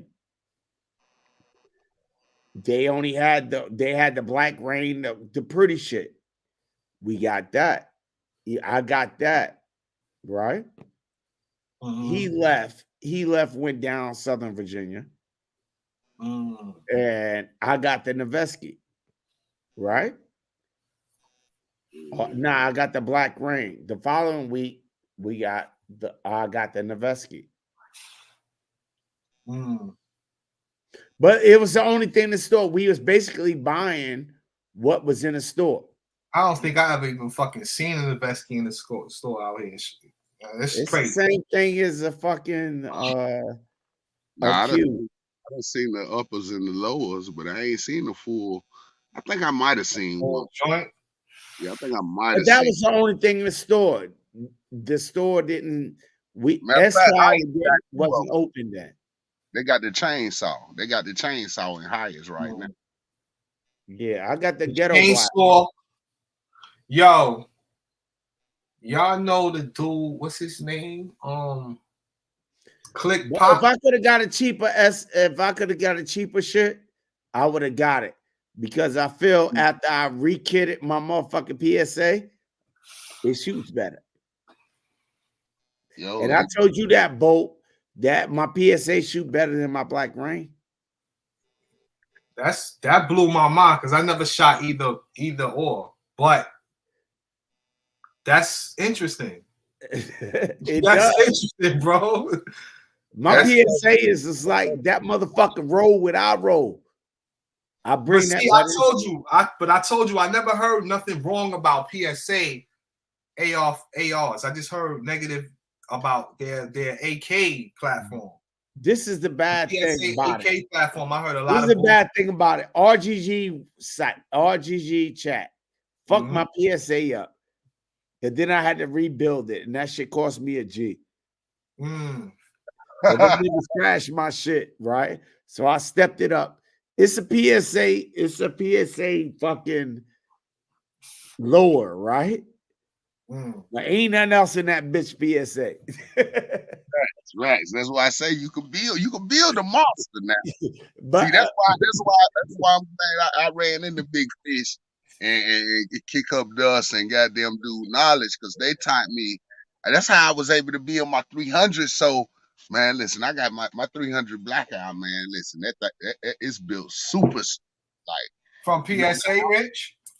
Huh? Nah, it ain't a PSA, bro. It's a it got an Anderson lower on it, bro. But that's the only thing on it. Yeah, that's the only thing on it. Is that's the only thing Anderson that's on it is the lower, bro. Yo, Rich, when I get some bread, right? When I get my life together, we should take a ride out to PSA and just build some shit. Go out there and ain't nothing wrong with the shit for real. Hey, bro, PSA, bro, they got some shit, bro. I wanted to get that. I wanted to get that Jackal. I wanted that Jackal. Yeah, Jackal, yeah. But for real, though, I'm not. You don't take Armel word for it for real, because I'm not that experienced to notice the difference. You feel me? And I ain't even on front to tell you that I have that experience. But it ain't different from the Noveski. Yo, I don't have that experience to tell you the fucking, you know what I mean? See, like I don't have that experience to tell you. I'm only rocking this shit. I can't even say Armel because when I talked to Armel about this topic, he brought up you, Rich, and he was like, "Rich just got a Knights." I'm about to get me a Knights, bro. So look, I'm like, yo, I don't know if I can even rock like that. I just did a nice build, Rich. I did a nice build on a Is that the one I saw on the gram? The gold, the burnt bronze joint. Yeah. I feel like that's my first build. That's my first attempt. I like it, and I made sure I looked at the barrel. I got a Colehammer Forge barrel, and then, you know what I'm saying? Oh, that's lit. Adjustable gas block. I put all the internals in there, right? I just got arrow position outer, so the upper, the lower, the outer components is arrow. You know what I'm saying? For the most part, none of that matter, bro. Yeah, but I made sure the internals was like a good brand. Arrow is a good brand too. but I made sure the internals was like I got the FN barrel. You know what I'm saying? Like I made sure the internals was efficient, was solid. Yeah, but yeah, you ain't getting Criterion barrel, man.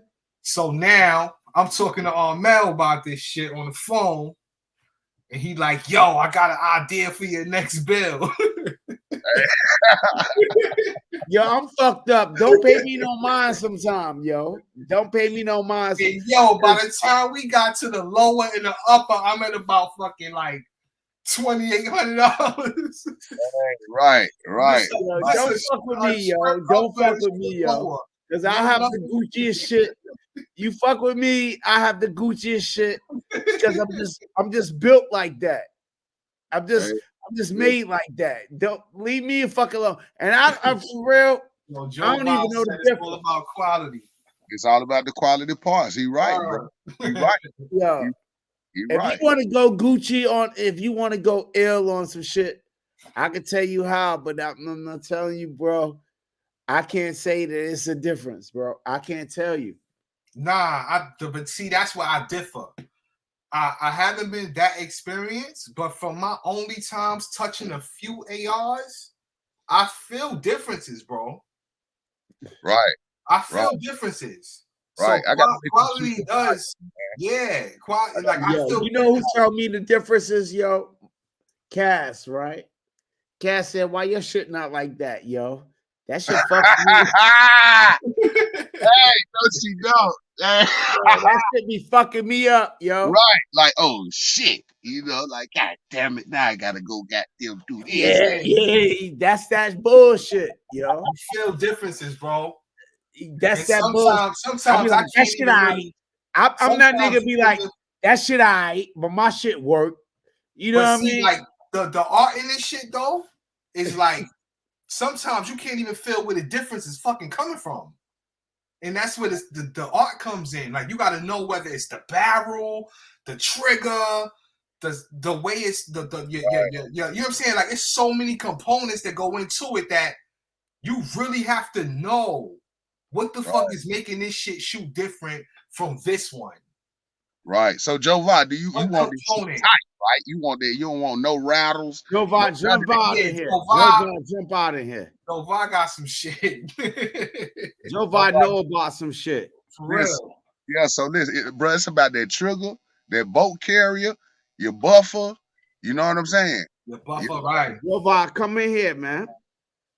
You know, bro, just we ain't doing shit. We like 3 hours overloaded, bro. You just want your heart, bro. It's like your heart. You know what I'm saying? That's what.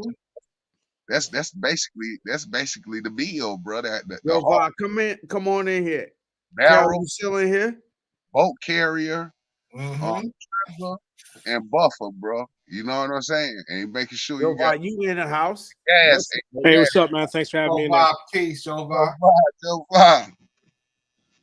Yeah, man. Good, man. Talk your shit. Nah, hey, so just one thing I want to say, I can't stay long. So when you start assembling things and everything else, man, look at the quality of the parts. All parts aren't built the same, man. You got like on your BCGs, make sure it's properly staked, make sure they're within specs and everything else. Same thing with your barrels, you know. You can get barrels that's not they don't have M4 feed ramps, right? Upper receivers from different manufacturers, the specs could be a little bit off. They don't fit right. They wobble. Your bolt carrier groups, your buffer tubes, springs, and your buffers, right? You get this thing called buffer bounce or buffer tilt. So that's when you hear like that twang in the buffer, you know. So all that stuff matters, man. But so at the end of the Jovan, would you say that the M4, what is it, the arrow I have, is the M4A1? M4A1. I think those are good. I got a couple of them. So that's my latest build. I did the upper and lower M4A1. Yo, let me tell you this, right? When I rebuilt my PSA, right? I looked at all the specs for the most dopest shit, right? And I bought it. I bought all into the best specs of that. As far as the best specs for the buffer tool, the best specs for the trigger, the best specs for every fucking spring in the gun. I'll purchase it. So let me ask you this, Mel. Is that when you shoot it next to your Novetzke, you don't feel a difference? I don't know enough about it to feel a difference. But I put my PSA in that's the only one I take out the house because it's the only one I can stand a loss. But everybody I took it to Brother Budget, you know what I mean? He top shooter on TV, Discovery Channel type shit. And he said, God damn, everybody who I put that fucking PSA lower in their hands, they fuck with it. It's like, this a PSA? Right. It's like that. That's crazy. That's crazy. Yeah. 300, but they never. And that's the shit that I take out. Seriously, I take that shit out the house all the time. But everything in it, the only thing PSA, you might as well say I bought a PSA strip lower. Because all the original shit is out of it. It's probably, that rifle probably costs probably about $700, right? But it's $1,000 in that bitch. Right, 1,700 now, 2,000 worth $1,000 now. Like I don't think a Saber could fuck with mine.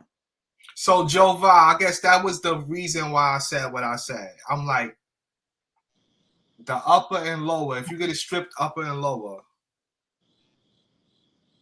does it matter brand wise? I know you're saying like if you get flex or if you get any kind of like, you know what I'm saying? Like between the upper and lower if you get flex, but does it matter any?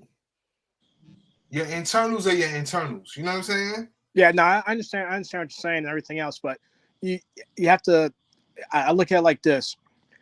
Is the gun a duty gun? Is it something I'm going to run hard, or is it something I'm just going to play around with? Right. Everything I get, I want to run hard. I want to run. Yeah. So now, again, if you're going to run your gun hard, there's certain things that lends itself towards being ran hard.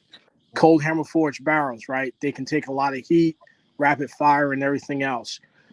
Some stills are better than others, right? So that's when you start getting into your bolt, your BCG, the materials that your upper and lower receiver is made out of. You got T7000 aluminum, T6000 aluminum, right? You have some lighter alloys out there, right? Your hand guards, the height of them. You got M-LOK. Is it rails all the way around? So stuff like that. So all those components, your buffer spring. Is it a flat wire spring? Is it a braided spring? And sometimes when you shoot, you can notice that twang in it, right? Now you start going to your gas system. What's your gas port size? Mid-length, is your gas port the proper size to the gas length? Carbon, mid-length, pistol, rifle length. All that stuff matters, and all that stuff's going to give you a better product. Now, when you start getting more into it, did you lap your barrel to mate up against the upper receiver? Because that's going to induce more accuracy. Is your bolt matched to your barrel? And that's where that price starts coming in at, So the more things you do like that, the more expensive it's going to get. What about the buffer spring? You have any suggestions? I think I'm good. I got and buffer spring. Yeah, so there's a couple of companies that make good, reliable buffer springs. What about that the braided one? Yeah, the braided wire, those are good. Those are real strong. Those are used in machine guns and everything else. So there's one company that starts with a G. They make those. There's another company a lot of people go to, Springco, I guess. Springco. And then, check out Tubbs wire, Tubbs flat wire. They make buffer springs. Springco is where I got all my shit from. Yeah. Springco? Yeah, check out Tubbs wire. That dude's like a guru when it comes to springs. He measures them, talks about compression cycles and ratios, all that scientific shit to make your gun shoot better. But it's all a system, if that makes any sense, All of that shit count too, like he said. Yeah. So you got to have the proper buffer weight, to make sure your shit's not short cycling, short stroking, all the good stuff. I had some malfunctions. Yep. Even Yo, when I went let me- to on the RGG, spring shit, Mel, let you me know tell you I this.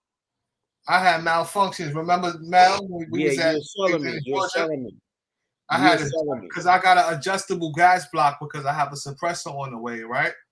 So I'm in the beginning of my build. So just thinking ahead of time, I'm like, yo, let me just get an adjustable gas block because I know I want to suppress this, you know?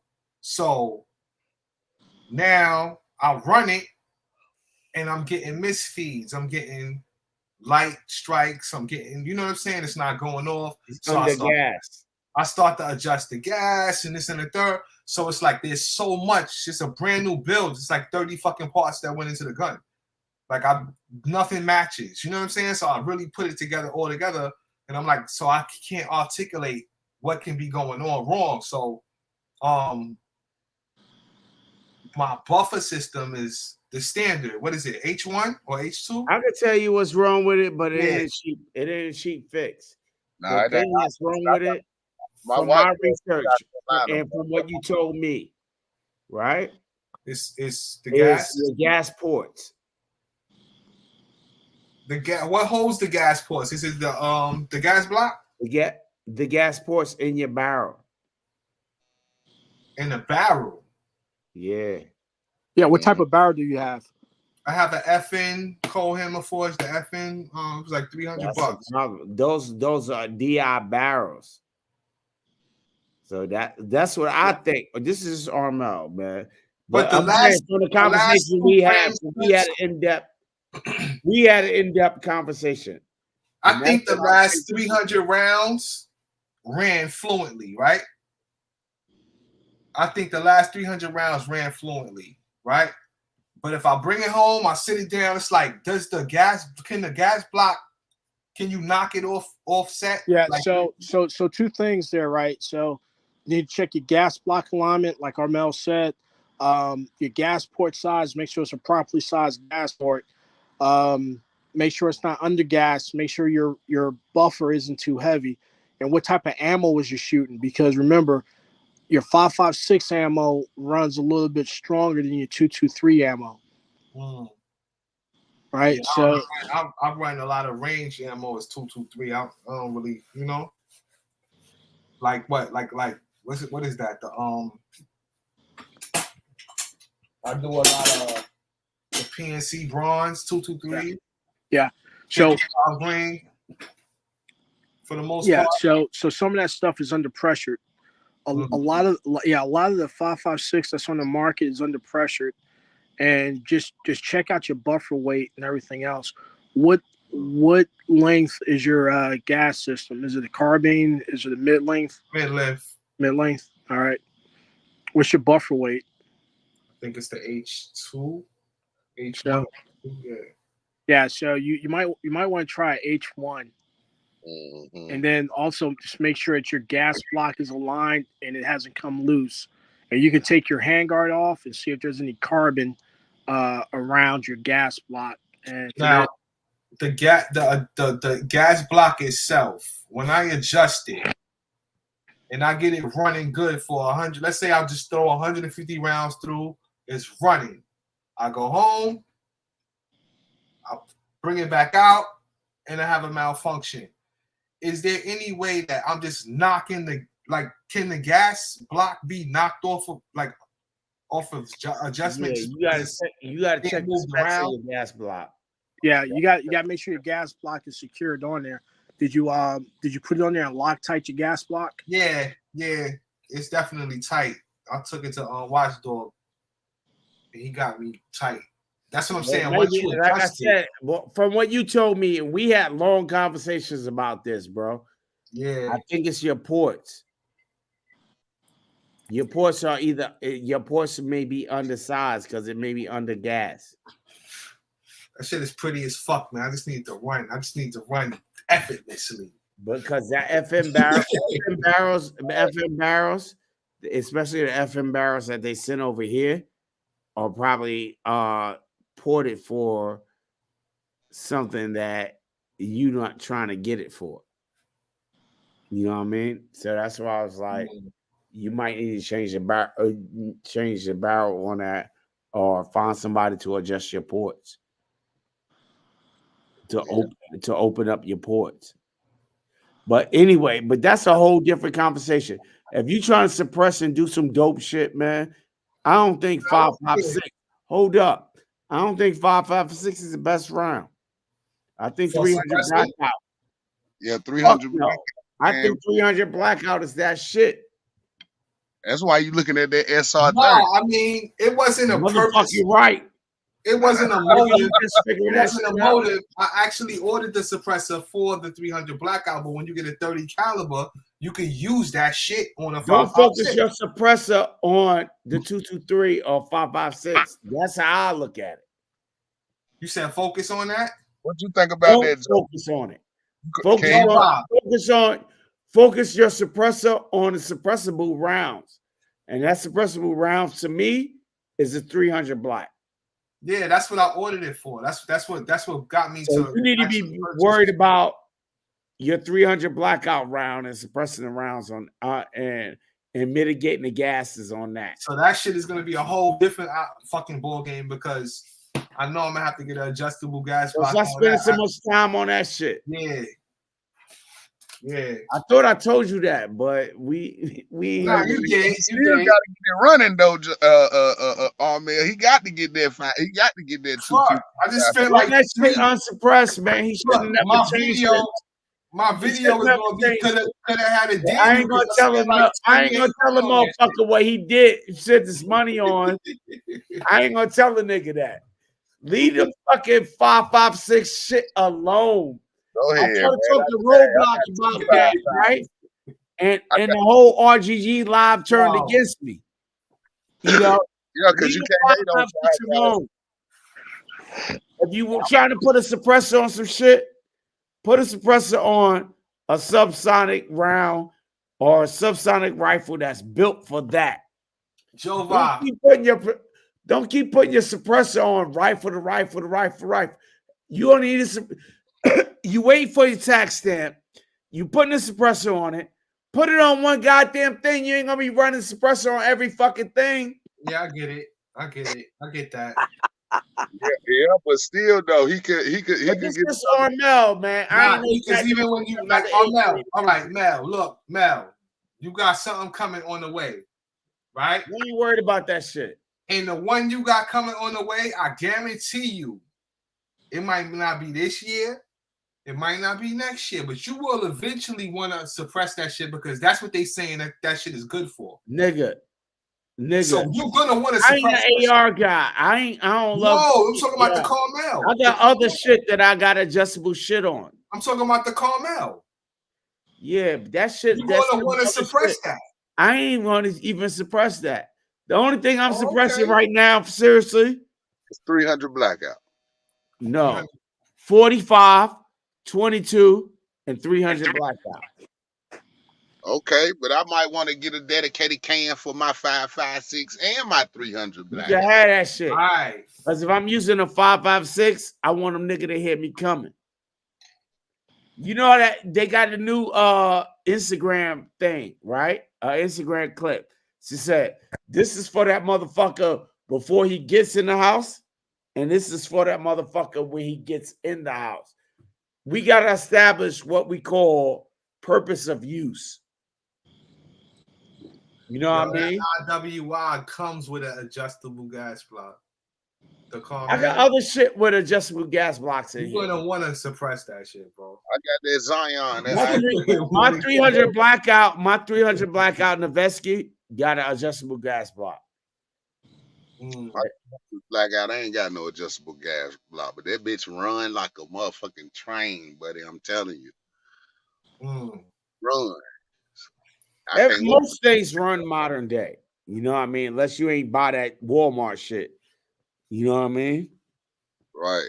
Most shit run if you got something from a reputable, you know what I mean? And you did your research, most shit run. Hey, that motherfucker. Listen, when I say that, it's 16-inch, bro. It run smooth. I'm talking about like the Zion, Rich. Yeah, that IWI Zion. Yeah, I love it, man. Oh, Mel like that shit too. I'm gonna get one. I'm gonna get that shit out. I got him on video with because we at the RGGs. Send me them videos, nigga. Somebody right next to me had that shit. Oh, no. Man, tap in production, right? Yeah, tap in.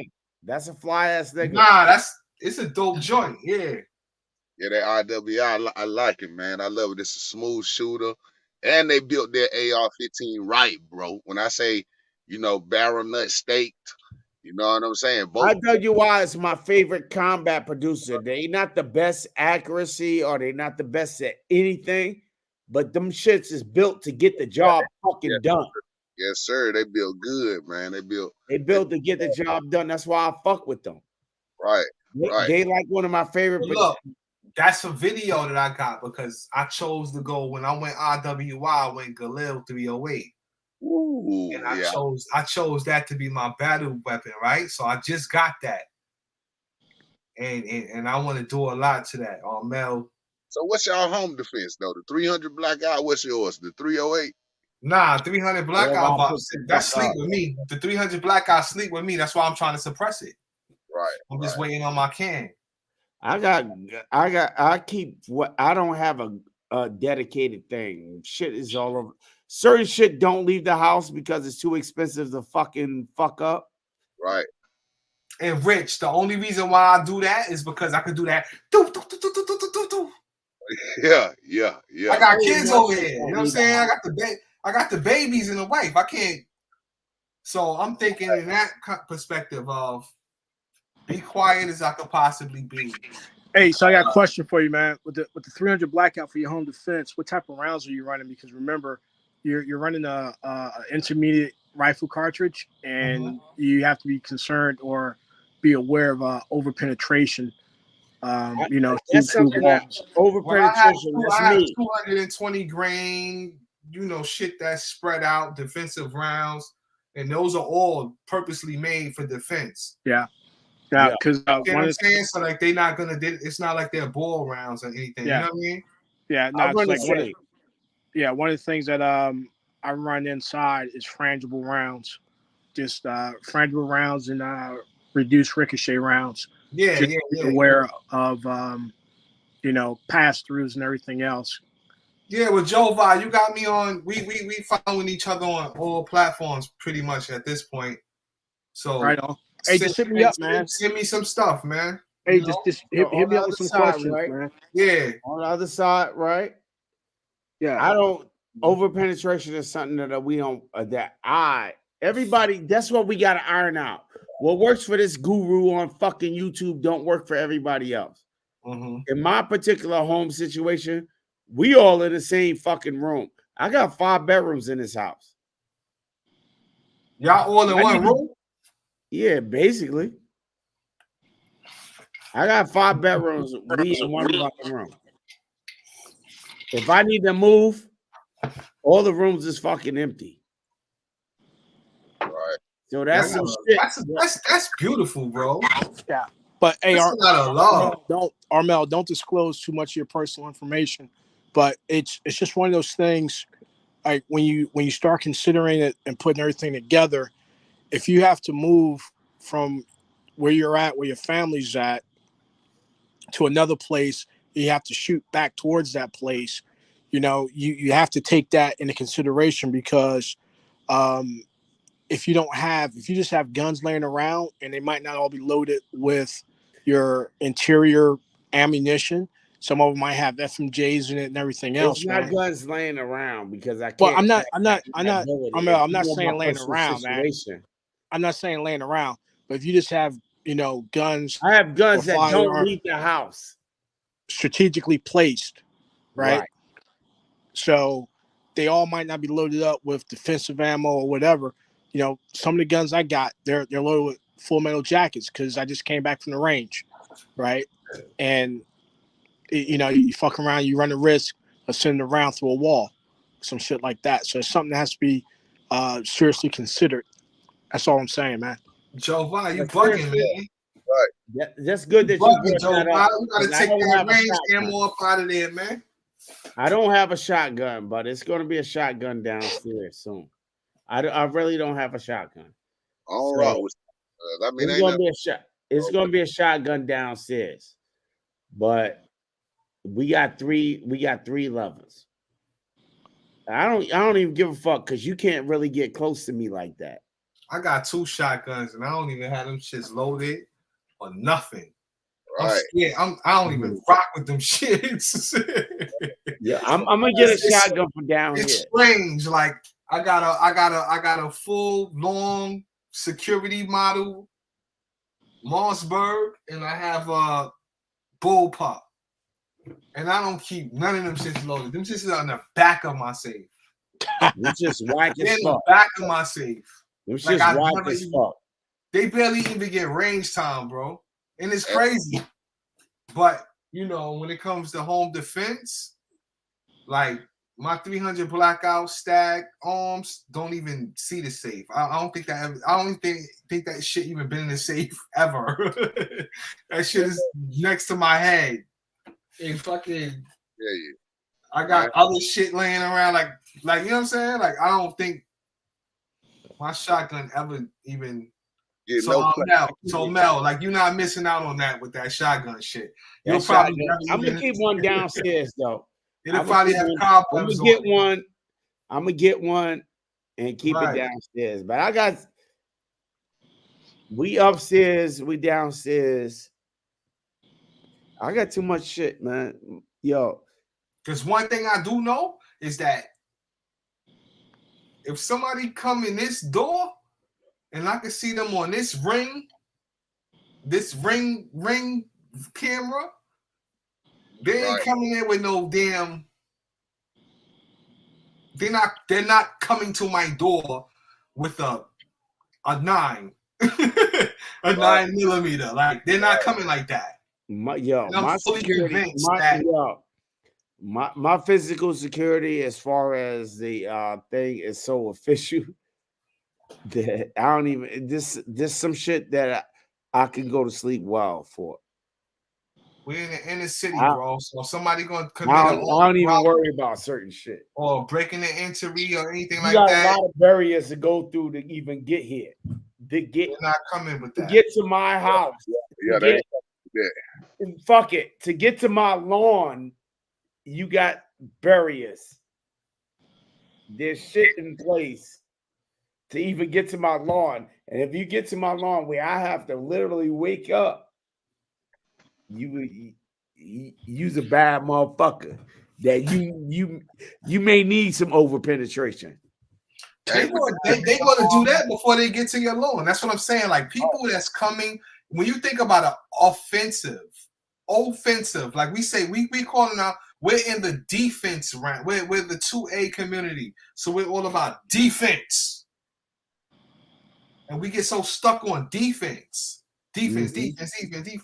But what about offense? I spent a few times in my life on offense. And when you're coming with offense, you're not coming with no little bow, bow. You're not coming like that. You're coming with 30-round Dracos. You're coming crazy. I swear to God, down here is like that though. I mean, you're coming crazy. Like, they got Draco. They riding with the Dracos and the ARs in their cars, man. They're coming with 7.62s. My offense is setting a fucking example, and I can do that shit with anything. Right. So I got plenty of energy though, Armin. You gotta match the fucking energy. Yeah, come on. You can't let nobody hop out with a Draco and you hop out with a handgun. Oh yeah, they bet not hop out with a Draco because I got. I mean, I would give it to Armel. We're definitely gonna have skill.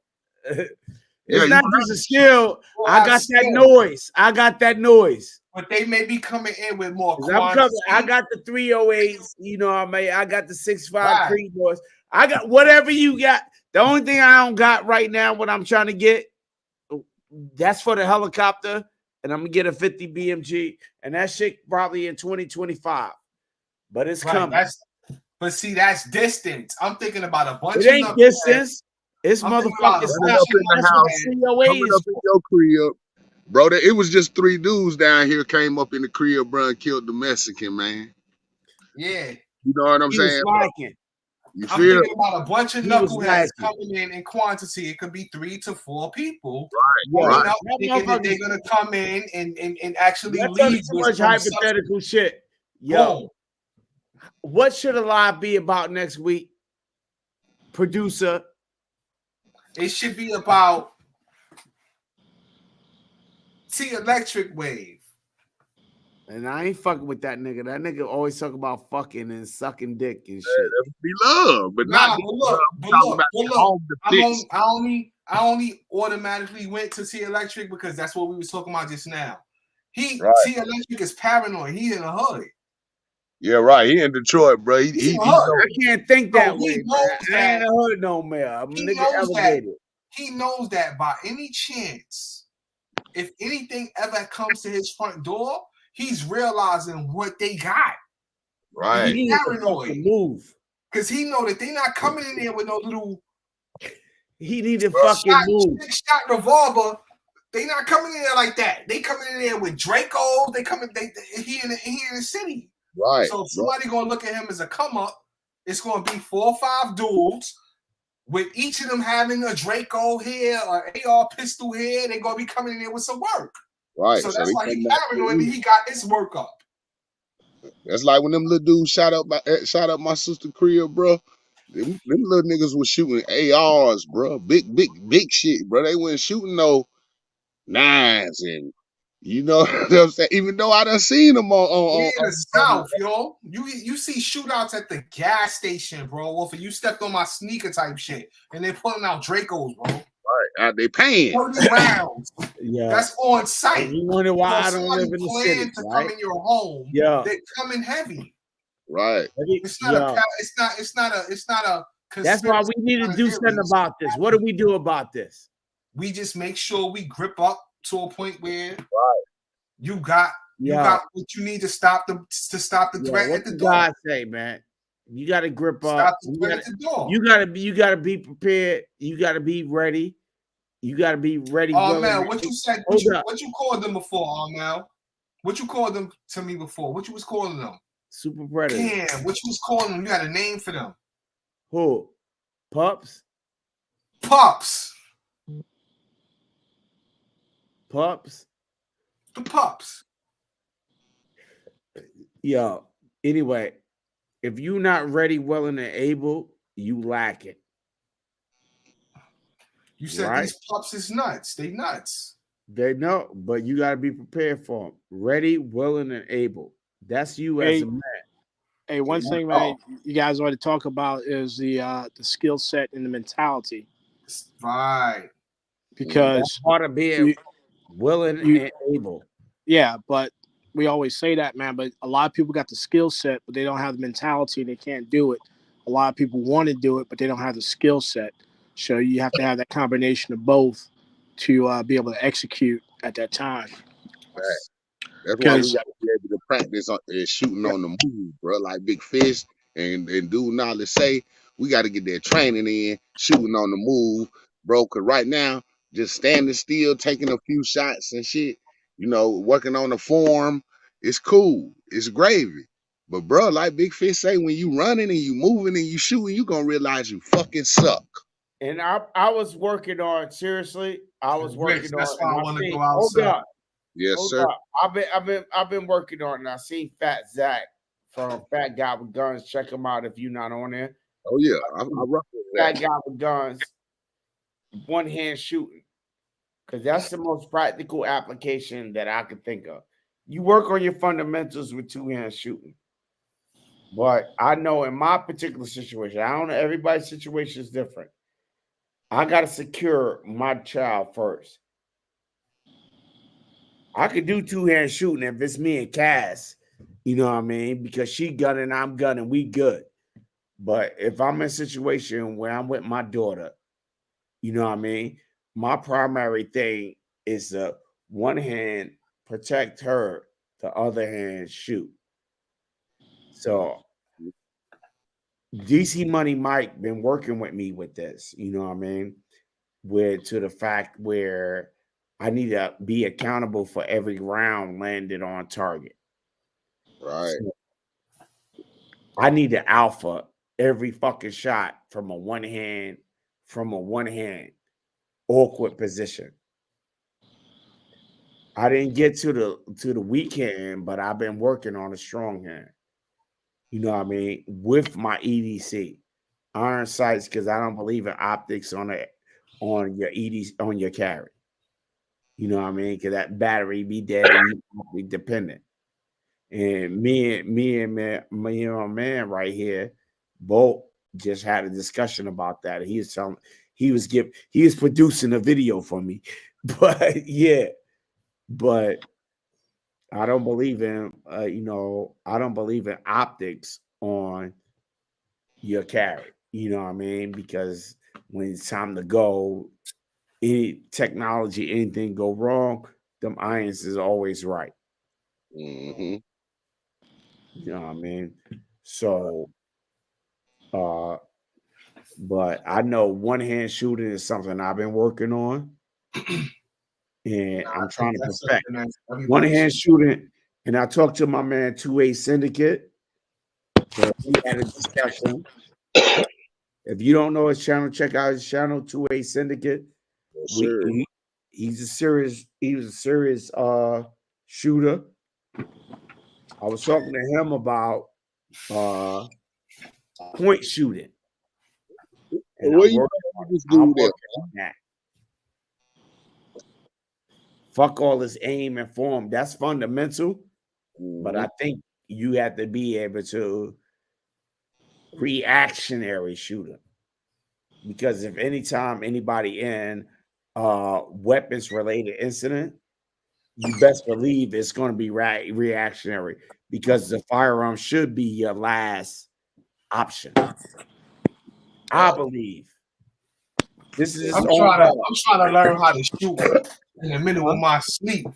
I need to do that kind of training to be in my sleep and my spirit realm and fucking be able to jump up and have that kind of consciousness to be able to grab and go. Like, that's the real shit. Like, with point shooting, you should be able to shoot in any realm, wherever you at. It's just point, shoot. It's option. Yeah. Yo, I'm on that. That's what we're working on in the car training, bro. Like that car, you know. It's still point shooting. It's not aiming. It's point shooting. And Tom from Surplus Armory, the way that dude move, you know what I mean? I seen him work. He said, he said some shit. He was just like, I don't use the fucking red dot. I don't use the sight. He just point. And that shit inspired me. You know what I mean? And that's how I need to shoot. I saw something the other day, right? It was like music. The way Tom moved with the gun, it was music. And that's how I need to flow. That's the point I'm getting to, and I don't see that point on YouTube. Go ahead, what you're saying, Bo? Nah, it was a little bit off track. I saw some dude in the woods a couple of days ago on YouTube, and at first I ain't really pay attention to him, but like he was talking about the whole world, especially the 2A community. We focus on the wrong shit because we want to get camouflaged up. We want to learn camo. We want to learn our rigs, and we want to do this and we want to do that. And when we in the woods, it's like we don't learn how to blend in. So it don't really fit what we talking about tonight. That's why even when we had these conversations, we got like 10 nights worth of content. Yeah, a lot of this shit don't go together. Go ahead, producer, man. You two producer aspect. That's like 10 different shows. You know what I'm saying? But like yo ass 2 Alpha Life producer, but we've been on here for way long, man. Basically, he was talking like, yo, we've been on here for 5 hours. I see. He was talking about take your dog, put him on a leash, put on your regular jacket, your lumberjack jacket, act like you going to just walk your dog in the woods. Yeah, it's called the Gray Man. In chaos. Right. Because you don't want to look like a threat. You want to look like, oh my God, what's happening? You don't want to look like I'm military, I'm bull. I do that shit every day, look crazy because now they know that you're a threat. You're the person that they're looking for while walking through these woods as a target or as an op. As a Bolt, black man, it's as a more of a black man blend living in in. America, I do that shit every day. I'm a resident expert for being great. Right. You know what I You mean? know what I'm saying? But like that's outside of the subject. So that's why I was like, it don't really Nah, matter. it's not outside subject. I'm a That's a resident. different topic. That's a We whole got different it's topic. not a different topic because we got to teach these black kids in music how to be great and how to keep your shit, whatever happened at home, at home. You don't take your business out and cry out for help. You turn to that motherfucker in the community and say, hey, I need help with this. My ops is bugging. We need to go talk to that nigga father.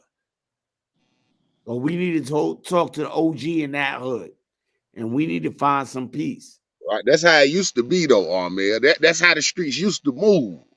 That's And how we got to get it back to not that, but better than that. I was like, why have an op at all? I was the type of kid that I could remember a story. I got ops, bro. This gonna I sound got crazy to you. This gonna I sound got crazy to you. bro. And And Mel, I you ain't know living why? in that life. Mel, you know where I'm from, so I ain't had to have no gang. I ain't had to have no nothing. You know where I'm from, man. Like, go across the street, it's a problem. You see what I'm saying? So I was always the type of kid that's like, yo, I got a pack. Why? I'm like, yo, I need a UPS uniform. I see a UPS shirt. I'm like, I'm buying a UPS shirt. I'm about to get on the train, on the G train, the GG, with a UPS shirt, and I'm gonna go uptown, or I'm gonna go to Jersey. I'm with my pack. Yo, Lord knows who the hell was on the train doing UPS on the train, but that was still my mind friend. Get through my finish line. Get away with my duty and not have interruption. I don't have interruption with the cops. You know what I'm saying? Like, I was always that kind of kid. Instead of being a kid that's in front of the store like this, oh, I got a pack on my back, I'm blowing it down, you causing attention, doing this, that, and the third, driving to go meet a client, and I got my trunk, I'm dirty, and I got my music up loud, I'm blowing out of my car, I'm hot. I never was that kid. I'm gonna try to get my duty accomplished. You see what I'm saying? Be clean, man. Keep your hair cut, your nails clean. That's what I'm saying. That's what's missing right now. It's the perception of what they want to be perceived as. No, so it's the absence of what they need to do to succeed. They can't get no money like that. Dress to impress. They could get money like that. They just don't know how. Because there's nobody to teach them how. Like, I was always like this. Yo, let's end this right here. Yo, I gotta go do my father and husband shit. Yeah, go ahead. I'll holla at y'all, bro. Word. I gotta do my father and husband shit. So yo, much love. Thanks for rolling with me, guys. Hey, thanks for having me on, man. Hey, Bolt, hit me up, man. All right, Rich. All right. So you had the longest live in America right now. I got beat Tackleberry Bug. I got beat Tackleberry Bug, bro. Bug Nation is an ill ass live, bro. If you ain't seen it, go to it. He came through.